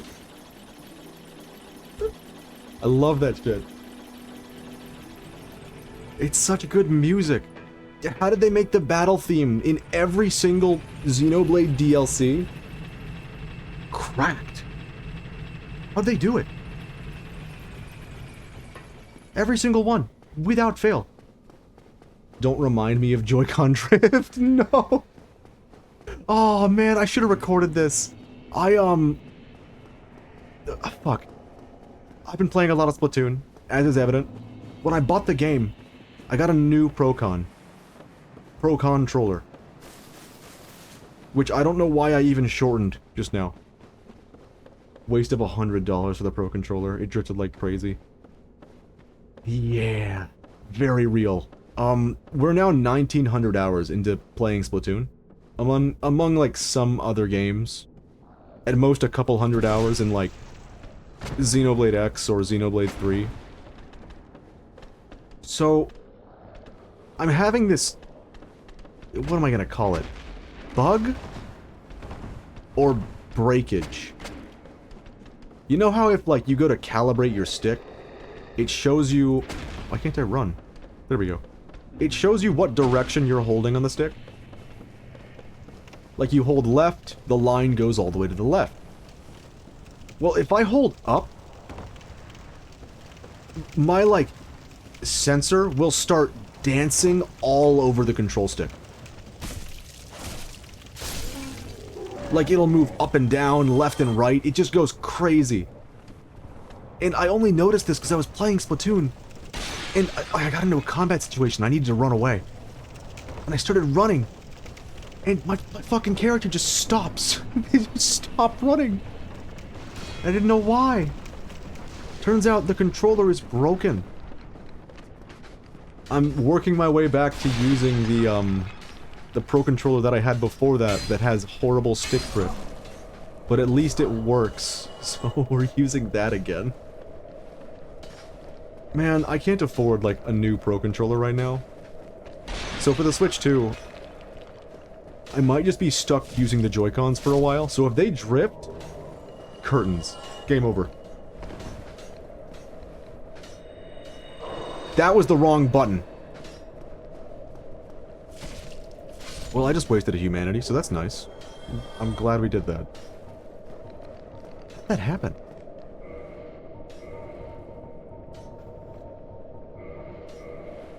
I should have hotbarred this. Would have been smarter. I love how Nintendo makes their controllers out of wet paper. That shit falls apart. Like, I'm not gonna lie to you.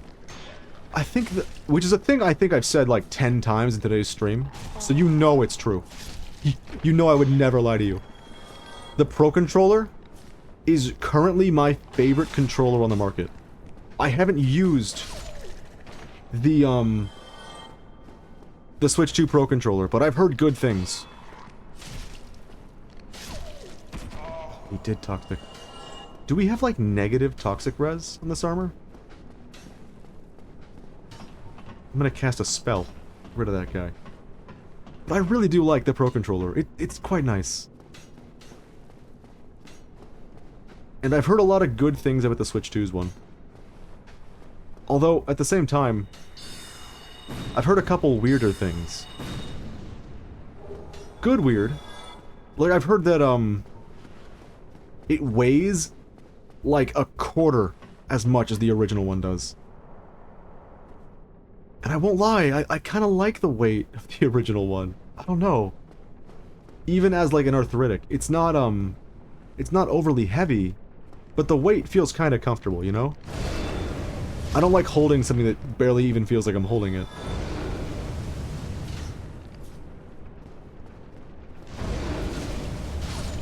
Procon is great and its successor is even better. Camera, camera, camera, camera. You're done. You got it done!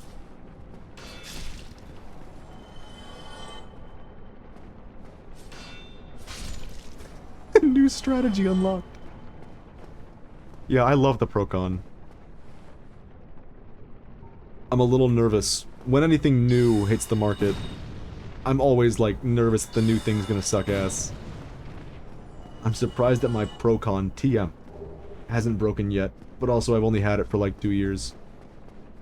You know, I've had mine for the same amount of time, but mine's done. Curtains. It started out with drift in the motion controls, and now it's the stick don't work no more. Though I did kind of run the thing into the ground, I'm not gonna lie. I gotta stop saying that. I've said it way too much. Said with a Y. I've said it too many times.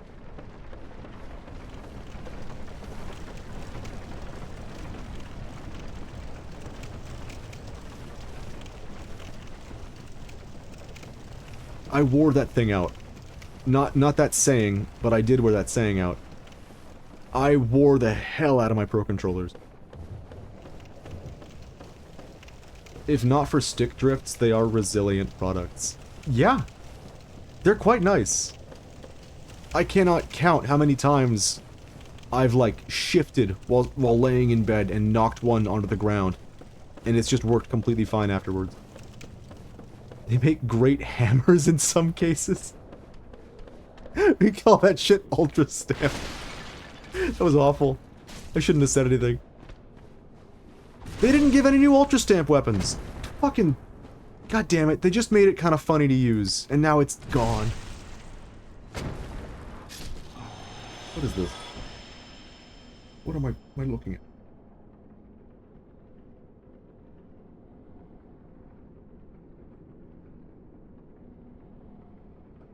Oh shit. Jan just sent me the clip from the Havel fight. You know what? You guys, I think, are a little bit more experienced with Twitch than I am. How the hell do I save a clip from a stream? What the fuck do I even do? I don't even know where to begin with that shit. Because you can't, like, rewind on a Twitch stream.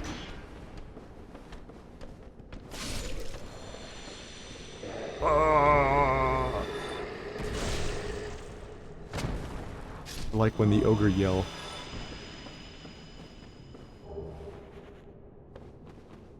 Click clip button. I'll have to look into it.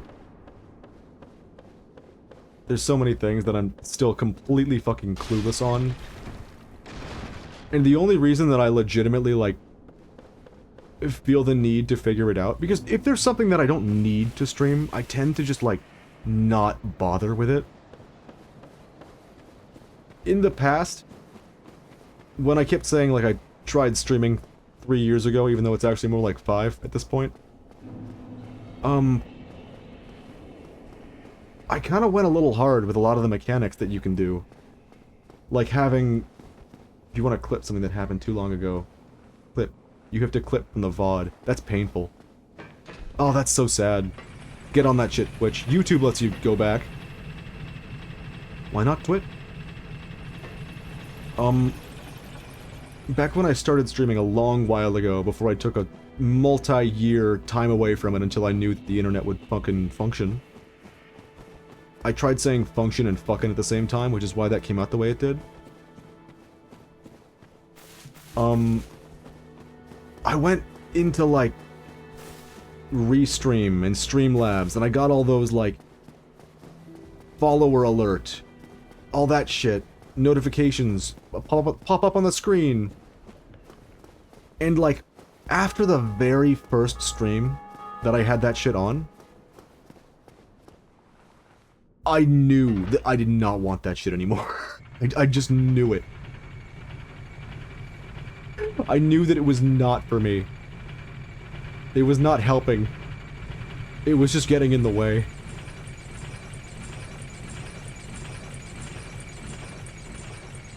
Even now, when I watch, like, a streamer that has sub-badges on, and I do watch a lot of streams. Sub-badges, no. Notifications for subs and follows and all that shit. It just, like... It's always some fucking grating sound. And if it's not a grating sound, it gets grating by the 10th or 15th time you've heard it.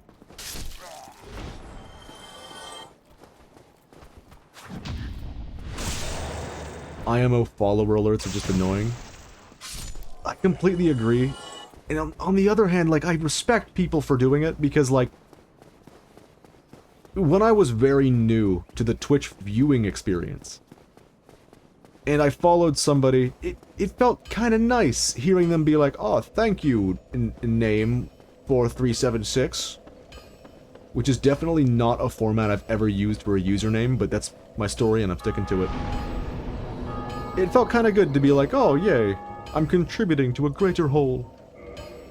But in the year of our Lord, in the age of content, 2025, what is anyone getting out of that? Yes, I followed the guy and he said thank you and said my name. I'm a part of it. I get nothing out of that shit. Even if it's someone like I value a ton. What am I doing here? Didn't we upgrade as much as we could? Yes. Alright. It's time. Everyone's favorite location. You know it. You love it. Snake Fortress. Who is Sen? And why isn't he in the lore? I don't know who this Sen guy is. But this is his fortress. Sen the Presenceless. The Sen who doesn't exist. That's the wrong button. That's fine. We don't need that many flasks for this area. Soundbites recorded moments before regret. Did he just block that through his back? Can't do that. I think it's funny that the one time I ever tried Streamlabs alerts, they just stopped. They just exploded and stopped working. God damn it. Why can't we have anything? The really ugly part of, like, things like Streamlabs and Restream is that, like, they can provide a service that's kind of useful for some people in some situations. And because they almost have a monopoly on it, in both cases, they just bloat it with ads and anything that can get them an extra buck here or there. Where'd the snake that was on the bridge go? There's usually a snake on that bridge there. Is he okay? Where's the bridge snake? I think he's dead.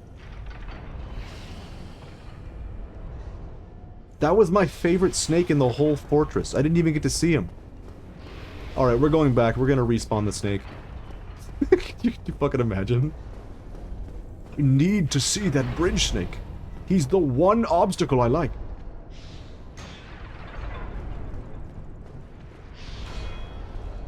Hey there.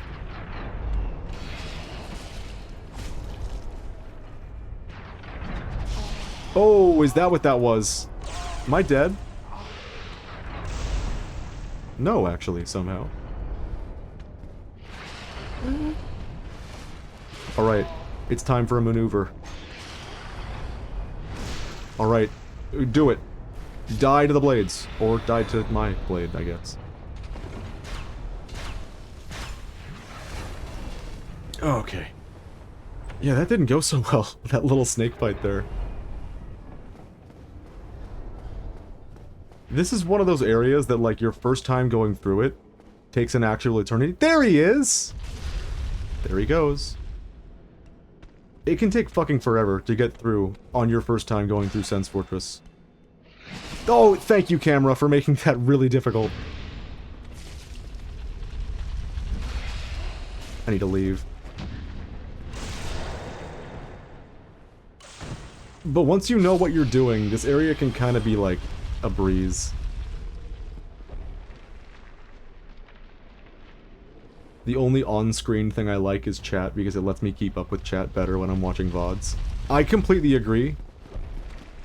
Which you might not expect considering that I don't like to keep it enabled.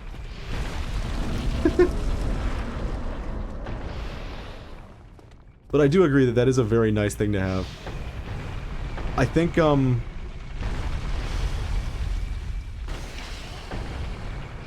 I'm not gonna lie, I've actually got, right now, I could activate that right fucking now. I could do it. I have it set up. Everything keeps getting, like, in the way, and I can't see the second the attack comes. It pisses me off, damn it. I could set it up, and I thought I would like it. But if I'm being honest, I think that, too, kind of gets in the way for me as a viewer. It is nice to be able to follow the chat in a VOD, because usually that's not really doable. But I think the way I've chosen to kind of address that is that I read out pretty much fucking everything that is written. Especially if it's very relevant. I read that shit out.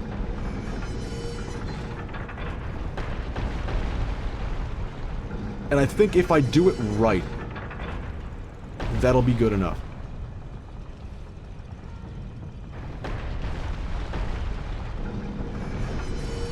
Because if I could somehow, you know, keep my screen clean, that'd make me feel quite good.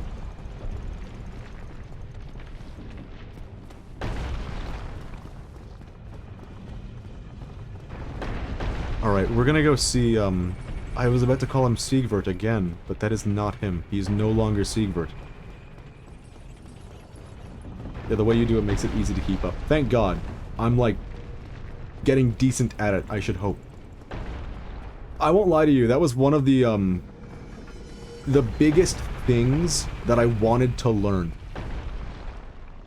I wanted to be able to, like, read messages in a voice that is almost my voice, but distinct enough that it's apparent that I'm reading someone's message. You have to move, Snake Man. Thank you. I just misgendered the snake. My career is over.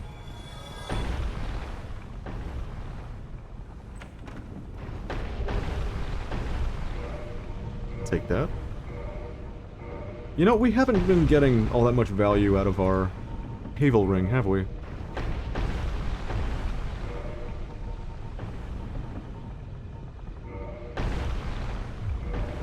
Never mind. We actually don't have the equip load to, put on anything else. Oops. I hear something turning. I think... Oh, God damn it. One of the things that I'm not the biggest fan of is that you can turn that thing, and then it'll just turn anyways. Could I just stay up here? As long as the boulders don't come down and one-shot me, I'll be alright.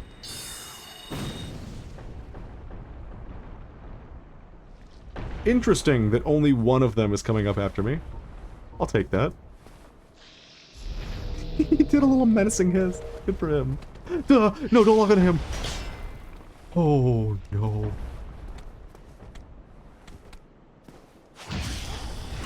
These guys, too, are very easy to parry. And for learning parrying. As long as you know which moves cannot be parried. Like the big snake head attack. I love them for it.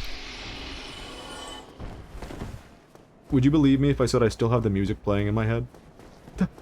Let me go over here. Thank you. The bum bum bum bidum bum bum bum bum ba ba ba da bu bu. It's so good. Why is it so good? I thought I knew a thing or two about video game music and which soundtracks were the best. And then Xenoblade. I am Siegmeyer of Katarina. Siegmeyer? I've run flat up against a wall. Or a ball, to be precise. I'm afraid I'm a bit too tough to be outrunning those things. All he knows is weaknesses. So here I sit, weighing my options. I love this fucking guy.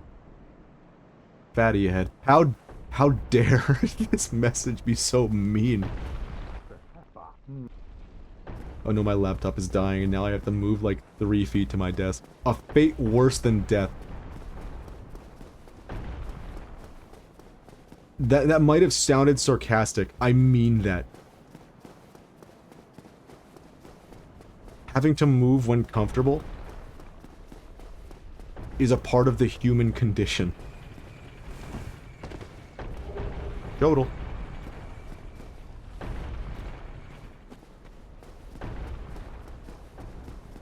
Maybe we get really into the shotel in this playthrough. Maybe we do. Thinking about it.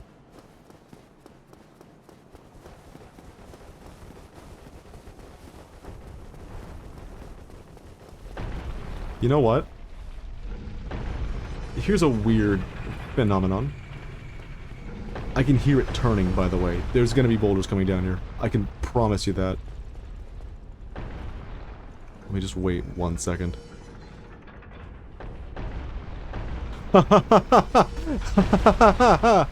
Oh! Thought you could lull me into a false sense of security, huh? No, sir.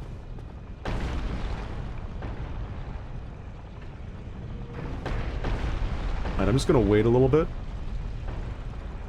Just trust that I have my reasons.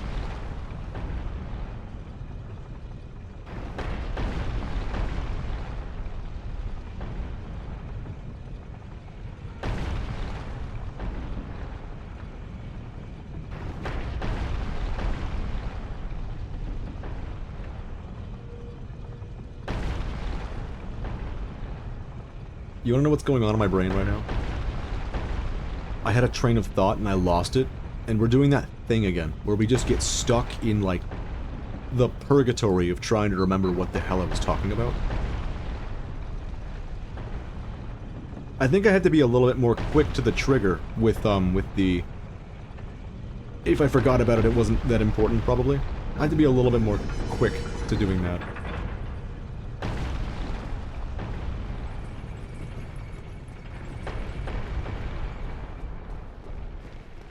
Oh, is that what's going on here? You were talking about how much you love Duosion. Yes, my favorite Pokemon. Fucking love Duosion.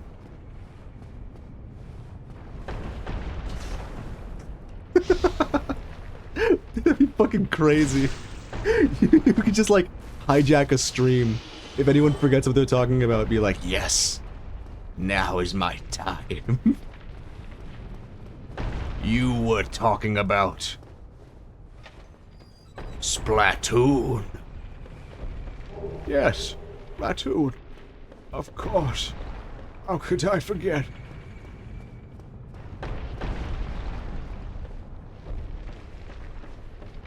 Duosion is pretty good, though. He gets my seal of approval. There is an item through here, right? Pretty sure there is, but there's no way back.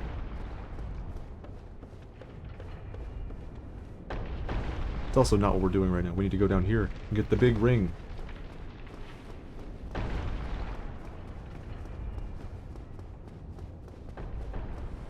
I'm gonna head off and enjoy the stream. Hell yeah, thanks.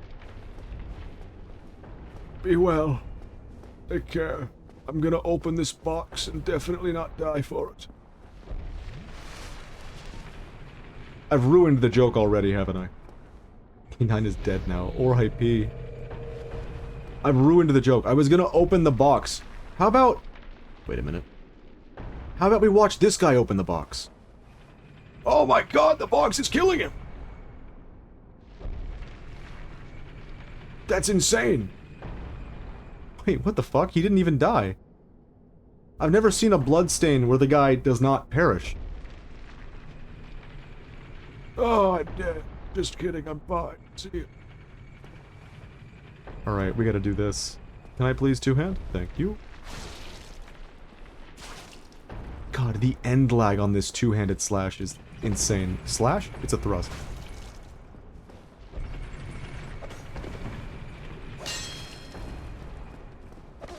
Ah! The camera. Camera, stop doing weird tricks, please. I'd like for you to be stable. No! I can barely see what's going on. Oh my god. I've never had camera issues this bad consistently. This is a new low. Wait a minute, did we not open the door? We didn't open the door, what? What? Do you have to come down here first?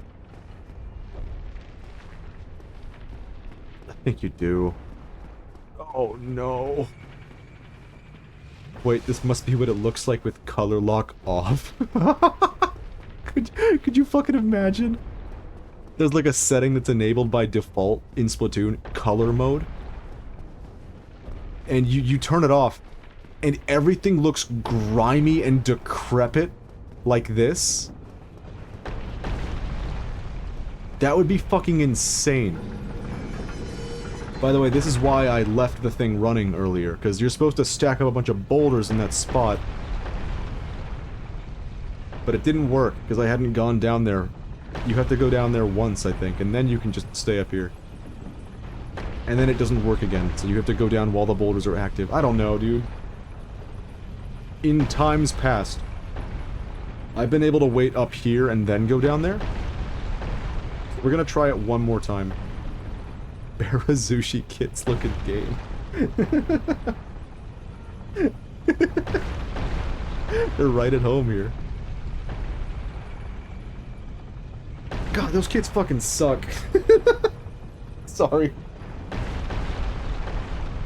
It's still, like, frustrating to me what happened to Tent. Tent deserved better. Undercover deserved better. Swords are so... What's the word? Is greedy the word? I don't think greedy's the word. Blessed. Chosen. Privileged. There it is. It's privileged. Swords are very privileged. Stamper gets 3 good kits. Wiper gets 2. Mint is... Why did I call it mint? Toothbrush gets 2. I'm gonna let it do one more boulder. Then we'll move. Nintendo's still hating Brellas. It feels like they've hated Brellas since the game came out. I don't know why. They're so interesting. What did they do wrong? What did they do to deserve all this? Ugh. We put Brellas in the game and people are using them. And winning. Never again. Alright. Gold Serpent Ring is here.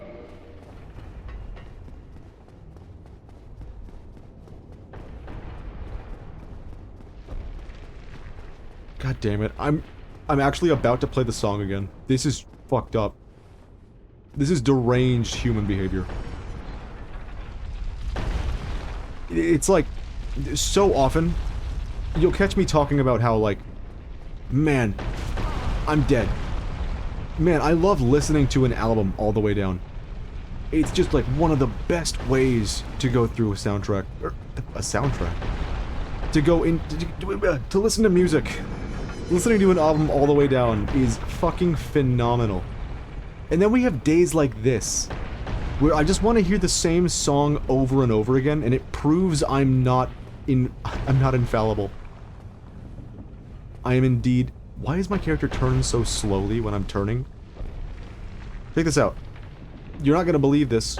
I'm gonna hit A, and then I'm gonna hold W the exact frame afterwards. That's the result.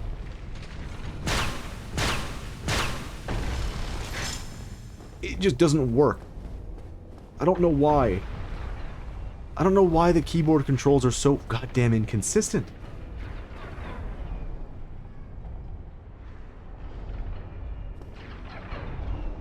The song in question is Second Sight Seer, with 2s for the S's. They could have... You know, you probably... If I wasn't just... What was that? I turned around and my character did it all slow again. That freaked me out. I feel like I'm gonna get killed. He did it again! Oh, stop it. You can't be doing this kind of shit. Not right now. Clark, you have to win.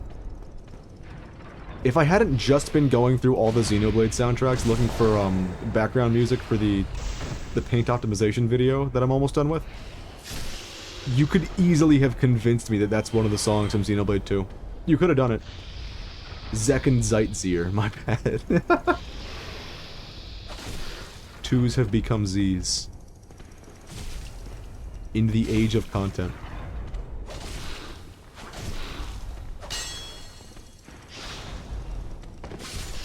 New move. Never before seen. Jump attack.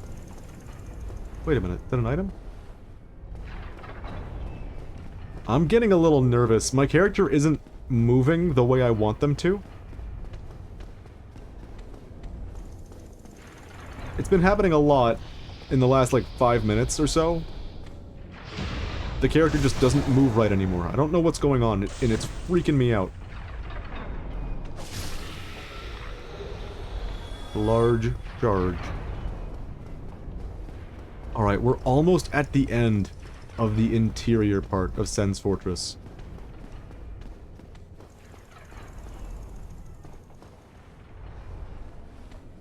Oh yeah, this fucking guy.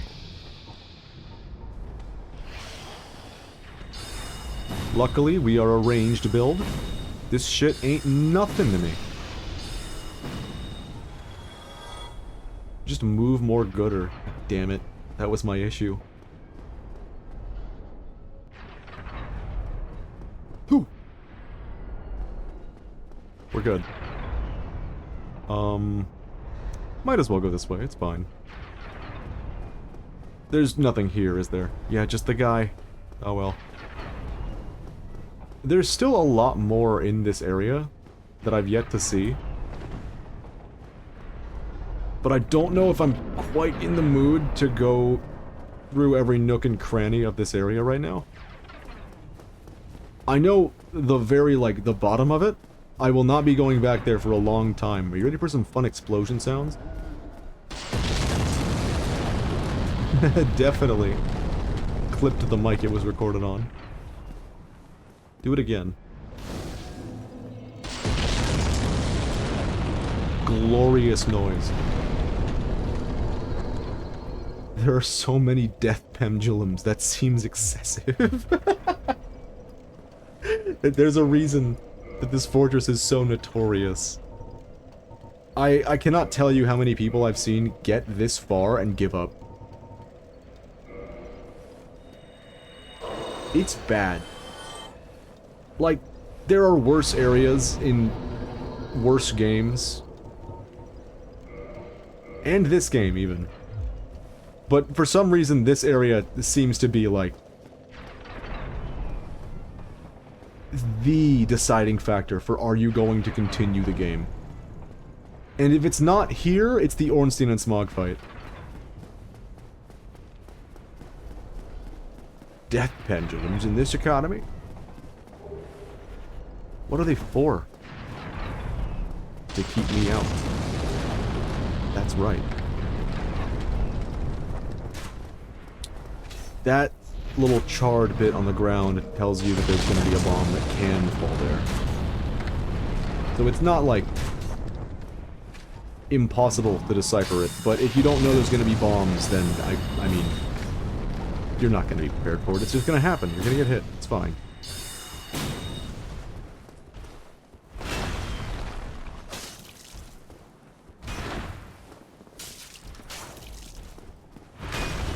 It turns out that so much of this game is like, if you know it, you'll be okay. If you don't know it, you're gonna have to die to know it. On one hand, that's not, like, the most fun way to proceed through a game, is, like, the only way to learn is to die. On the other hand, it's that kind of brutalism that, like, makes this game what it is. We love it for that shit.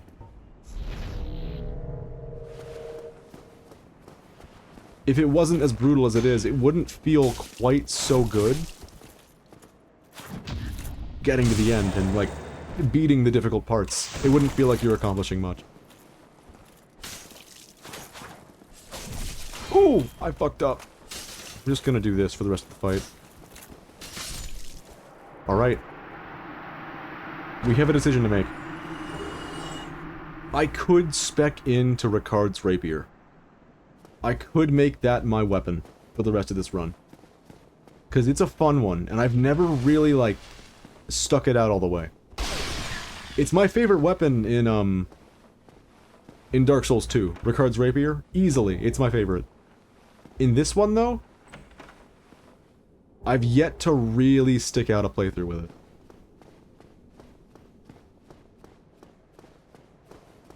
The only way to learn is by learning, and the only way to play is by playing.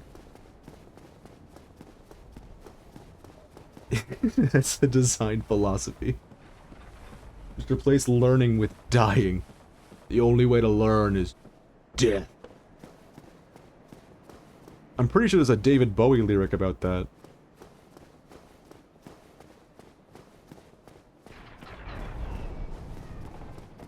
Knowledge comes with death's release. That's the one. From Quicksand. One of my favorite Bowie songs. Hell, that entire album is full of, like, bangers. Don't believe in yourself. Don't deceive with belief. Knowledge comes with death's release.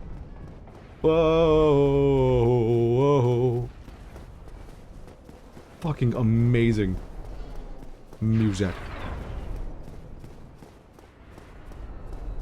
If you haven't listened to Hunky Dory, not Hunky Dory, Jesus, Hunky Dory by David Bowie, the album, it is like, let me sum it up for you. From top to bottom. Oh, they do hit here. That's interesting. It just lasts long enough to fully kill you. It goes like banger, banger, banger, banger, dog shit, banger, dog shit, bangers. That's the entirety of David Bowie's Hunky Dory. Like, that opinion, I have tried challenging it before. I just can't do it with those songs, dude. Kooks and Fill Your Heart are some of my least favorite songs by David Bowie. And Fill Your Heart isn't even a David Bowie song, it's a cover. But still, god damn it, that thing sucks. Kooks is the worst. You'll listen to that album, and you'll just be like, wow, is every song amazing on this album? And then Kooks comes on, and you're just the fucking done. The album is over. You have to skip now. These are the things that keep me up at night. My favorite song from that album is Second Sightseer. You know what? That actually sounds like a... I said it was a Xenoblade 2 title. I think that sounds like a Xenoblade 3 title, now that I think about it. The 2s make it sound like a Xenoblade 2 thing, but... we got Seers in X3. Can it be called X3? Probably not. More like XC3. If you call it X3, people will think there's like sequels to Xenoblade X, which is a thing that I'm sure someone out there wants. I once wanted that. And then they released the remake, and now I no longer want that. No, not the slow turn! Holy shit, the slow turn almost got me killed. There we go. Nope. Do the animation. Do the one. You know the one. He's not doing it. I gotta go over there. Do it. He keeps not doing the animation. Can you do the animation now so I can get a free kill? Yep, there we go. Love that about him.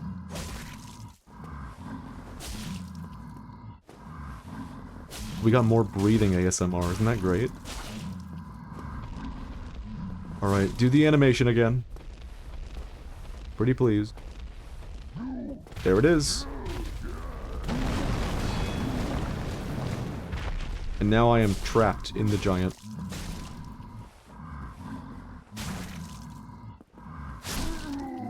Thank God we made it. I was gonna say, my, my DPS is very, very low. We're not getting through this giant. A floating chunk. A good omen. X3. X3 seems like something that would go next to an uwu, maybe? I'm so sorry for that chat message. I could be convinced that X3 is one of those. Colon 3, X3. I could be convinced that that exists. Oh god, the slow turning thing? I played through the entire game, never noticed that before. It's driving me crazy. I think it has something to do with, like, holding your shield up and then turning.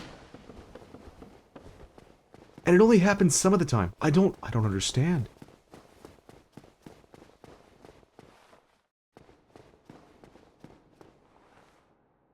What must I do? Shit, I have to cross the bridge. Think. Yeah, we have to get the key, which is... No, it's not here. It's back inside the... It. Did I just do, like, the stupidest thing of the playthrough so far? So, I'm pretty sure the key is behind Ricard. Made famous through his rapier, Ricard's rapier. Lovingly named. I'm pretty sure the key is, like, right behind him, and I just didn't go and get it. I could have, and I just didn't. Am I wrong? Yeah, that's where the key is. God damn it. Alright, well there's one more area that we haven't gone. Might as well go there. It's got a floating man. It's one of the best locations. You know it, you love it. Floating man land. The stream didn't crash, right? That's just my tablet freaking out. Yep, okay, we made it to Floating Manland. We're all good. Alright, well check it out. Welcome to the Floating Manland. Can I please get like a good camera angle on the floating man? There he is. Look at him go. You probably know why the man is floating, but if you don't, it's... They wanted to make him seem taller and intimidating, and they couldn't... They didn't have, like... They didn't have a height mechanic for the characters, so they were just like, just raise him up off the ground a little bit. No one will notice. It'll be fine. And thus, the floating man. He's a criminal breaking the laws of gravity. A physics criminal, the worst kind. Wait, what if the item is actually down here for the cage? That would be mighty convenient. But I have my doubts. Yep, it's right here. Yippee. God, I love the floating man. He's so good. He's so important to the game. I think, like, he's a funnier character than we've ever had. Without the floating man, Dark Souls just doesn't work.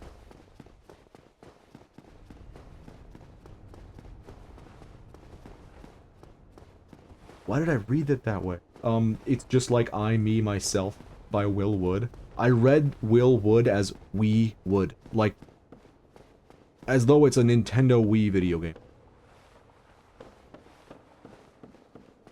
The next, in the famous Wii series of games, I'm dead. I'm not dead. I lied. But I must leave, or I will die.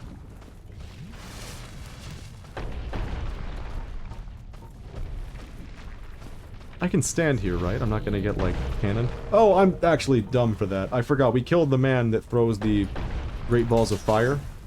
There will no longer be Great Balls of Fire. More like wouldn't. That's our new character. I need to get up this staircase. Yeah, no, that's on me. I let me nerves take over. I let the nerves control me. Oh no, that means we have to go back down there. That's so unfortunate. Or do we? That's kind of stupid of me. I, nailed every other fight in the fortress, but I couldn't fight one of the Balder Knights, who we've already killed like tens of. I'm dog shit at this game, dude. I'm gonna die again. I can't let this happen. He's too good. My parries are nothing to him.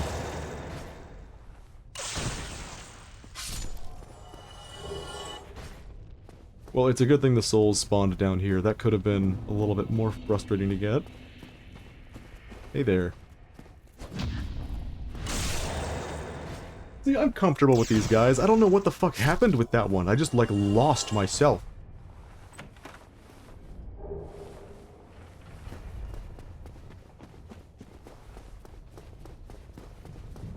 I used almost an entire box of tissues in 24 hours. If I run out, I'm so cooked. Oh, shit. I have a strategy for you.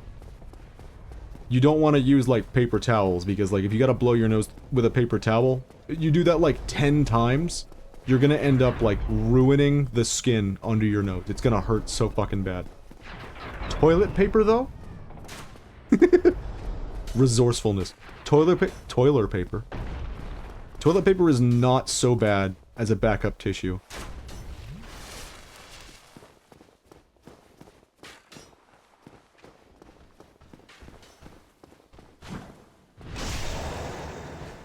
That's, slumming it advice. That's all we've got here. Alright, I need to open the gate, go down the place, and then fight the man. Do you think the snake will be on the bridge this time? I sure hope so. No? What happened to this snake? There's usually a snake here. Did they just forget to render him? Where's the snake? God damn it.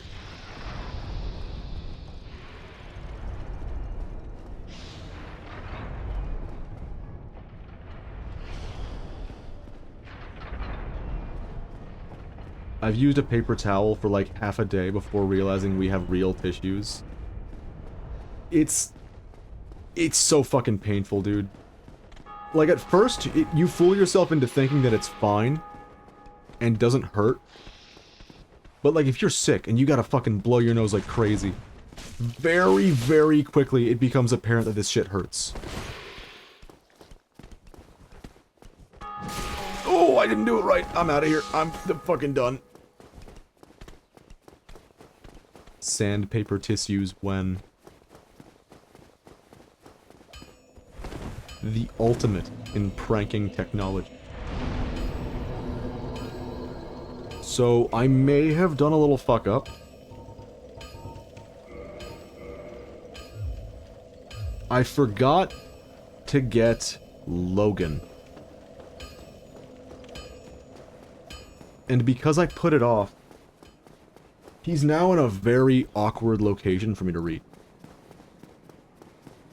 So we're gonna go get Logan now.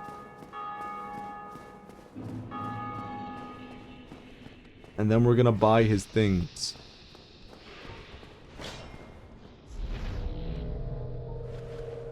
IDK who Logan is he important? He's the most important character in the game. No, wait. He's not the floating man, never mind.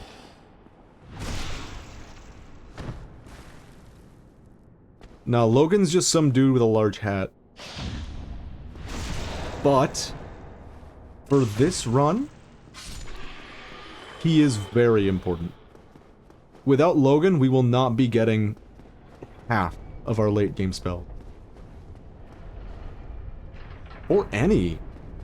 You know what? I don't think there are any late game spells you can get without Logan. He's here! Hey, Snake Man. What's good? Gotta love that guy. Classic trooper.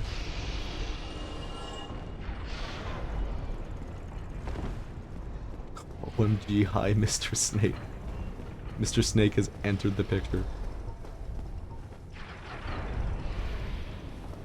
Alright, we're gonna have a magic duel. Nope. We're not gonna have a magic duel, because I can't lock onto him.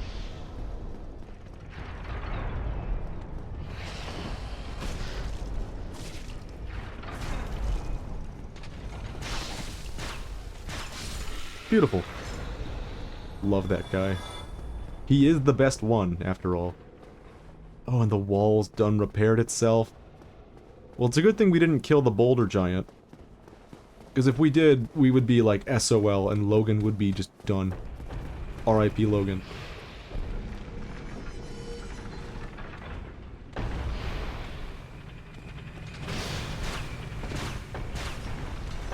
Alright, bring the Snake Man. Oh, two Snake Men! So, I turned very slowly. That was not me inputting that. That was the keyboard and mouse controls being funny. And this is not looking so good.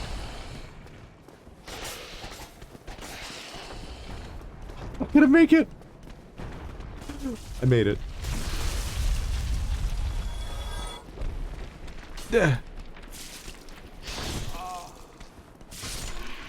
We're good.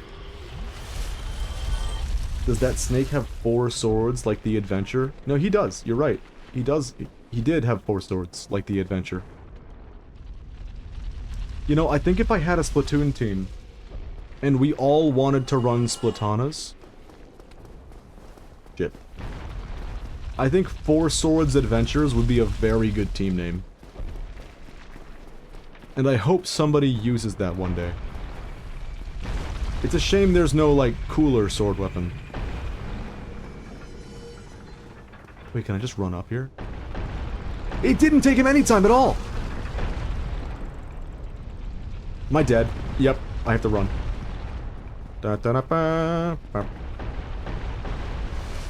So, the reason I committed to that just now is that it took us a good long while to turn that lever twice, so I figured the giant would have to go through the same animation. Guess not. Guess not. Guess he doesn't have to. Good for him. The Legend of Snake 4 Sword Adventure.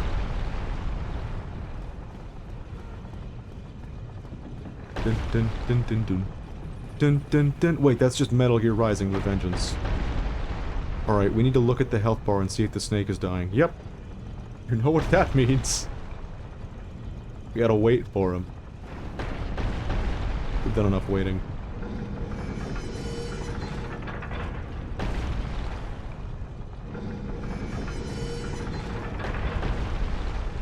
Alright, let's go get the big Hatman.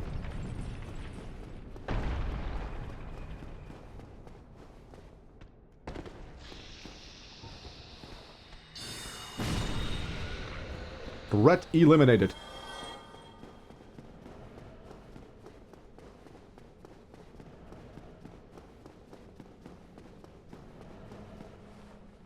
No, he's already dead.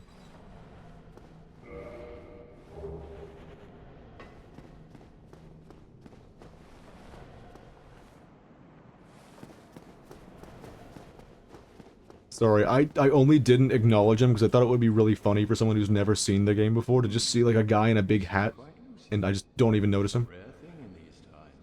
I have a bright idea. I'm old and empty-handed. This place is melting my mind. Funny that he should say that. This place is melting your mind. I see. Thank you. And I'd love to resume my travels, but I must log a few things first. Speak with me there. Well, it's a good thing we got him out of the place that's melting his mind. I'm sure that won't come back to bite him. Let's warp to a location.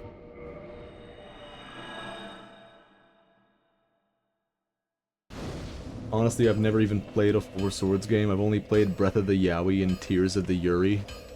That would have been a better title. They should have used that. They're cowards, they never would. So here's what I can say about that. Not the Nintendo or cowards part, but the Four Swords game. Games plural. Jan, my good pal, friend of the stream, Janarchy, is a huge Zelda fan. He has been his entire life. Like, he, got me to play Wind Waker when we were in high school. And before that, he convinced me to play Ocarina and Majora's Mask. He's played every single one. I can't think of a single Zelda game he hasn't beaten, outside of maybe Zelda 2. So, this dude has been telling me for a long, long time. Four Swords Adventures for the GameCube is fantastic. So we played regular Four Swords on the Switch Online when it came out. And it fucking sucks. It's so bad, dude. It is such a waste of a video game. And I owned that as a kid. I was like so excited to play it. Wait, what'd you do with your friends, Petrus? What happened? Oh, you again? Me? I've scoured near and far, but where could she have gone, milady? His friends are gone.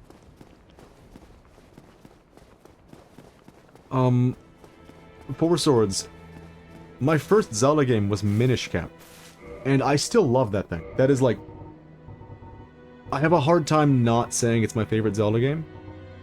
Just because there's a lot that I love about it. And Four Swords, when I saw it as a kid in stores, I realized that it had the Minish Cap art style. And I was so fucking pumped, dude. I wanted to play it so bad. Got the game, went home, and you can't even play it without another player. You can't even play it. So the only thing left on that cartridge, I think is what was going to come out of my mouth there. The only thing left on that cartridge is Link to the Past. And Link to the Past, I mean, it's an amazing game, but I didn't even bother playing it as a kid, because I did not care for the art style. The Minish Cap art style had me by the fucking balls, dude.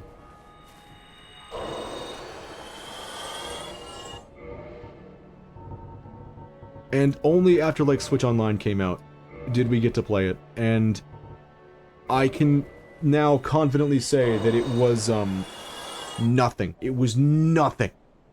I would not have been happy at all to have played that as a kid. I wouldn't have cared, it would have been dog shit. Oh, hello again. And he tells me that he has you to thank. Well, we are both in your debt now. He's just over there. He's just over there, look at him. My issue is I don't have friends who would want to play a 20-year-old Zelda game. It's not, you're not missing anything. There you are. I was expecting you. I'm sure there's someone out there who loves the original Four Swords. And I am not that someone. Four Swords Adventures for the GameCube, though? I've heard innumerable good things about.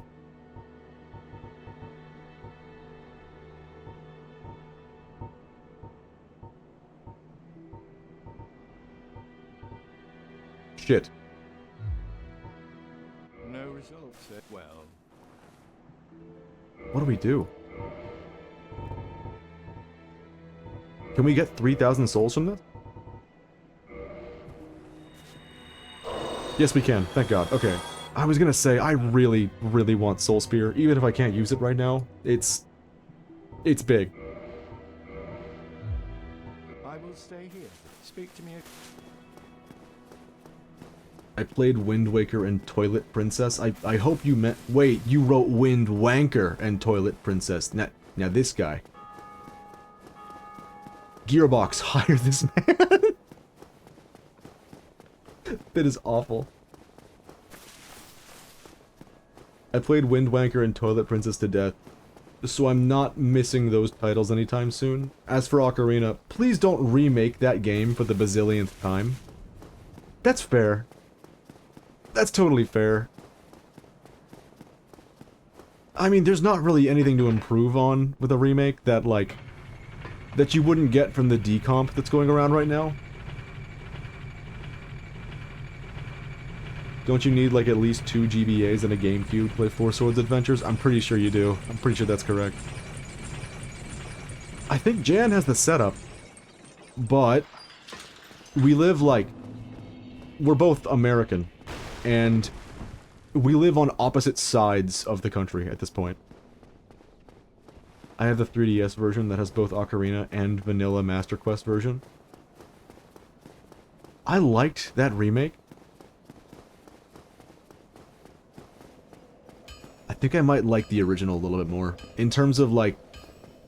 I'm gonna say it. In terms of art style. I think it's just a little bit more cohesive. Alright. We've gotta bring, we talked about how there's a lot of Berserk references in this fucking game. What about JoJo's references? The question on everybody's mind. Where's the JoJo's references? This game was made in Japan. It can't not have a JoJo's reference. Well, it's time to find him.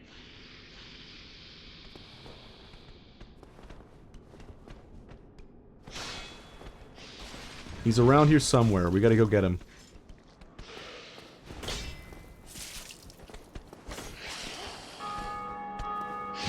Did I just parry them both with one fucking move? That's crazy.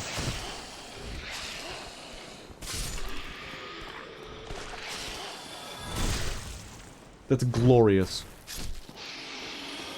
But before we do that, I've noticed that we're not doing a lot of damage with our weapon.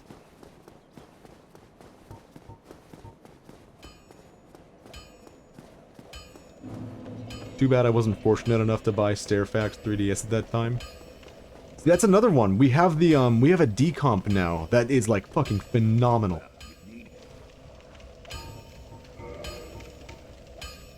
The Star Fox 64 decomp is fucking amazing. Alright, S-Talk plus 10. Ricard's Rapier upgrades using Vanilla Titanite. I might as well start working on it.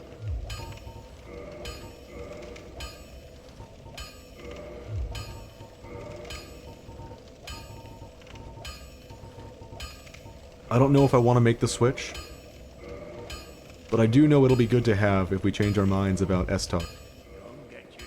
But I do love both of these weapons. Wait a minute, did I just, like, forget to kill this guy? Hilarious.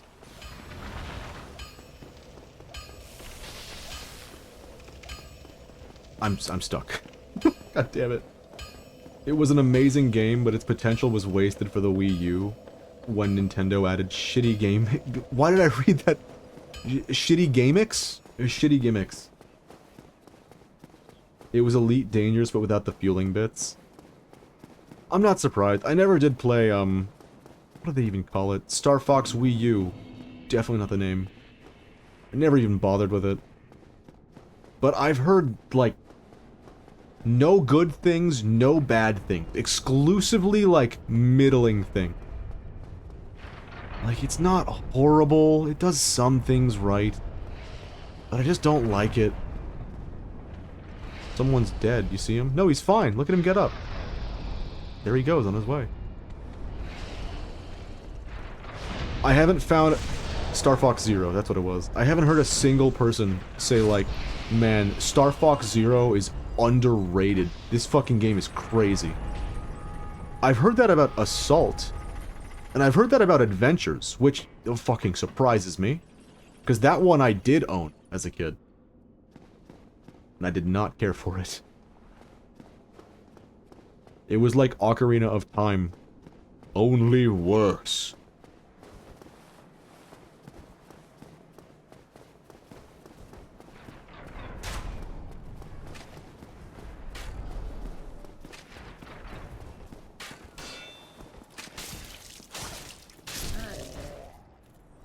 Steering Farce has always...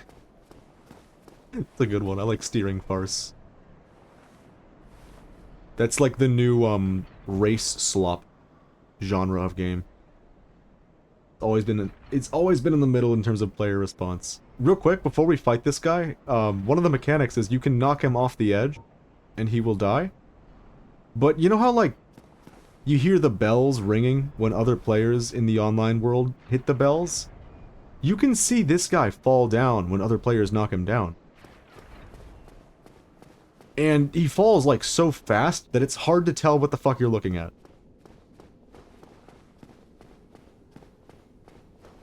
Oh yeah, that's where we were. JoJo's references. Here he is. The JoJo reference, here he is. Summon him. Iron Tarkus. If you don't know much about JoJo's, and, you might be a little confused by me saying this character's a JoJo's reference, but Black Iron Tarkus is actually Black Knight Tarukas from JoJo's, Part 1, which is really fucking silly.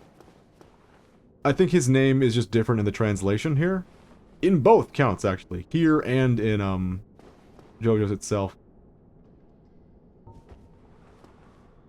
But he is, in fact, a JoJo's reference. What are you looking at there, Tarkus? What do you see that we don't see? FromSoft weren't familiar with the gravity, so they used the gravity they're familiar with. Saturn's gravity? That's how you beat this guy. You have to use Saturn's gravity. Let's bring him over to the ledges. Wait a minute. No, there's other ledges over there that we could use. I'm a fool.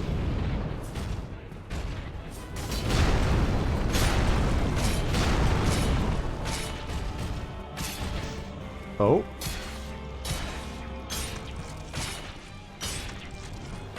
So this is what he does. You hit him a bit, he gets a little stumbly. And if you hit him a lot more in a certain amount of time, he stumble. And if you do that near a ledge, he perish. That's his gimmick. He's beloved. I love this guy. Beloved by me. I think every boss that has, like, a neat gimmick that you can use to beat it is always a cool thing in this game. Never played a Firefox game, but according to my dad, the first one is the best video game ever made. We can never make something better. You don't mean Star Fox 64 by the first one, do you? You mean the NES, SNES, Star Fox. Okay, the game runs like dog shit, but I have heard that in, like, fan optimizations, that it's pretty good. That what is there, it's just hard to appreciate when it runs as bad as it does. Also, these are my friends, we're going on an adventure. Look at us go.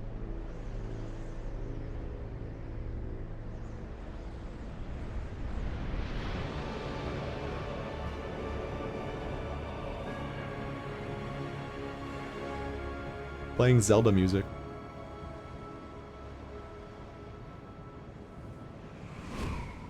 There he goes.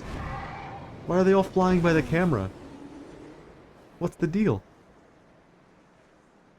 Because it was uncharted territory and gamers were starving for a 3D space game. They do that. They do indeed do that. So... how do we want to do this?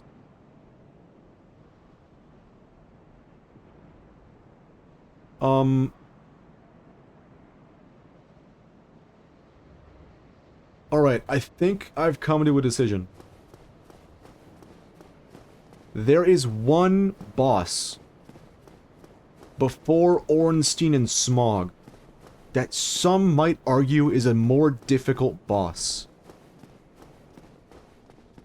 We're gonna fight him before we end the stream.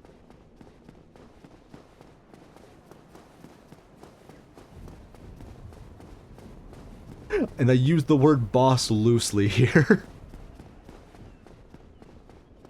Oh, shit. Forgot about this mechanic. Wait a minute. Well, you are welcome to... If you seek Lord... Wowie, a castle. Welcome to the land. I can do this, right? Okay.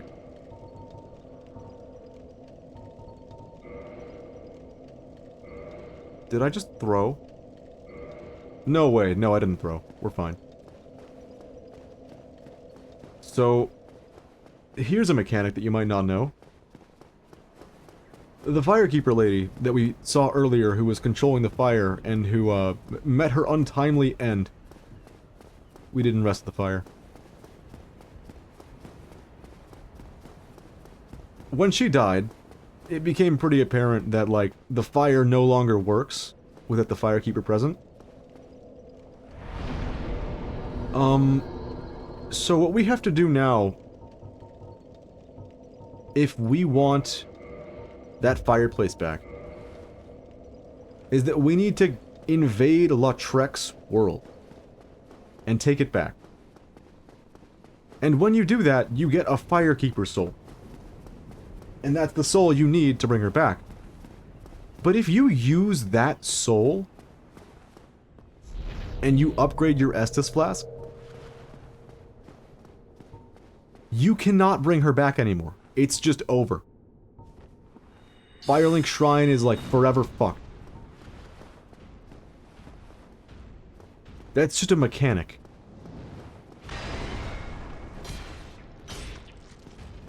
And that can get kind of frustrating depending on how your things play out.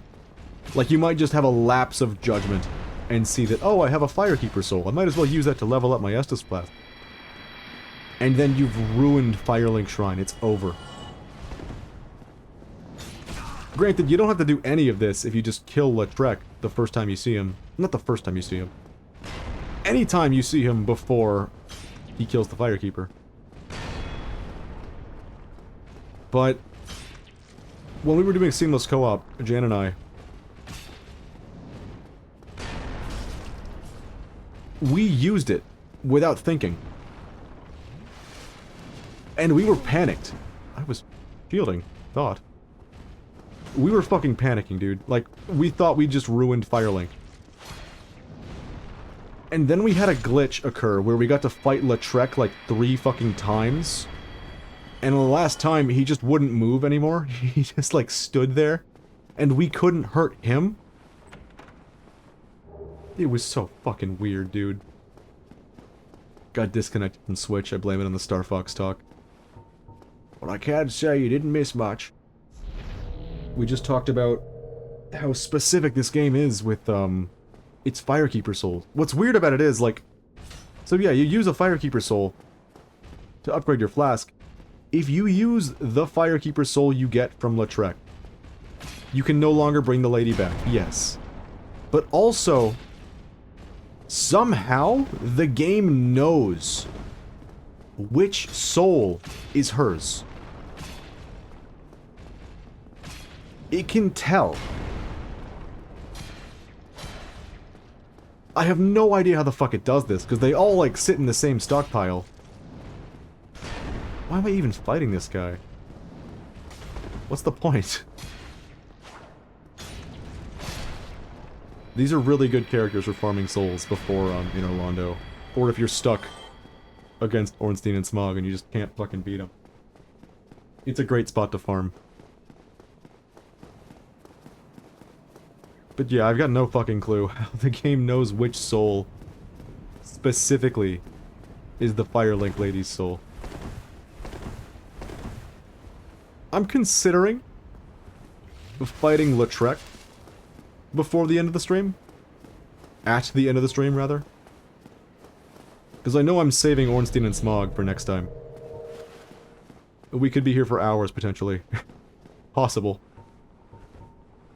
With my skills, it's very possible. That's odd. There, we hit him in the cock. We're good. Oh, that's what I was mentioning earlier when I lost my train of thought. This thing. You do this and you feel fucking hilarious.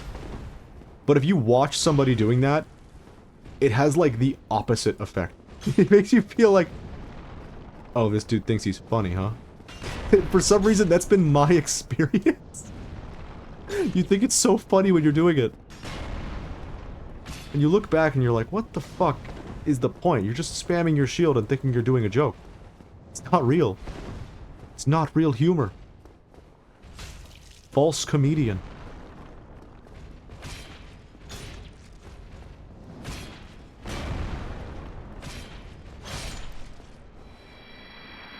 Alright, there's one more of these guys, then a cool box, and then we can move on.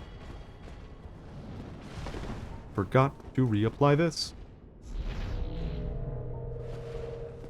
Going to be glocked. Indeed.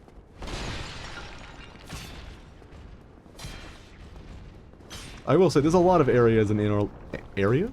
There's a lot of enemies in Anor Londo that I'm not the biggest fan of. I don't hate these guys. But especially when you have to fight 2 at once, they can be a little frustrating.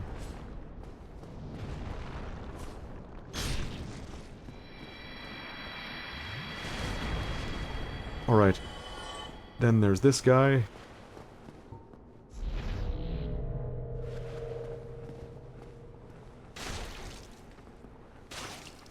Did we just miss the second hit? Okay.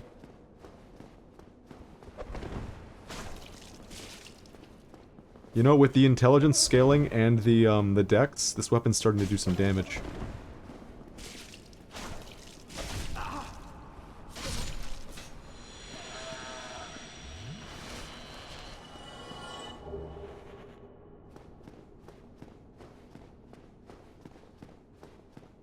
Not as frustrating as the fat and skinny boss.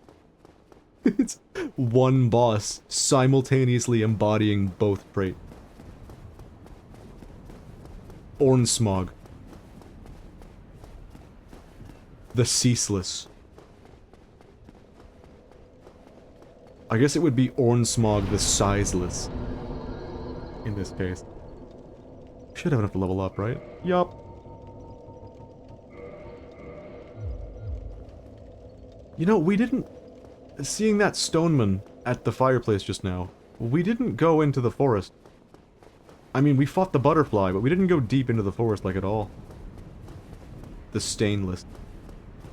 Oh, shit. This is the best time. Look at this guy, he's gonna go. There he goes. I always appreciate this, how the elevator doesn't activate until you step on it once. Every other time that we spawn there and have to use this elevator, we're gonna have to wait for it, and it's gonna suck. When one dies, the other steals his power and turns into the boss. By the way, I tend to do this a very specific way. The Ornstein and Smog fight. I tend to almost always kill Smog first. And it occurs to me that fighting Big Ornstein is a little bit more difficult than fighting Super Smog. But I've always done it this way because you get the Ornstein armor in the one guy's shop afterwards. Whoever the final guy is in the fight, that's whose armor you get. And even when I don't plan on using the armor, I still do it this way. And I have no real idea why. It's what the autopilot demands at this point.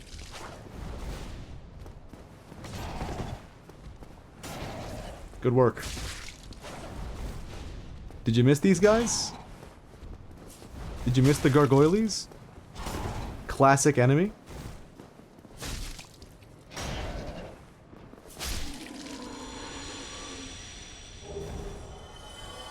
Do what you will, I'd like to see how players take care of them. Well, I've got a little trick up my sleeve called Summon Solaire. I wonder what happened to this guy. Let's find out together. Well, he didn't get the camera glitch. He just kind of slipped and fell. I'm walking. I am not about to abide by the camera glitch happening here. No, sir. Oh, see if this guy makes it. He made it! We made it! Fuck them. They were a lot easier in Dark Souls 2 after the 4 gargoyles spawned. That was an interesting fight. I liked that.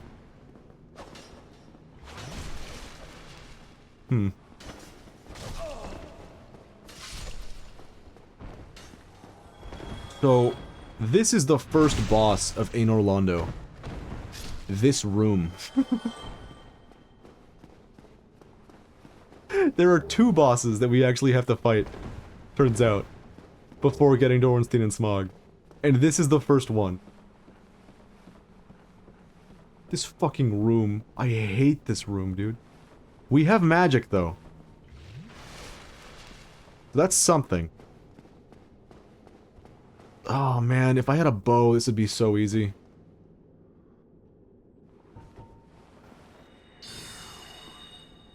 Oh, that hit, too! Come on! Stop it! No! He's caught on to my bullshit. Luckily, with the shield poke thing, this gets a little bit easier.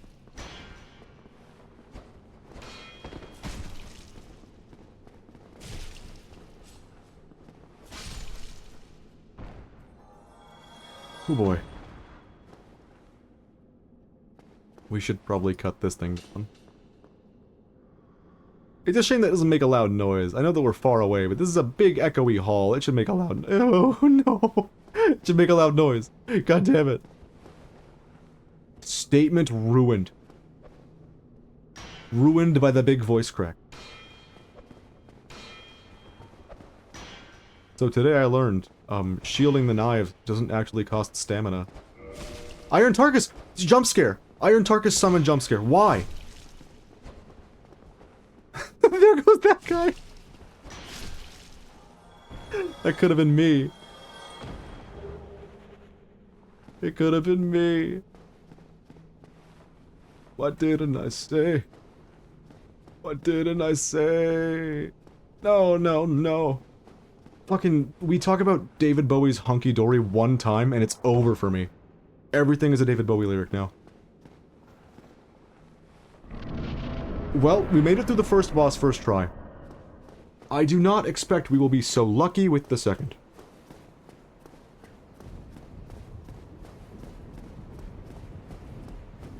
Well, he fell to his death. That guy was great. He fell so we didn't have to.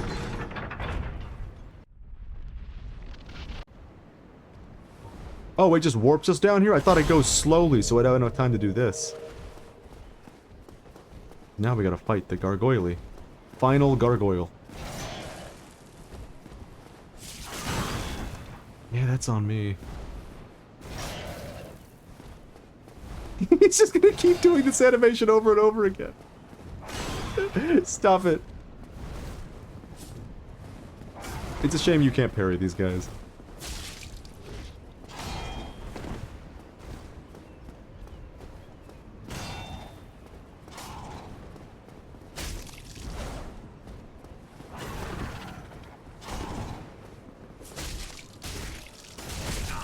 Oh yeah. Forgot about that one. Who up garging they goyle. Damn it. Oh, I could have used that. I could have made that the stream title. It's over now. I've yet to do a who up blanking they blank stream title. Not to say that I have none in my notes tab that are ready for use. But I don't think I've earned it yet. I don't think I've earned who up blanking they blank joke yet. I don't think we're there. It's something you gotta earn.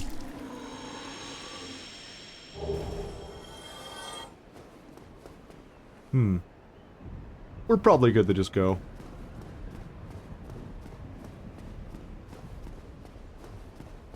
Okay, I'm actually stressed now.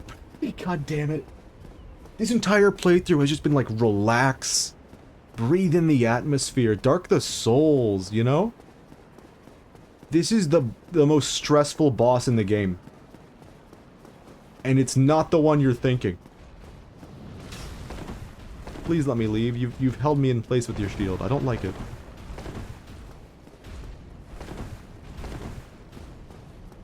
Oh. They can't come in here. I mean, they can fit, but...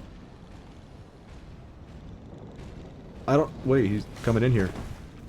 The slow turnaround the shield just made me do, that fucking scared me. Anyways, they can't come in here. TLDR.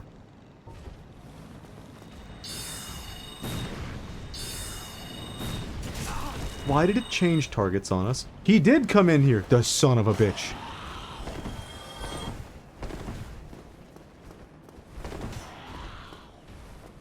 He's coming all the way over here. This guy's crazy. I didn't know he knew how to do this.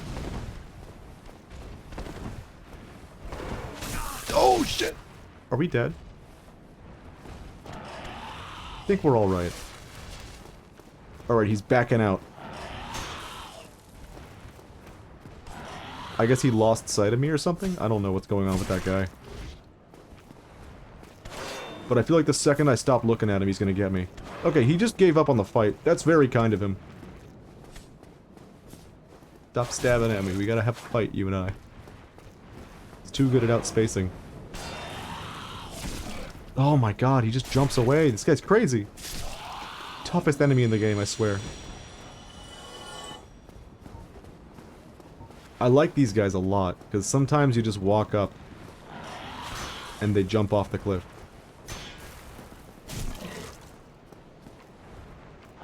Not this time, though. There he goes. We respect them for it. Okay. Alright.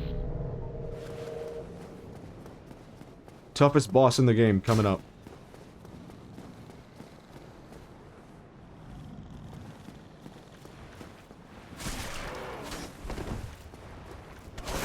That hit. Yep.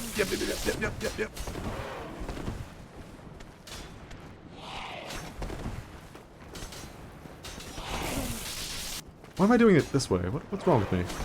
I could just back up over here. Doing that blind made my heart fucking drop.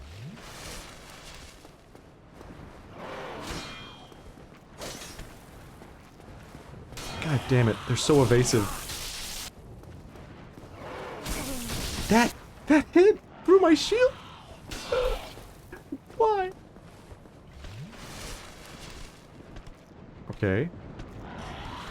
Does this mean we win? I think this means we win. This is their giving up animation. I missed? Excuse me?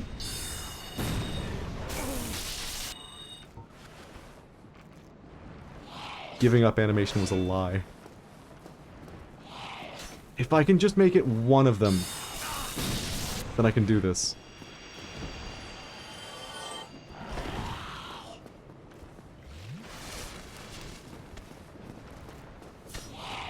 Crowd control with enemies like this is always a big ask. Good lord, we have 3 class. Alright, here it is. The final boss of today's stream. Attempt number 1.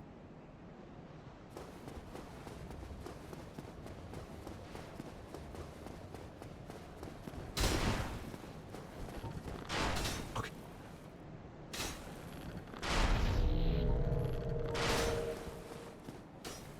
I don't have a lot of faith. I'm not gonna lie to you.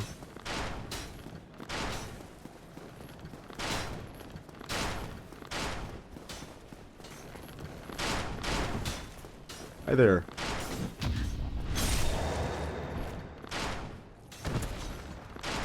Oh ye of little faith. Boss defeated. Holy shit. Hell yeah. First try against the hardest boss in the game. That fucking ledge was the hardest boss. I maintain that. Having beaten this game a dozen times, I maintain that that ledge is the hardest boss in the game.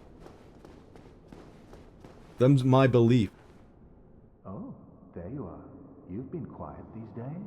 Smooth summoning out there. Anytime you see my brilliantly shining signature, do not hesitate to call upon me.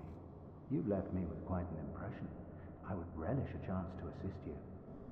Oh boy. You really are fond of chatting with me, aren't you? If I didn't know better, I'd think you had feelings for me. Oh no, dear me. Pretend you didn't hear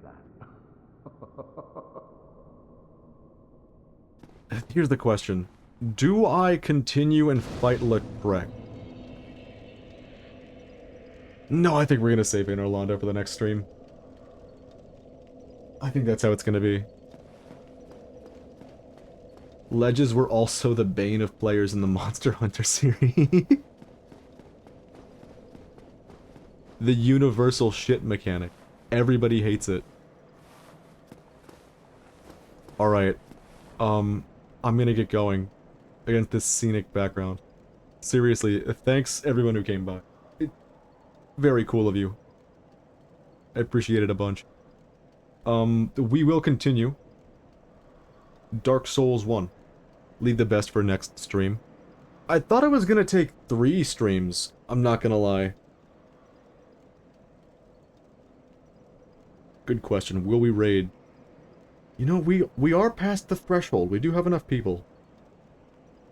But who?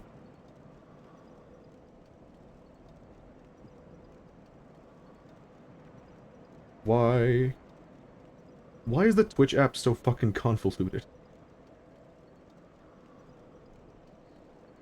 Alright, you know what? I'm just gonna say it. I can't find anyone to raid right now. Anyone got any ideas?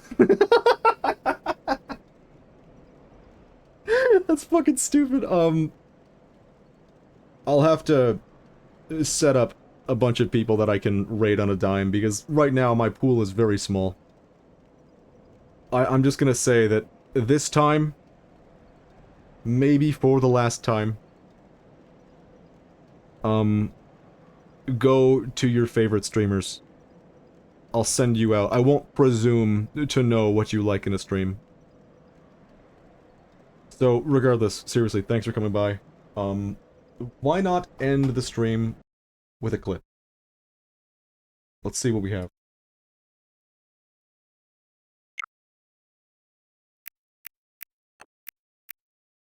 Wait, is this the one? It is the one! Yes! I was looking for this earlier! Perfect!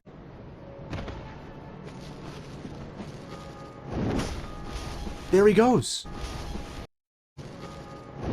Why did he do it? The people I know stopped streaming altogether. R.I.P., dude. I'm so sorry. I'm throwing you to the wolves. Good luck. Be well. Thanks again. In 2 days, I'm gonna be live doing some... Yeah, he just jumped. He was out of there. In 2 days, I'm gonna be live with the big run. It's been a while. We finally have a big salmon run. So I hope I see you then. Until then, be well. I'm gonna follow, like, 10 to 20 more streamers. So hopefully next time I'll have someone to raid. Someone who's live. My small, tight-knit circle, everyone's... I was about to say everyone's dead! Everyone's not live right now. Which is the Twitch version of being dead. Anyways, thanks again. Be well. I'm gonna go now and make plans. Take it easy. See ya.